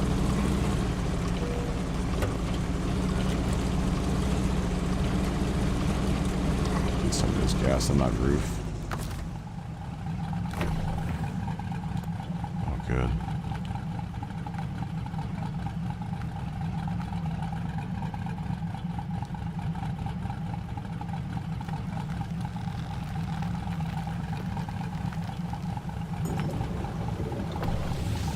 Whew. I was almost out of gas there. I'm gonna have to look at that clip. On.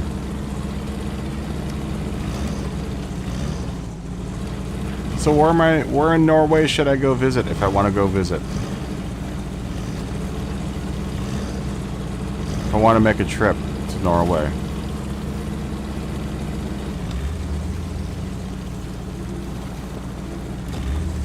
I could always look it up on Google, but I'd rather hear it from someone from Norway. Where I should go visit there.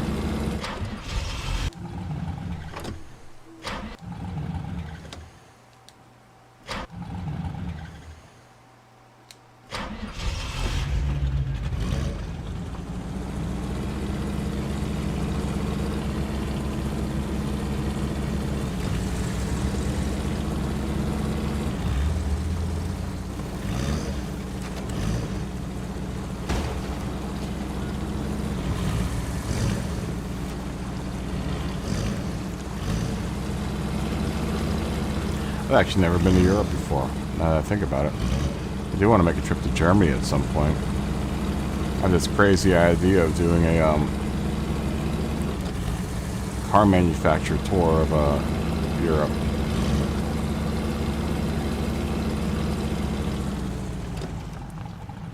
Oslo?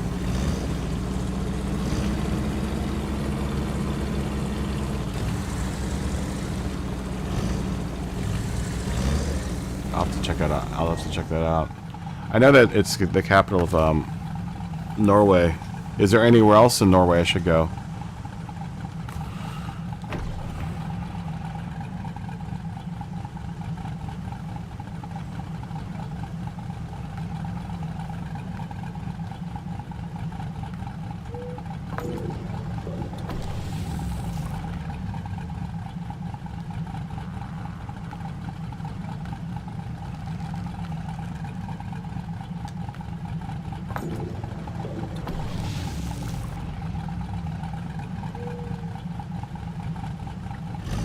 I have to check. I want to go out there. I really want to check out Norway. I want to check out that whole part of the world.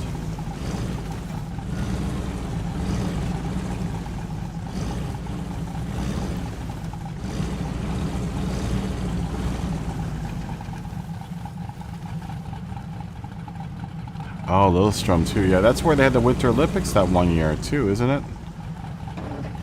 Lillestrøm? Or that was Lillehammer, I think. That was Lillehammer.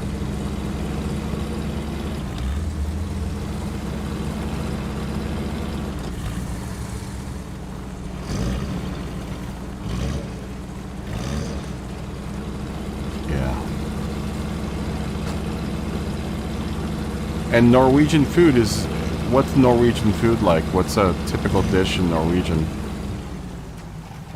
Lots of fish, I would imagine, right?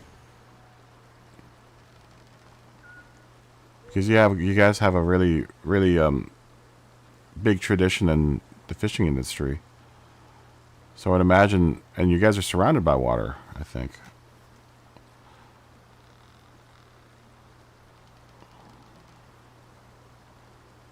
Let's look at a map.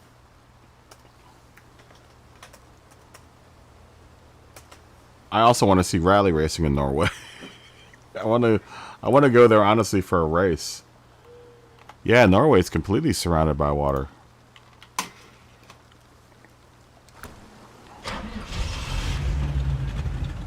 I really want to. I want to check out a rally race. I want to go to a cool town, and then I want to eat some Norwegian food. Obviously.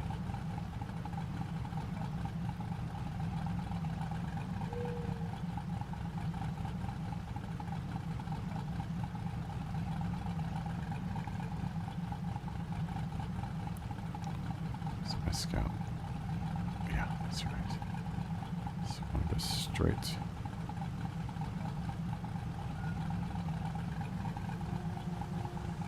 And then take a left. I want to continue going straight and then take a right there.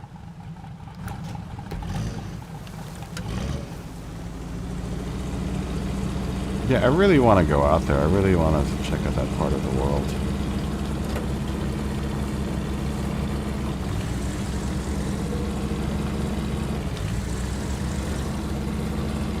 And then,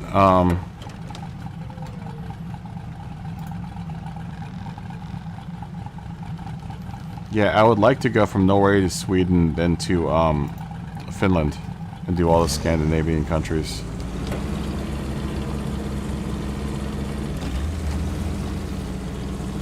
I want to check out the Volvo, go see a Volvo in Sweden, the Volvo factory. And then check out rally racing in both Finland and in Norway.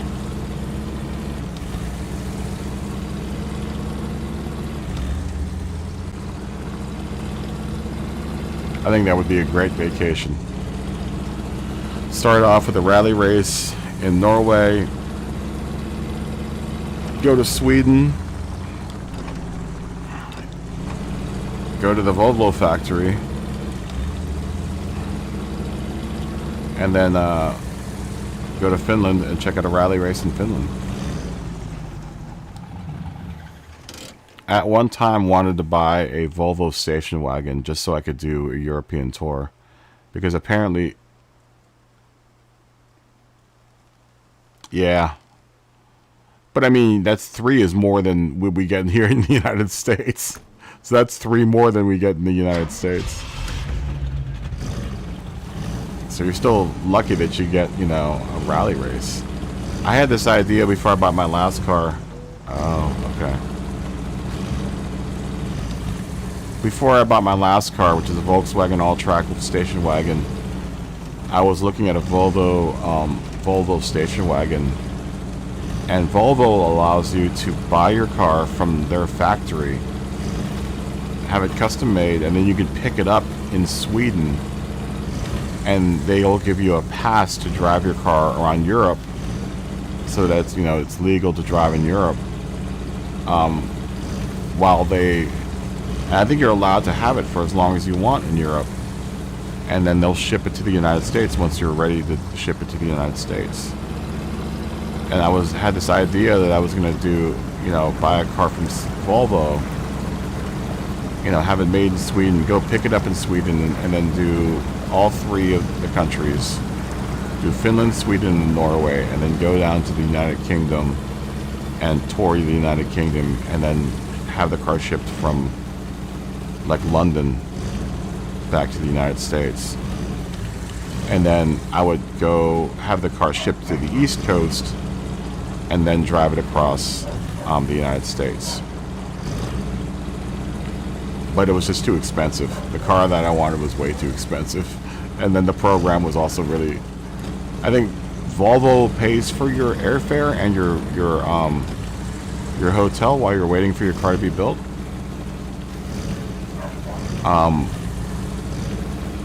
And they also pay for the freight for your car to make it to the United States.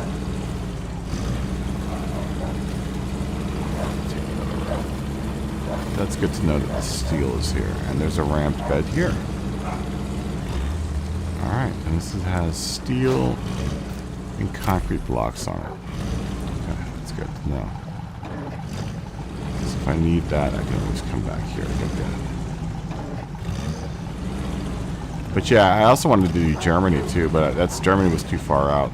So I figured my trip was going to be all of the Scandinavian countries, and then the UK, and then I would go back home.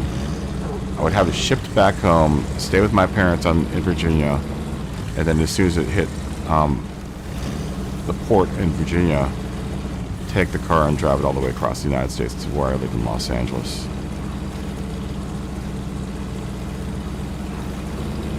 That would be the perfect way to break in a vehicle. Yes, all the Nordic countries, I should say, right? More often. All the Nordic countries. Thank you for correcting me on that one.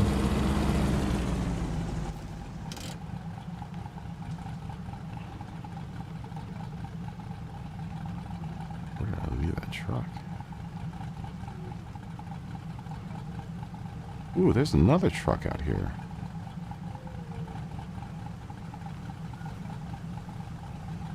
Where's that watchtower? My scout is turned over. There's another truck out here too.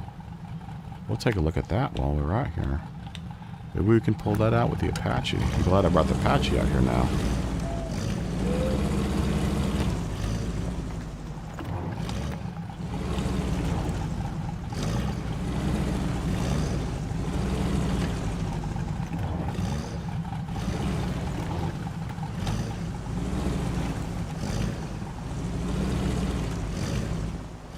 How hard is it to get a driver's license in Norway? Is it really hard? Because I know Finland it's very hard to get a driver's license in Finland.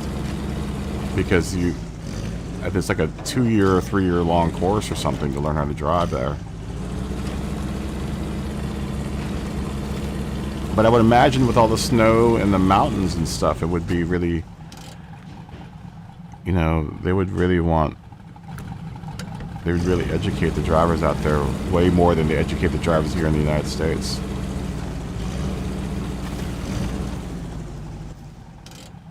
It's actually pretty embarrassing, the driving test here in the United States.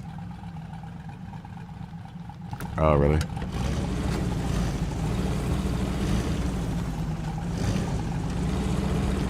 Yeah, our driver's license test is a joke here compared to some other countries. I know it's very tough to get your driver's license in Finland.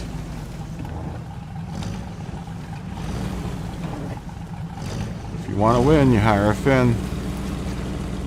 Say it once, I'll say it again.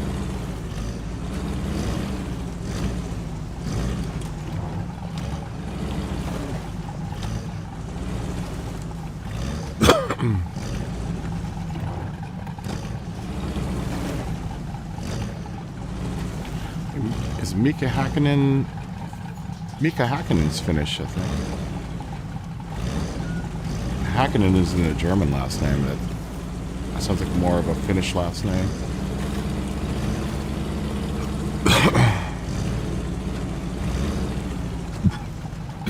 Of course, Michael Schumacher's German. But Mika Hakkinen, I think, is he's either Finnish or Norwegian.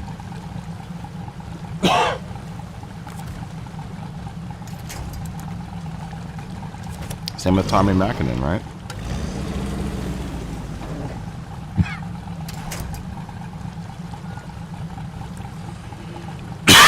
Excuse me.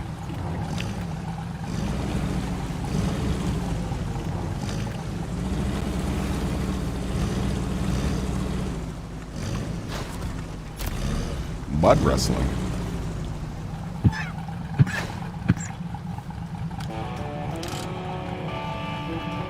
Excuse me.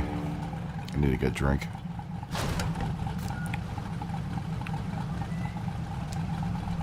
That's what I love about this whole YouTube thing. I've met so many people from around the world. It's really, really. I really like being in touch with international people. People that aren't just in the United States. Okay, I need to somehow make it. I want to try to figure out what this truck is over here.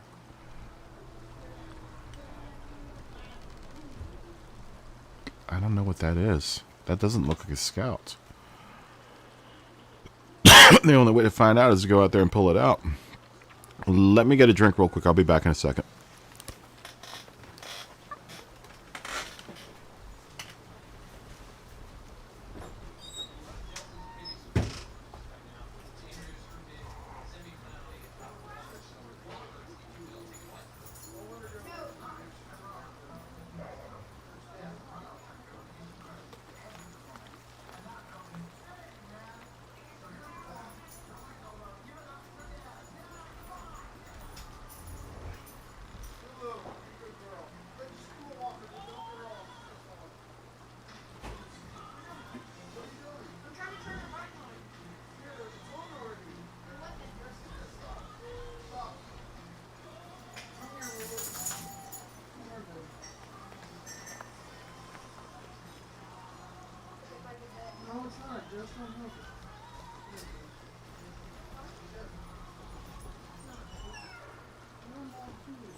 Would you ever move back to Norway? I'd imagine you moved to Canada for work or something.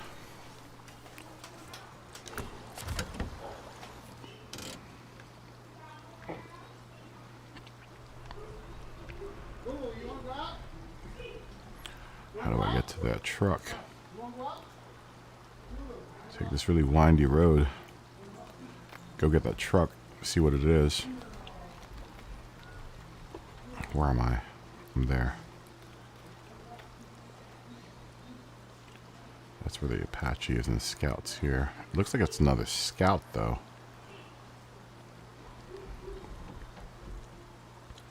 Really? Do you like North America more than you like Norway?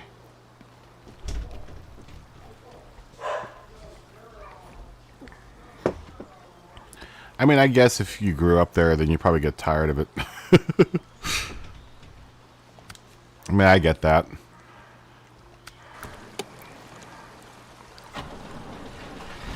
Now you like both of them? Yeah. Have you ever coming down into the United States? Oh, Kleb, what's wrong, dude? You feel like shit. What's wrong? How you doing, man? Good? Oh, well, obviously you feel like crap, so probably not that good. Dude, make sure you're not sick with the COVID. Now you're going to kind of worry me. I'm going to have to check up on you and make sure that you're alright.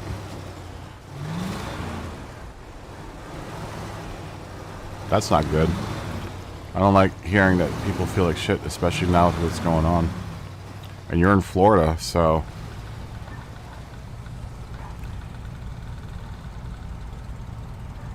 that's probably why. Dude, get more sleep.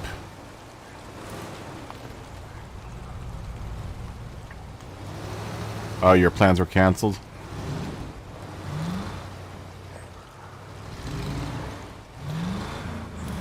Well, they've made it pretty hard for people to get in. Well, not necessarily from Canada, but from other countries. They've made it harder to get into the United States.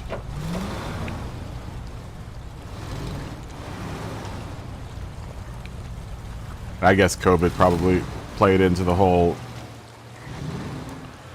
getting into the United States thing, or visiting the United States at least.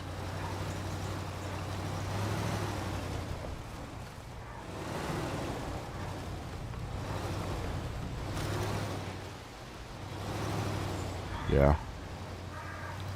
Kleb, get sleep, dude. It's like 9 o'clock here. 9:30 where you are. And stop eating random shit. Stop drinking eggnog.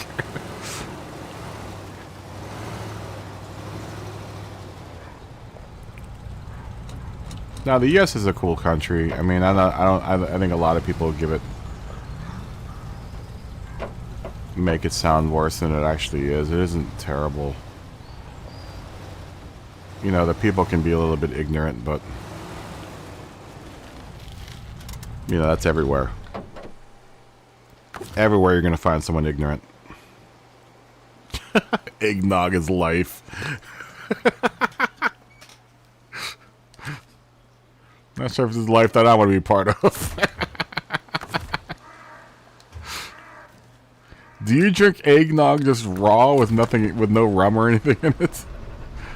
What does it taste like? I've never had eggnog before. Well, you know, Norway is probably beautiful at Christmas time. Or during the holidays.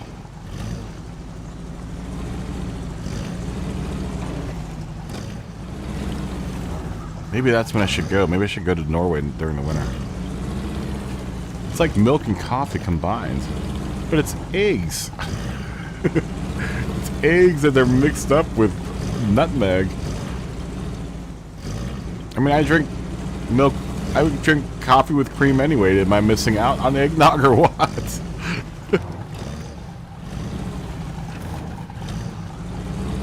Oh, okay. I get creeped out because it's made out of eggs. I mean, I'll try it at some point in time, but I literally have never tried eggnog before in my life.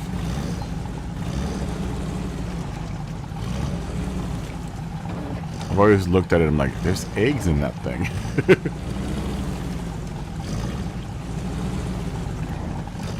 You're not old enough to drink alcohol, so I'm hoping you're not spiking it. And if you are, don't tell me on this channel. I don't want to know. I don't want to know. I in no way condone underage drinking. Nor do I actually kind of condone drinking, period, but that's just me. I'm just not a big fan of drinking.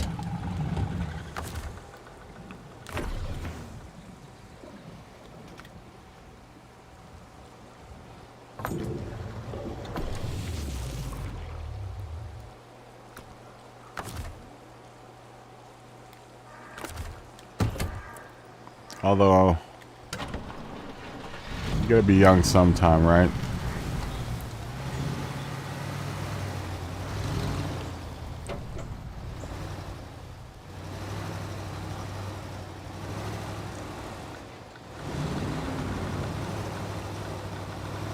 And now I'm thinking about Norway and how cool Norway would be cool to visit. I need to actually visit Canada again. I've only been to Vancouver and Ontario. I liked Ontario a lot. I played a jazz festival up there when I was in high school.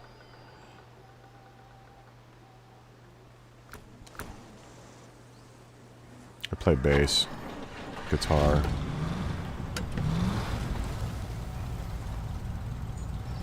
What's up, Yahaha? Have you played more of your game? Did you get that trailer off the roof? I didn't know how you got that boat trailer up there.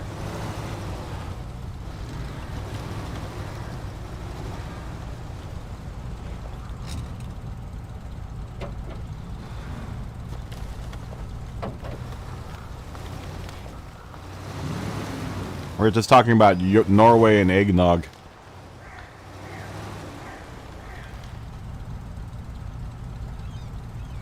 What? You pulled out the oil tanker and towed it to the road, then went back for it, and it turned into a flatbed trailer.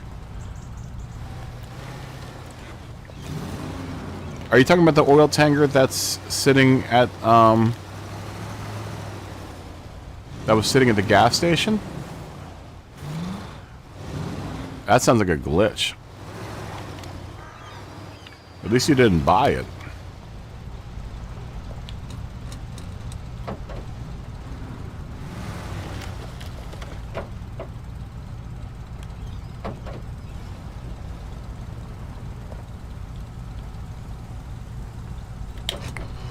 Yeah, that sounds like a game glitch, man.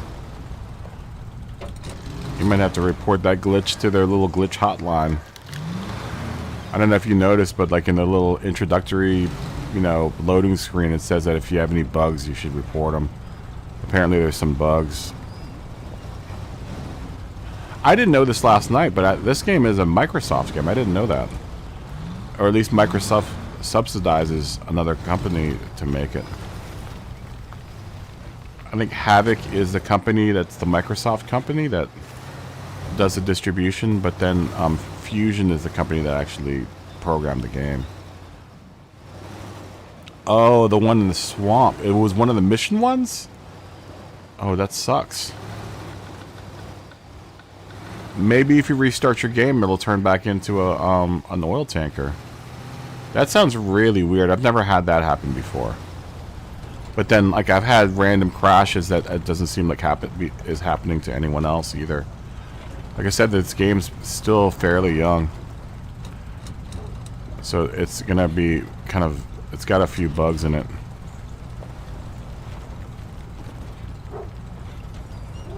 That they still haven't worked out. The one bug that really bugs me is if you're leaving the garage in Black River, there's a tree branch that's just like randomly in the air. I don't know if I should report that. It seems like it's in everyone's game though. Every time I pass it in someone else's game, I'm like, I guess it's in this game too. It's not just mine.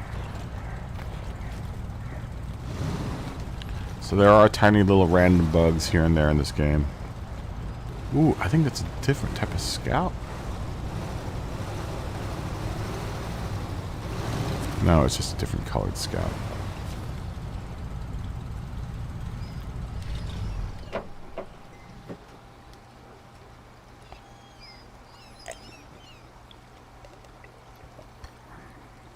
Sure, Ted, from the auto replayer pace.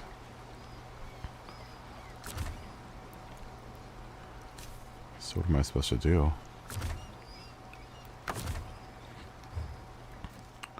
What am I supposed to do with this thing? Mud wrestling.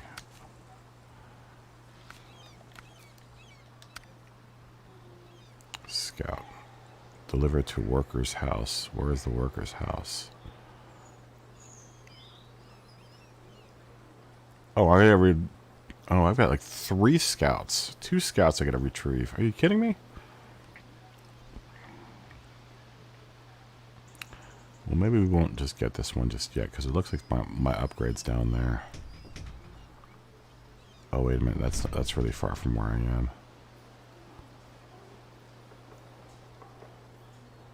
I'm all the way down here. Oh, great. So there isn't a way out there until I have to unlock that bridge. It sucks.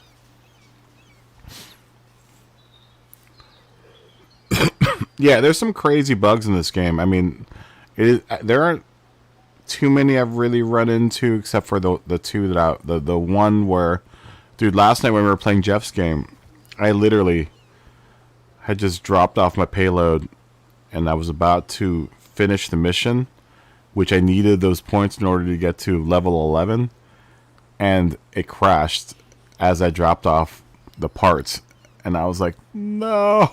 I was staging them in this one spot so I could just drag them all to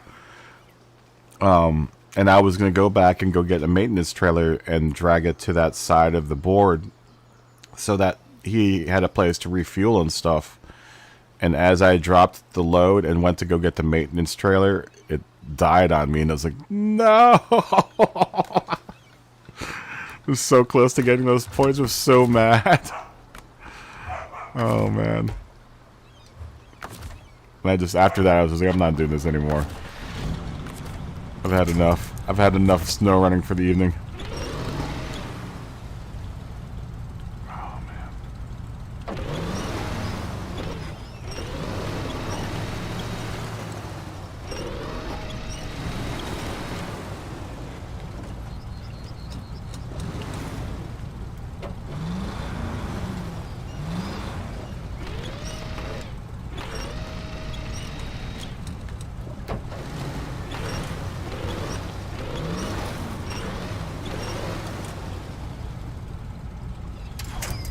Alright, that's finished with.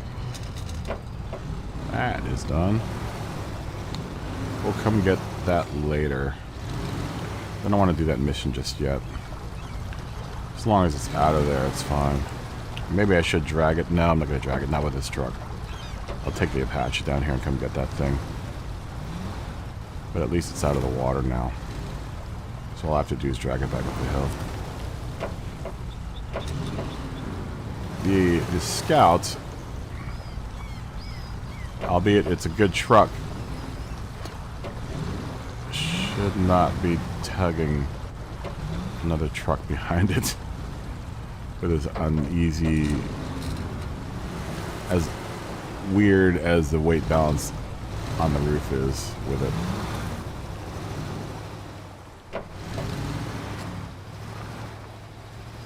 Once again, we'll use that low gear and blip the throttle.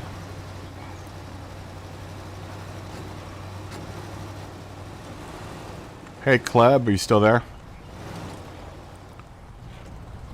I'm thinking of buying the Mi 6 bot tonight.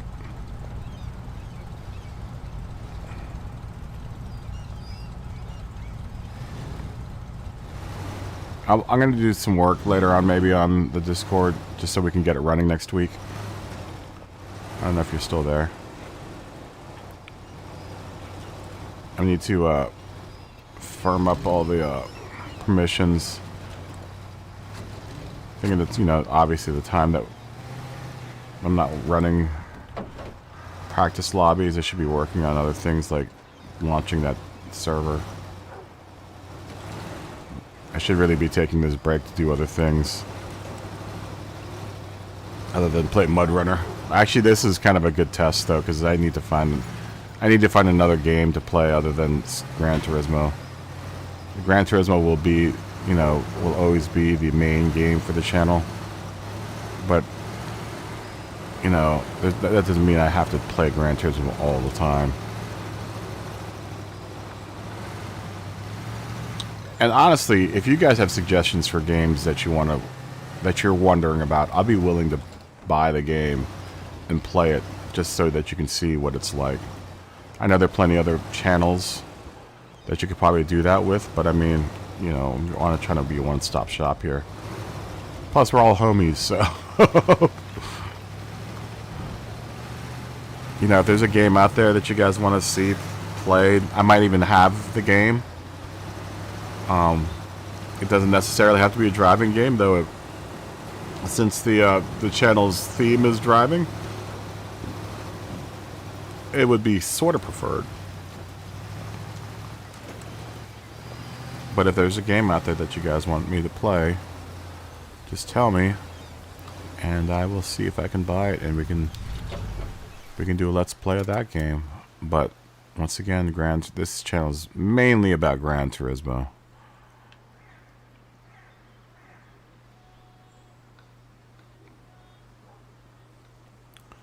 Is that bridge completely out? I can't build that bridge, huh? Alright, well, let's see what that upgrade is. If I can get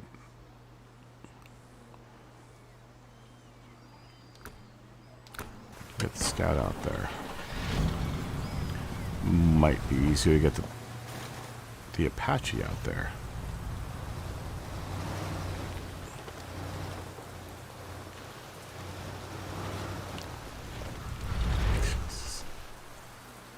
This truck flips so easily.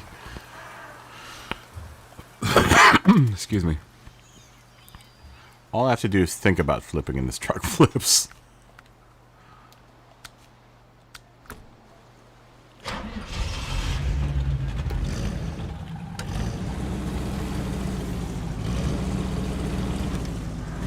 Not that the Apache is totally impervious to the flippage. But it sure does flip less than the Scout does.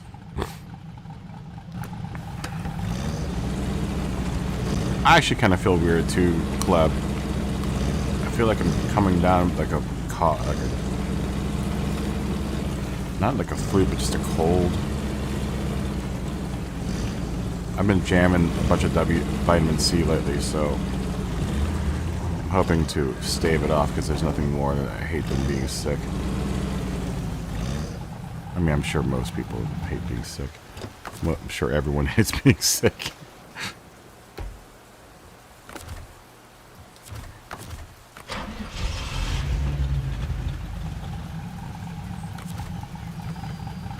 Being sick's the worst.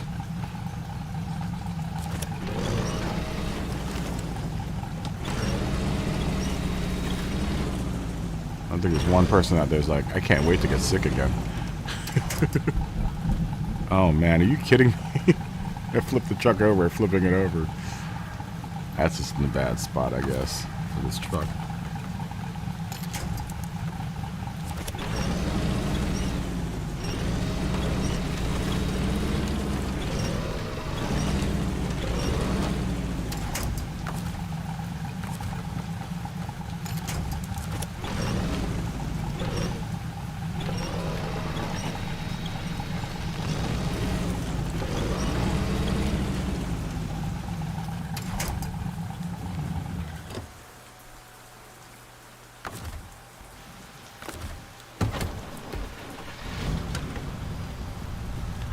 I can't wait to get sick again. Said no one ever, ever, ever in the history of mankind. It was sweet being sick that one time. Okay, we want to go to... Continue going straight.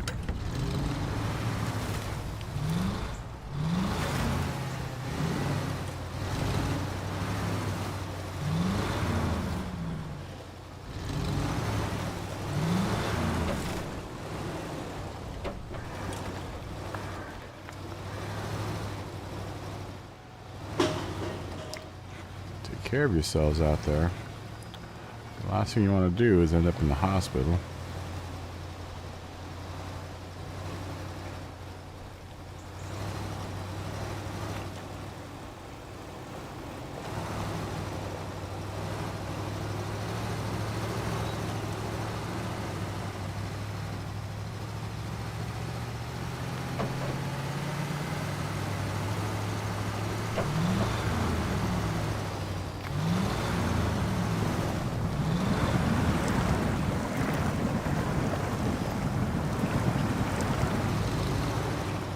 Alright.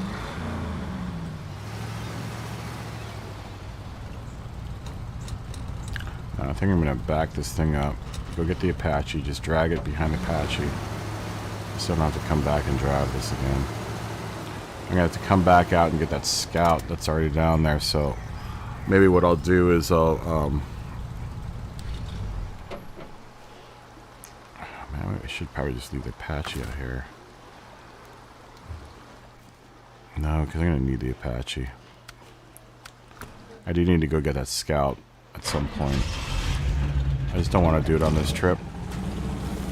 It's not something that needs to be completely done right now. I've got a bunch of other pressing issues to deal with. But that'll be a fun little trip out here.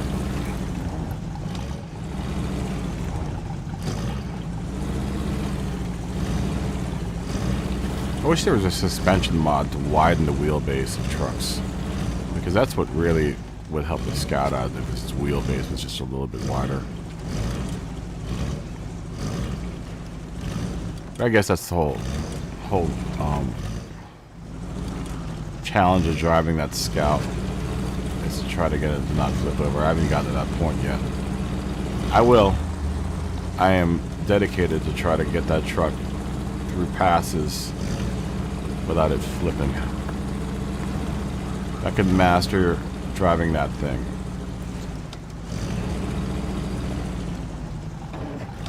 So it doesn't flip. That would be absolutely amazing.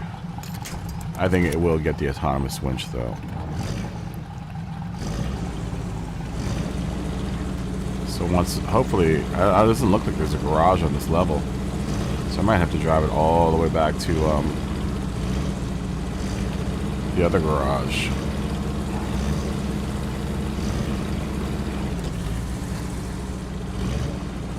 I have to drive it all the way back there so I can put the autonomous winch on there.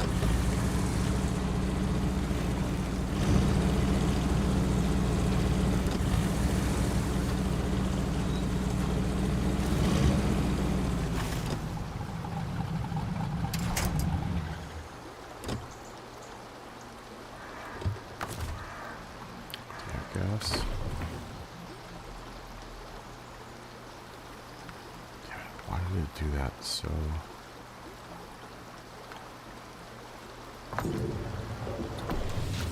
quickly? Okay. Just drive both trucks over. Don't need to waste the gas. Still trying to play the fuel conservation game here.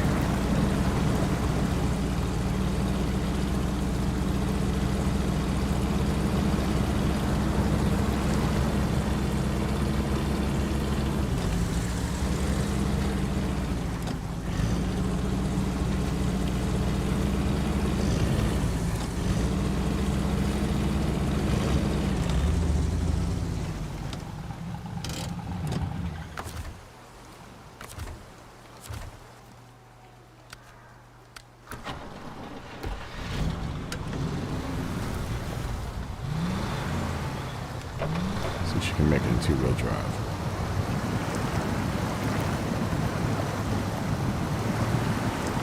Yeah, that lift kit is dope. So I think I probably have gotten a water level warning at this point with this truck here.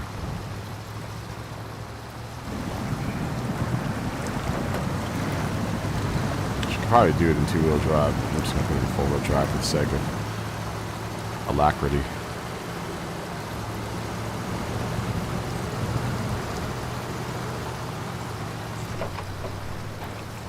There's one huge advantage with this truck is that it does really well in two-wheel drive everywhere. So it doesn't spend as much gas as the other trucks getting to places.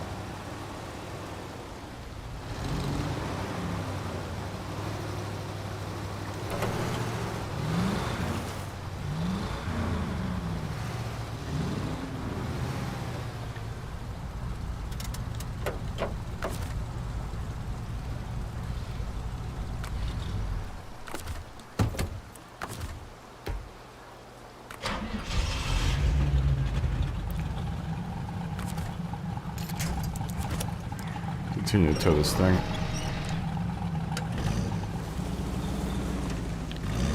Where we need to take it. I wish I could roll this thing up on that car trailer. I know there's a car trailer or a hitch for or a small Scout trailer, but I'm not sure if you can lift one of the trucks up onto it. That would be kind of the preferred mode of dragging this thing behind me is on a trailer.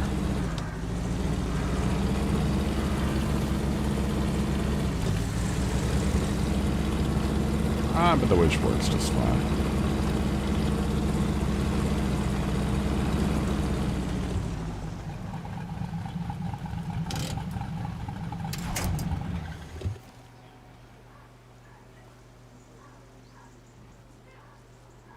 Alright. It should be on the way. That way. Okay, so let's take the Scout down that way. Do we have enough gas in it? Yeah.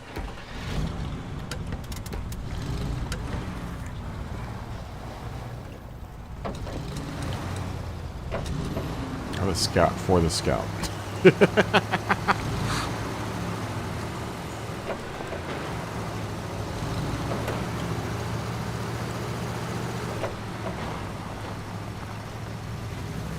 I also unlocked the chain tires for all of my scouts, which means I could probably go into Alaska at this point and do some scouting in Alaska.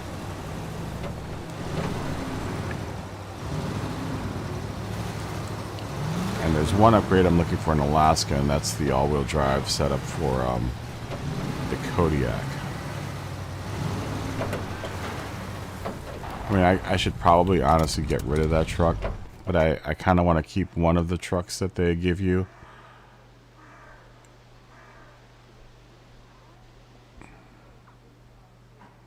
So if I take a left down here, I'll probably be able to get that upgrade. Because I don't want to do this whole game with the DLC trucks. I want to use some of the other trucks. There's like 40 trucks in this game.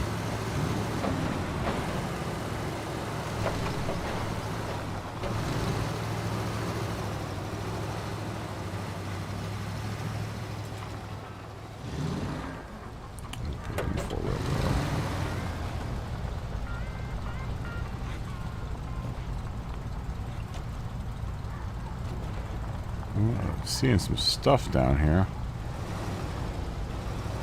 Seems to be some cargo crates that have perished down here.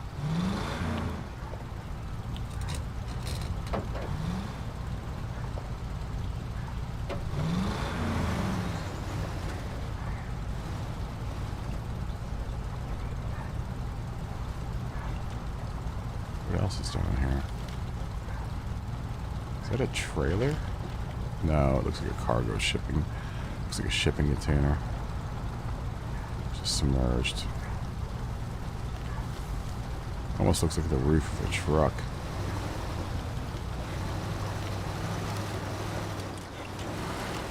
Oh, okay, there it is.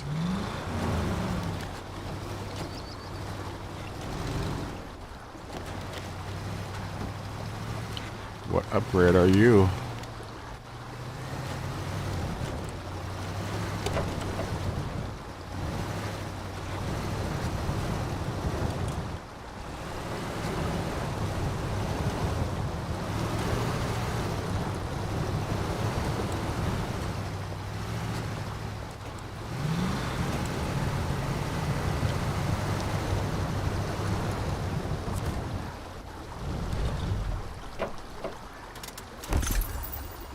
Oh, new motor.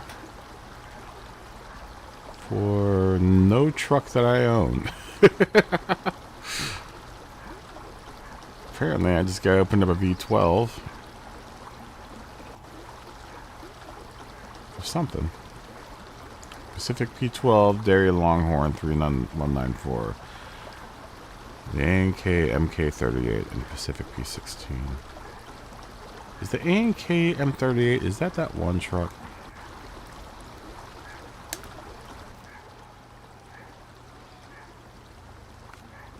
Do I own the A&K 38? I think I do, actually.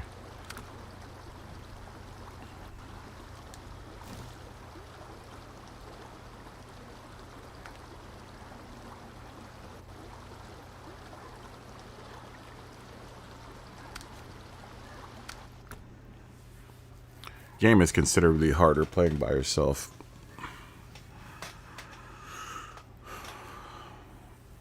So if you have buddies that own this game, it does make the game go by faster,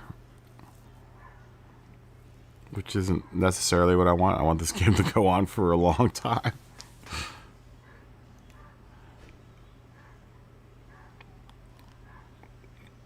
It is definitely a little bit... It's fun playing with buddies, but it's also very fun playing by yourself, so... Do I own the A&K 38? I don't think I do. Oh, no, it's a Con 39.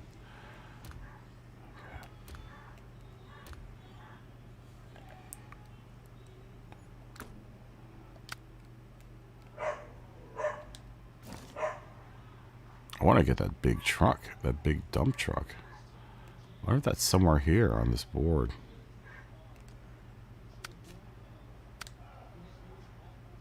I would imagine it's in one of those. I want that thing.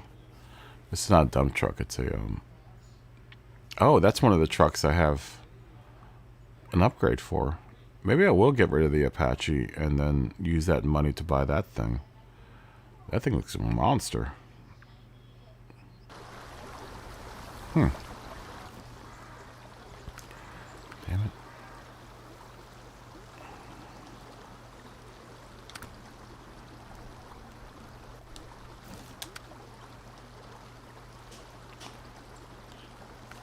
Maybe I will get rid of the Kodiak. I don't necessarily need the Kodiak.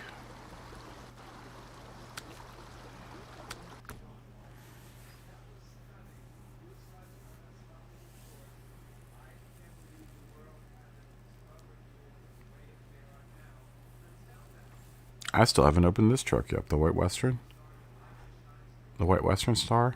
That's somewhere on the swamp map.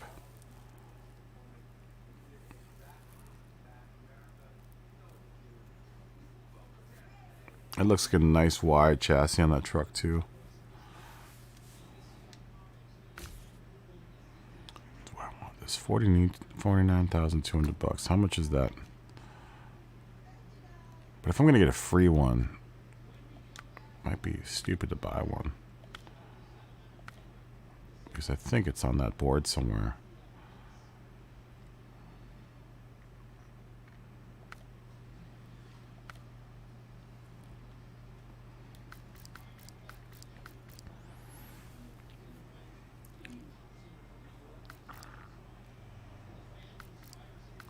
Where's that Pacific truck? Oh, it's that one. Diff lock always on. All-wheel drive is switchable. That thing looks like a monster.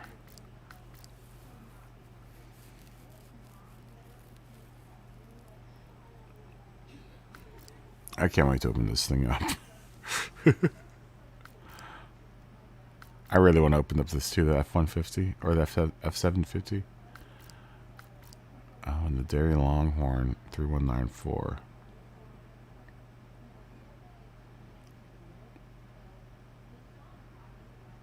Ooh, that's gonna be a monster. Always on, all-wheel drive, always on with the diff lock.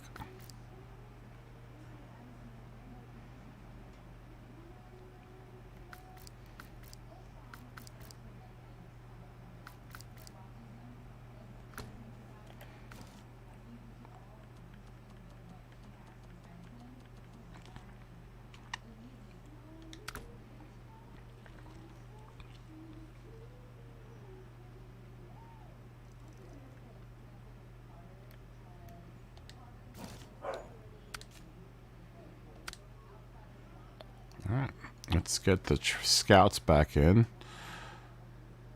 We should go down and see what we need to unlock in order to open that bridge up. I didn't see anything there though that says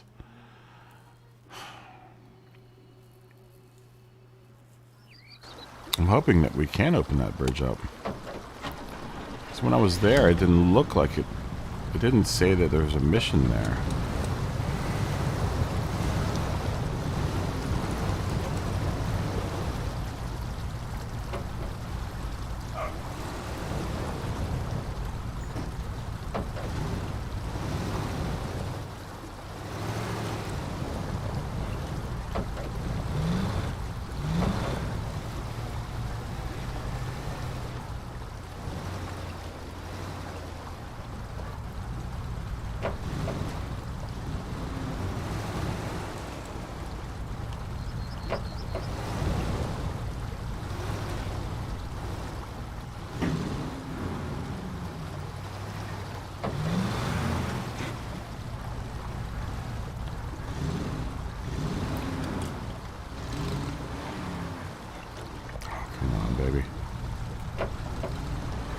Stuck on the rocks.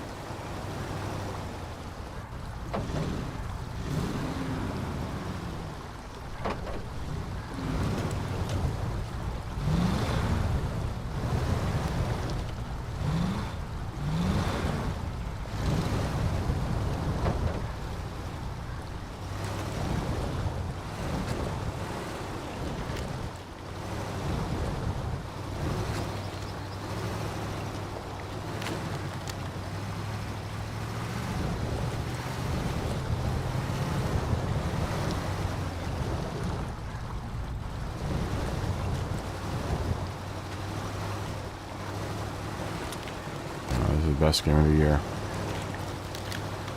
In my opinion. You know, Cyberpunk 20, whatever it is. It's going to probably get the best game of the year award.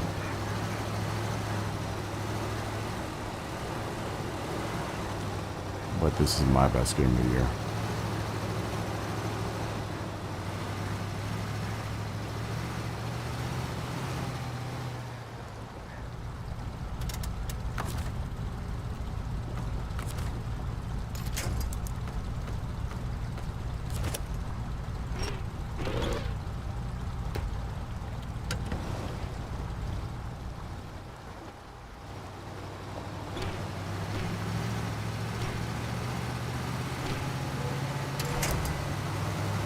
Sometimes you don't want to pull that winch all the way in.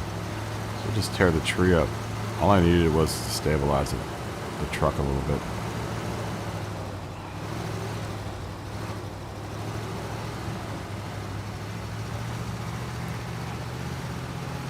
Don't always have to pull the winch. Sometimes you just need it there to, what's this mission? Did I already unlock this mission? Show task.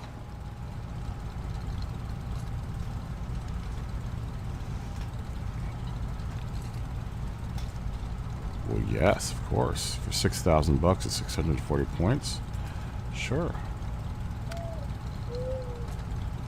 And I have both of those on this board. And I have the Western Star here, so I could probably pull that off. They're the metal beams right there. I could probably load them up in the bed.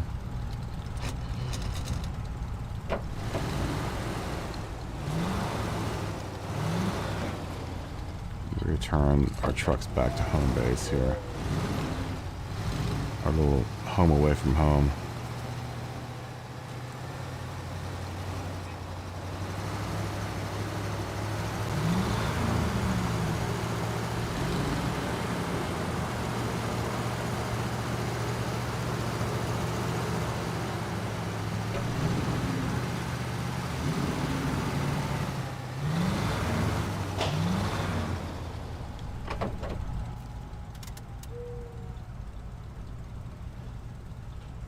Yeah, we'll return both of the scouts back to the, treat them back to the trailer there. And then we'll pull out, because we definitely need to get that bridge built. So, and it looks like, so the metal beams are here. And they needed one concrete block, and I saw that out here somewhere. We'll just have to do some exploring and try to find where that concrete block I saw was. We'll load it on the back of the, oh, it's all the way over here. I think that was the one with the concrete block. Yeah, it is.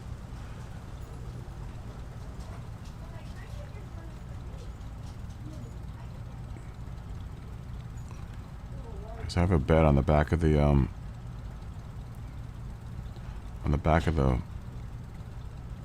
the Western Star, so I should be able to compound that payload. Left, right. That's right. Should be able to knock that one out pretty quickly. I need to get that bridge built. Where is that? The bridge I needed to get built? Yes, I need that bridge in order to unlock that part of the board.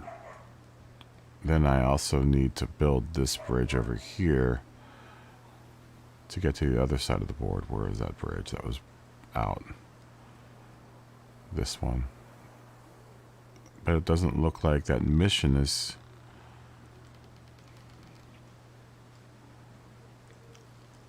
Yeah, I don't think I've unlocked that mission yet.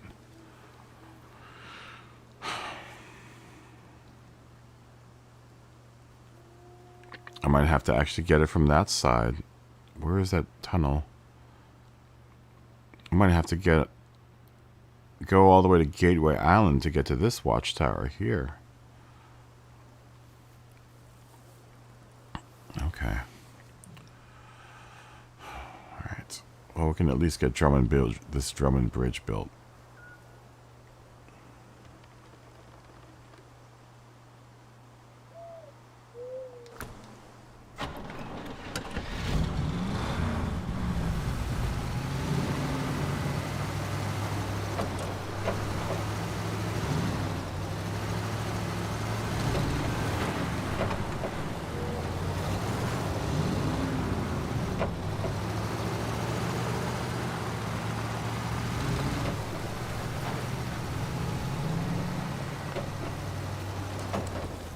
Go ahead and drag this with the Apache just to make the job just a little bit quicker.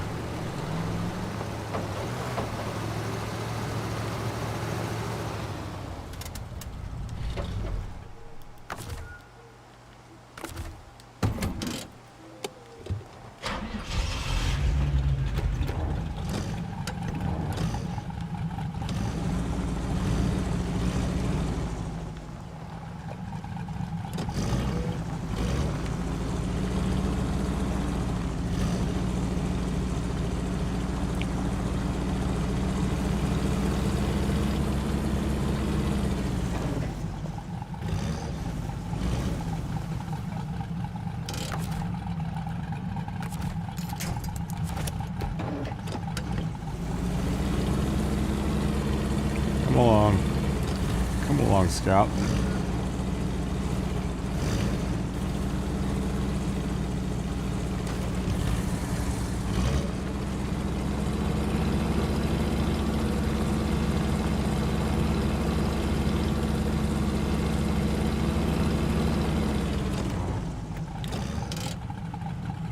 I feel like I'm going down the wrong way. No, I'm not.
So we've done all the scouting I think we can do on this side of the bridge, or this side of the map.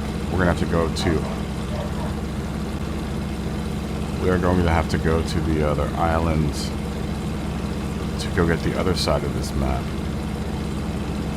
For the time being, what I'm going to do is I'm going to load both these trucks up on the bed here just to make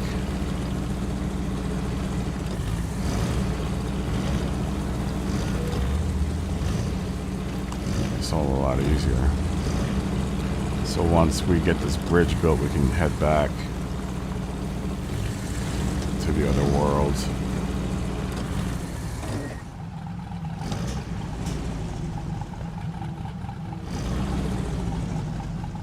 I'm not going to be able to load this up with this winch to here like this. We're going to find out.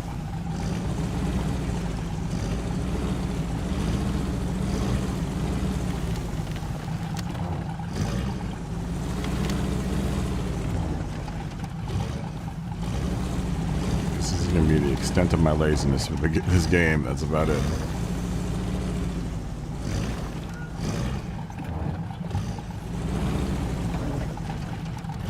I refuse to recover a truck unnecessarily. That is the last resort option, is to restore the truck.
be that lazy. We can drive that truck up to there.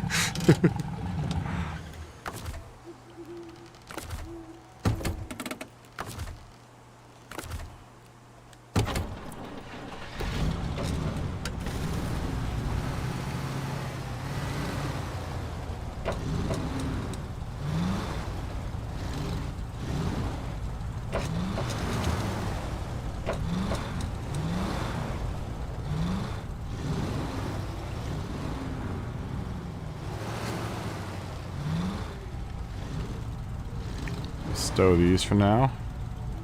So I don't think, like I said, we're going to do much more exploring on this map. Let's go ahead and pack the trucks. And we will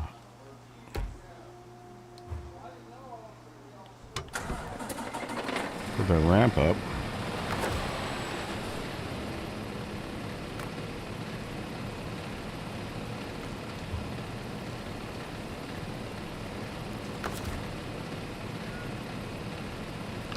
Go ahead and detach this trailer.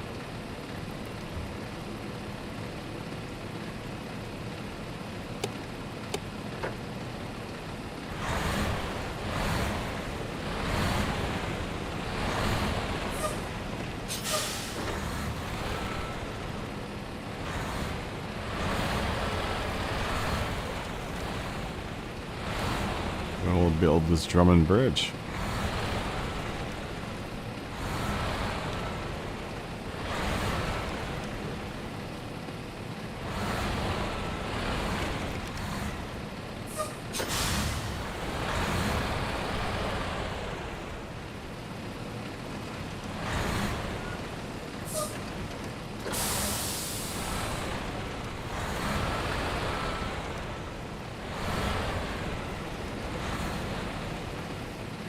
Well, that's cool when you pack the trucks, it chucks the wheels off and everything. It's really cool.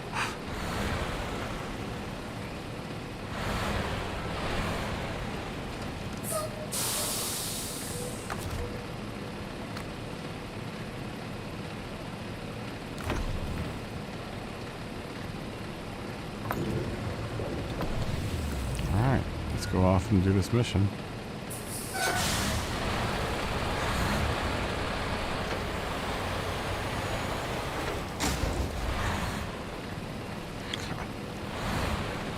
This truck is so fragile, man.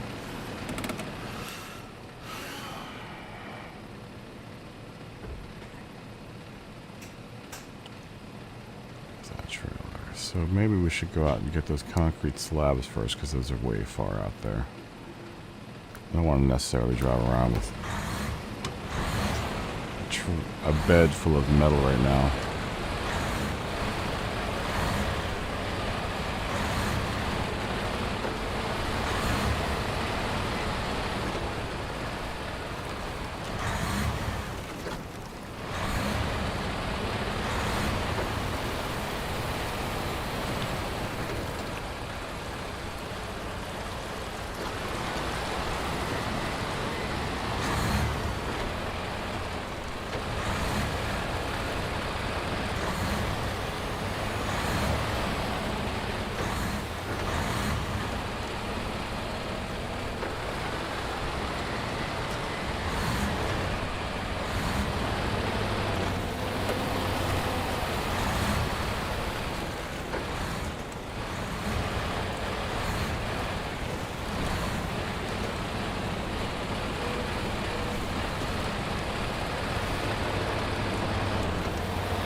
We will finish this mission, and I think that'll do us for the day.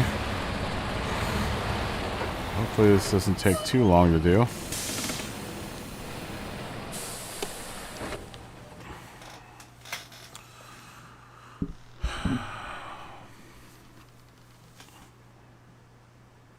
I say that now. And we still have quite a ways to go.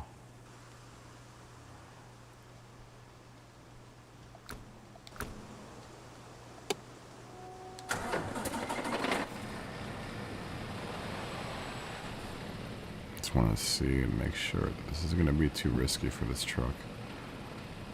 It's the next right.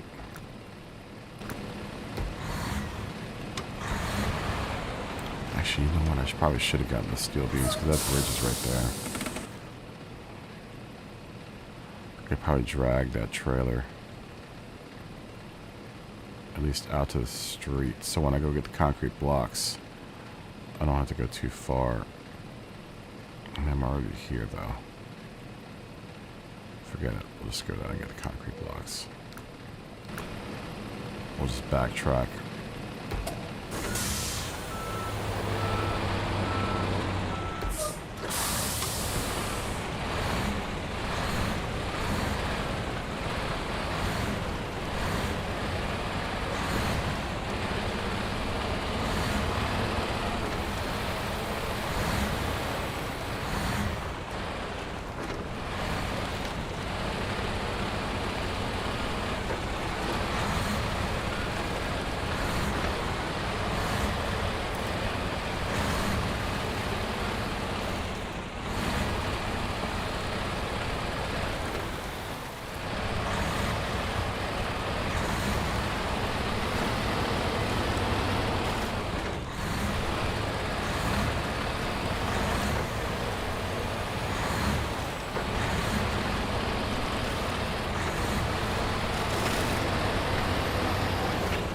Dig across this.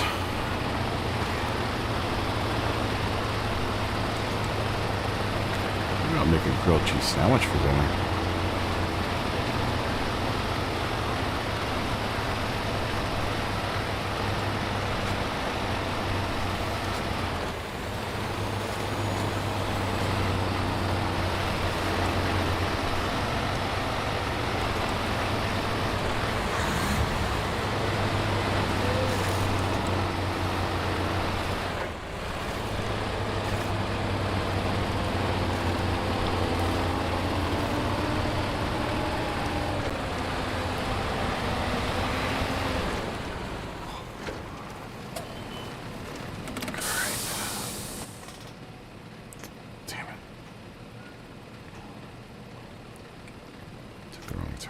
At least I didn't have payload on me.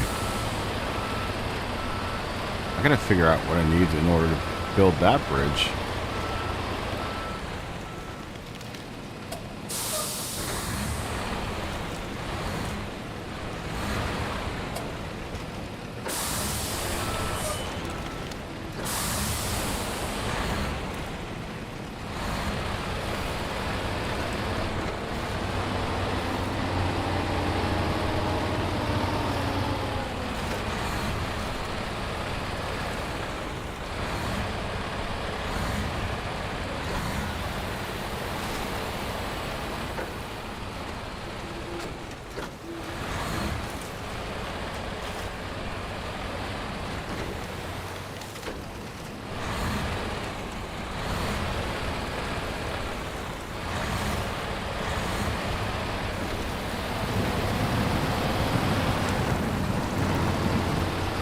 Can't have this truck tip over because it's the only truck that's out here right now. I should have maybe loaded up another big truck, the Navistar, on the back end of this thing, but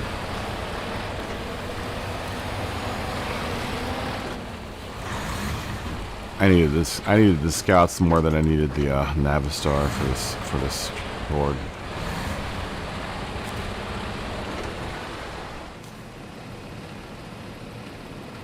Hey, I'm Chris from Dyson. You ever trust something?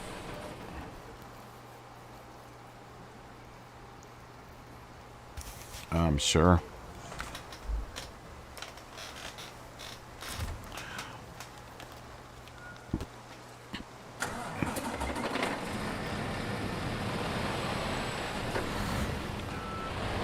I mean, what would be the reason to not accept any of these missions? I don't get it. Why do you even have the option to accept it?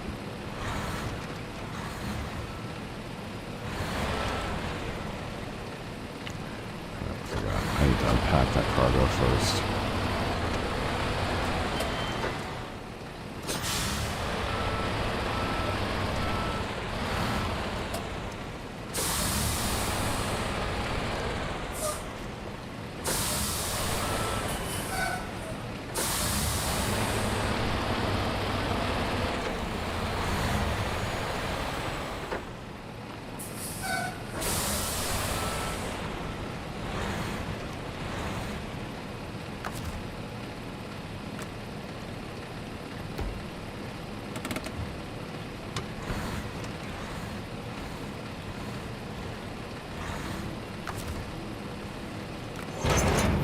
probably drag this trailer up there though. And I'll just unpack it on the top of the hill because I could use whatever trailers I can get so I don't have to drag too many over here. This is one of those trailers I hate dragging with this truck though. That's going to bind up against my bed there.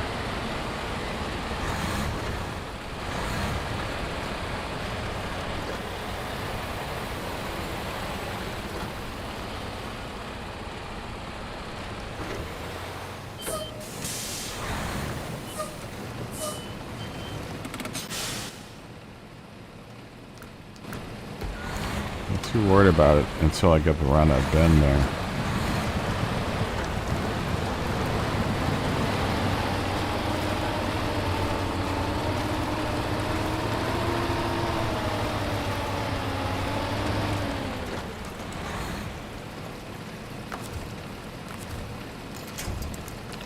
Safety winch here. Just to ensure that she's not going to flip over and make this turn.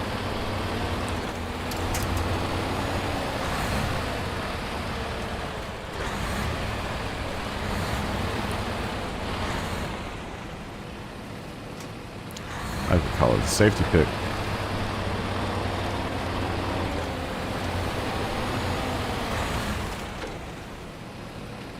Makes me wonder how many city boys are playing this game and like are completely flabbergasted about how to do it. How are you supposed to get there?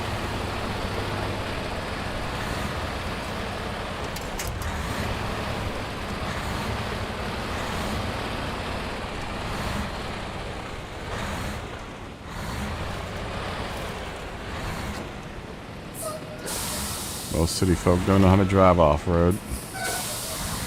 Nothing against y'alls.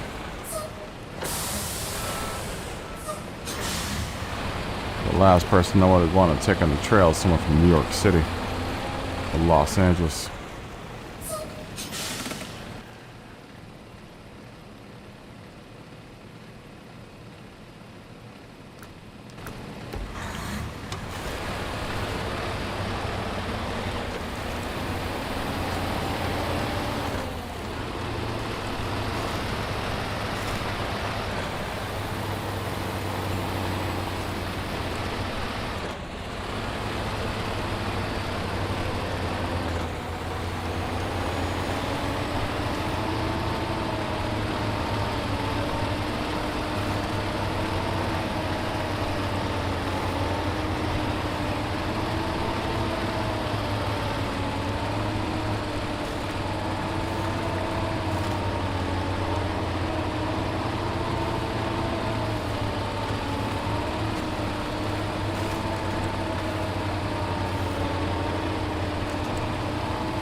Not sure if that 1 point of engine damage is affecting my my power efficiency. I am dragging a big thing of concrete block behind me, so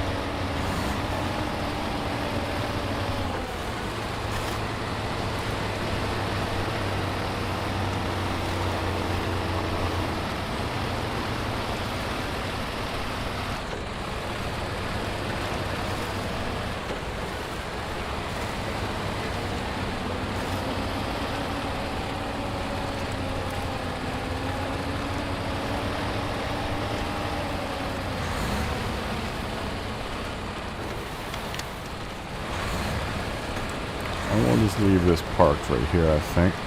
We're good. Good spot, just so we can get to it. Might have to drive all the way down to go get it. Actually, you know what? I'm going to drop it closer to... because I need to go back that way to go get those metal beams.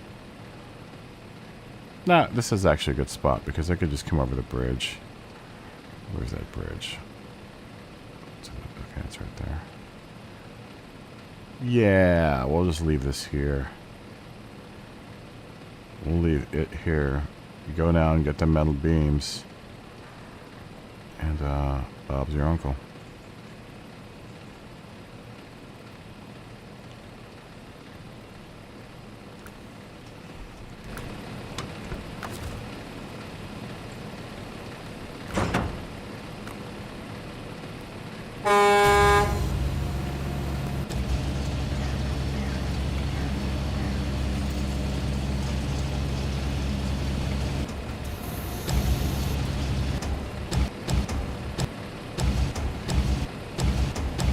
Probably not a good place to load under power lines.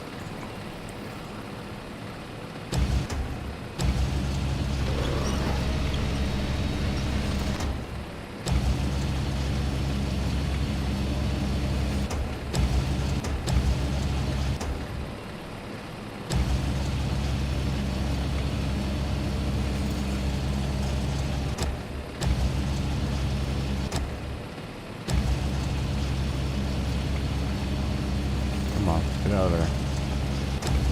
Well, make me come around to the side there and go get you.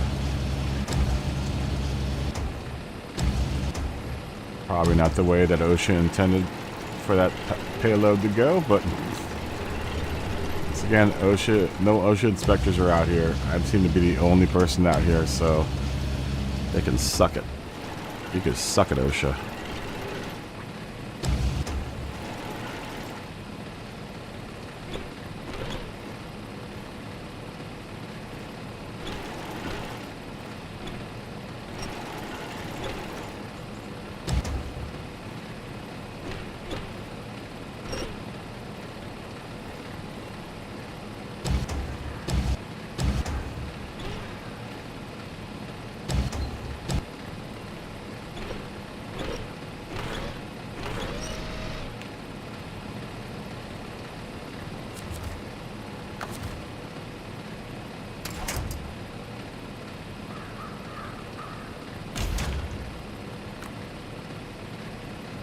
Alright.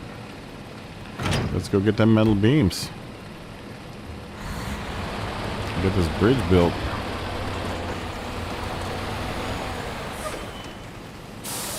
Those were down here to the left, I think? No.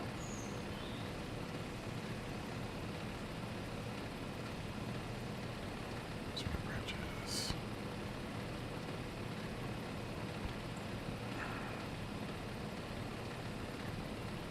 Okay. I'll go here, take a second left.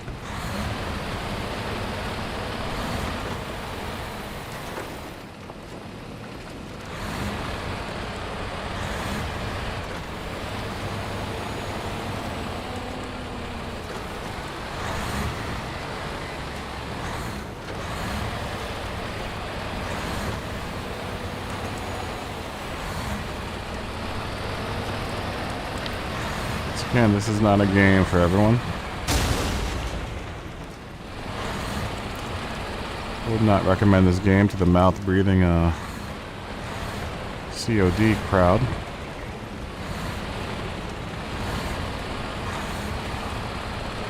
Nothing against you guys that play COD, but a lot of you guys are mouth-breathers. Sorry.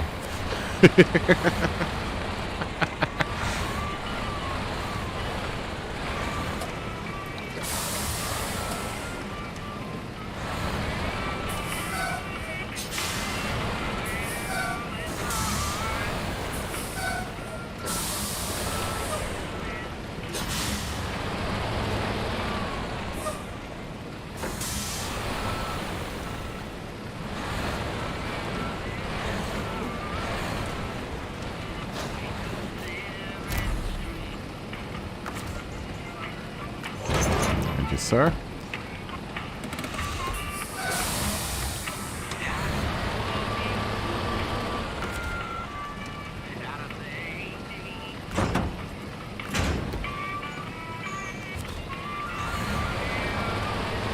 Where to pack your cargo, folks. If you don't pack your cargo, they will not accept your payload at your destination. So you must pack your cargo.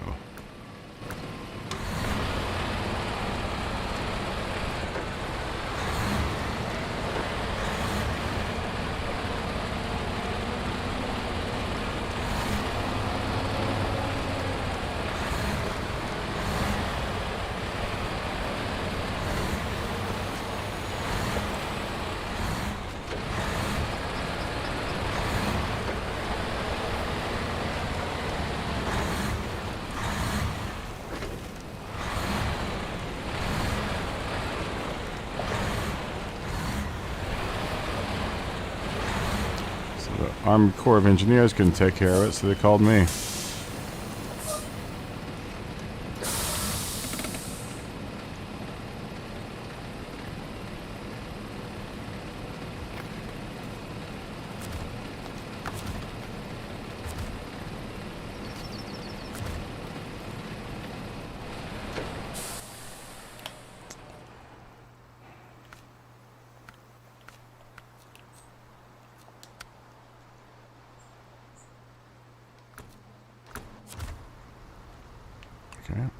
won't you let me unload? Oh. Guess I have to drop it off down there. Well, let's be picky now, though. Let's be picky about it, huh?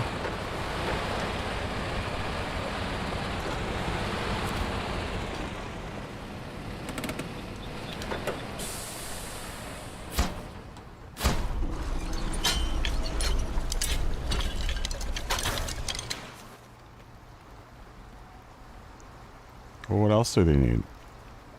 Oh.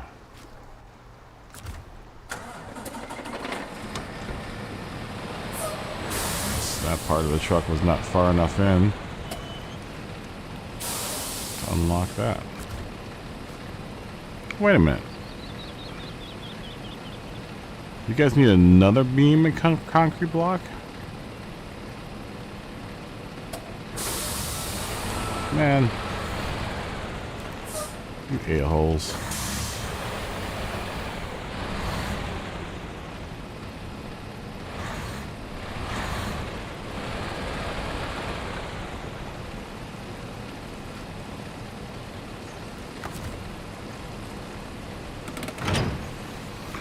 Alright. Well, now that we have that finished, I think I'm going to call it quits for the evening for the stream. I might do a little bit more mud running. But I might just do solo style tonight. I think this might be the only stream for the evening. I get some weirdos at night, so I think I might call it quits for this stream. If you guys watch the stream, you guys were a fantastic part of my day. I'm hoping it was a good part of your day. We'll do this again tomorrow, and once again, we'll go back to Gran Turismo after Wednesday. We might even do it Wednesday night when we start doing practice lobbies for Interlagos. But until then, we're going to mud run for the next 2 days, I think, and then maybe 3 days. And then we'll go back to Gran Turismo World. This stream won't end. It'll just have to find a new time spot. And we'll figure that all out. And then also look out for the Discord server, which will hopefully launch this week. And then down below are a bunch of links to help me survive. Otherwise, I hope you guys have a good night. Stay safe, stay healthy, and stay happy. With that being said, I say good night to you guys, and bid you a fond adieu.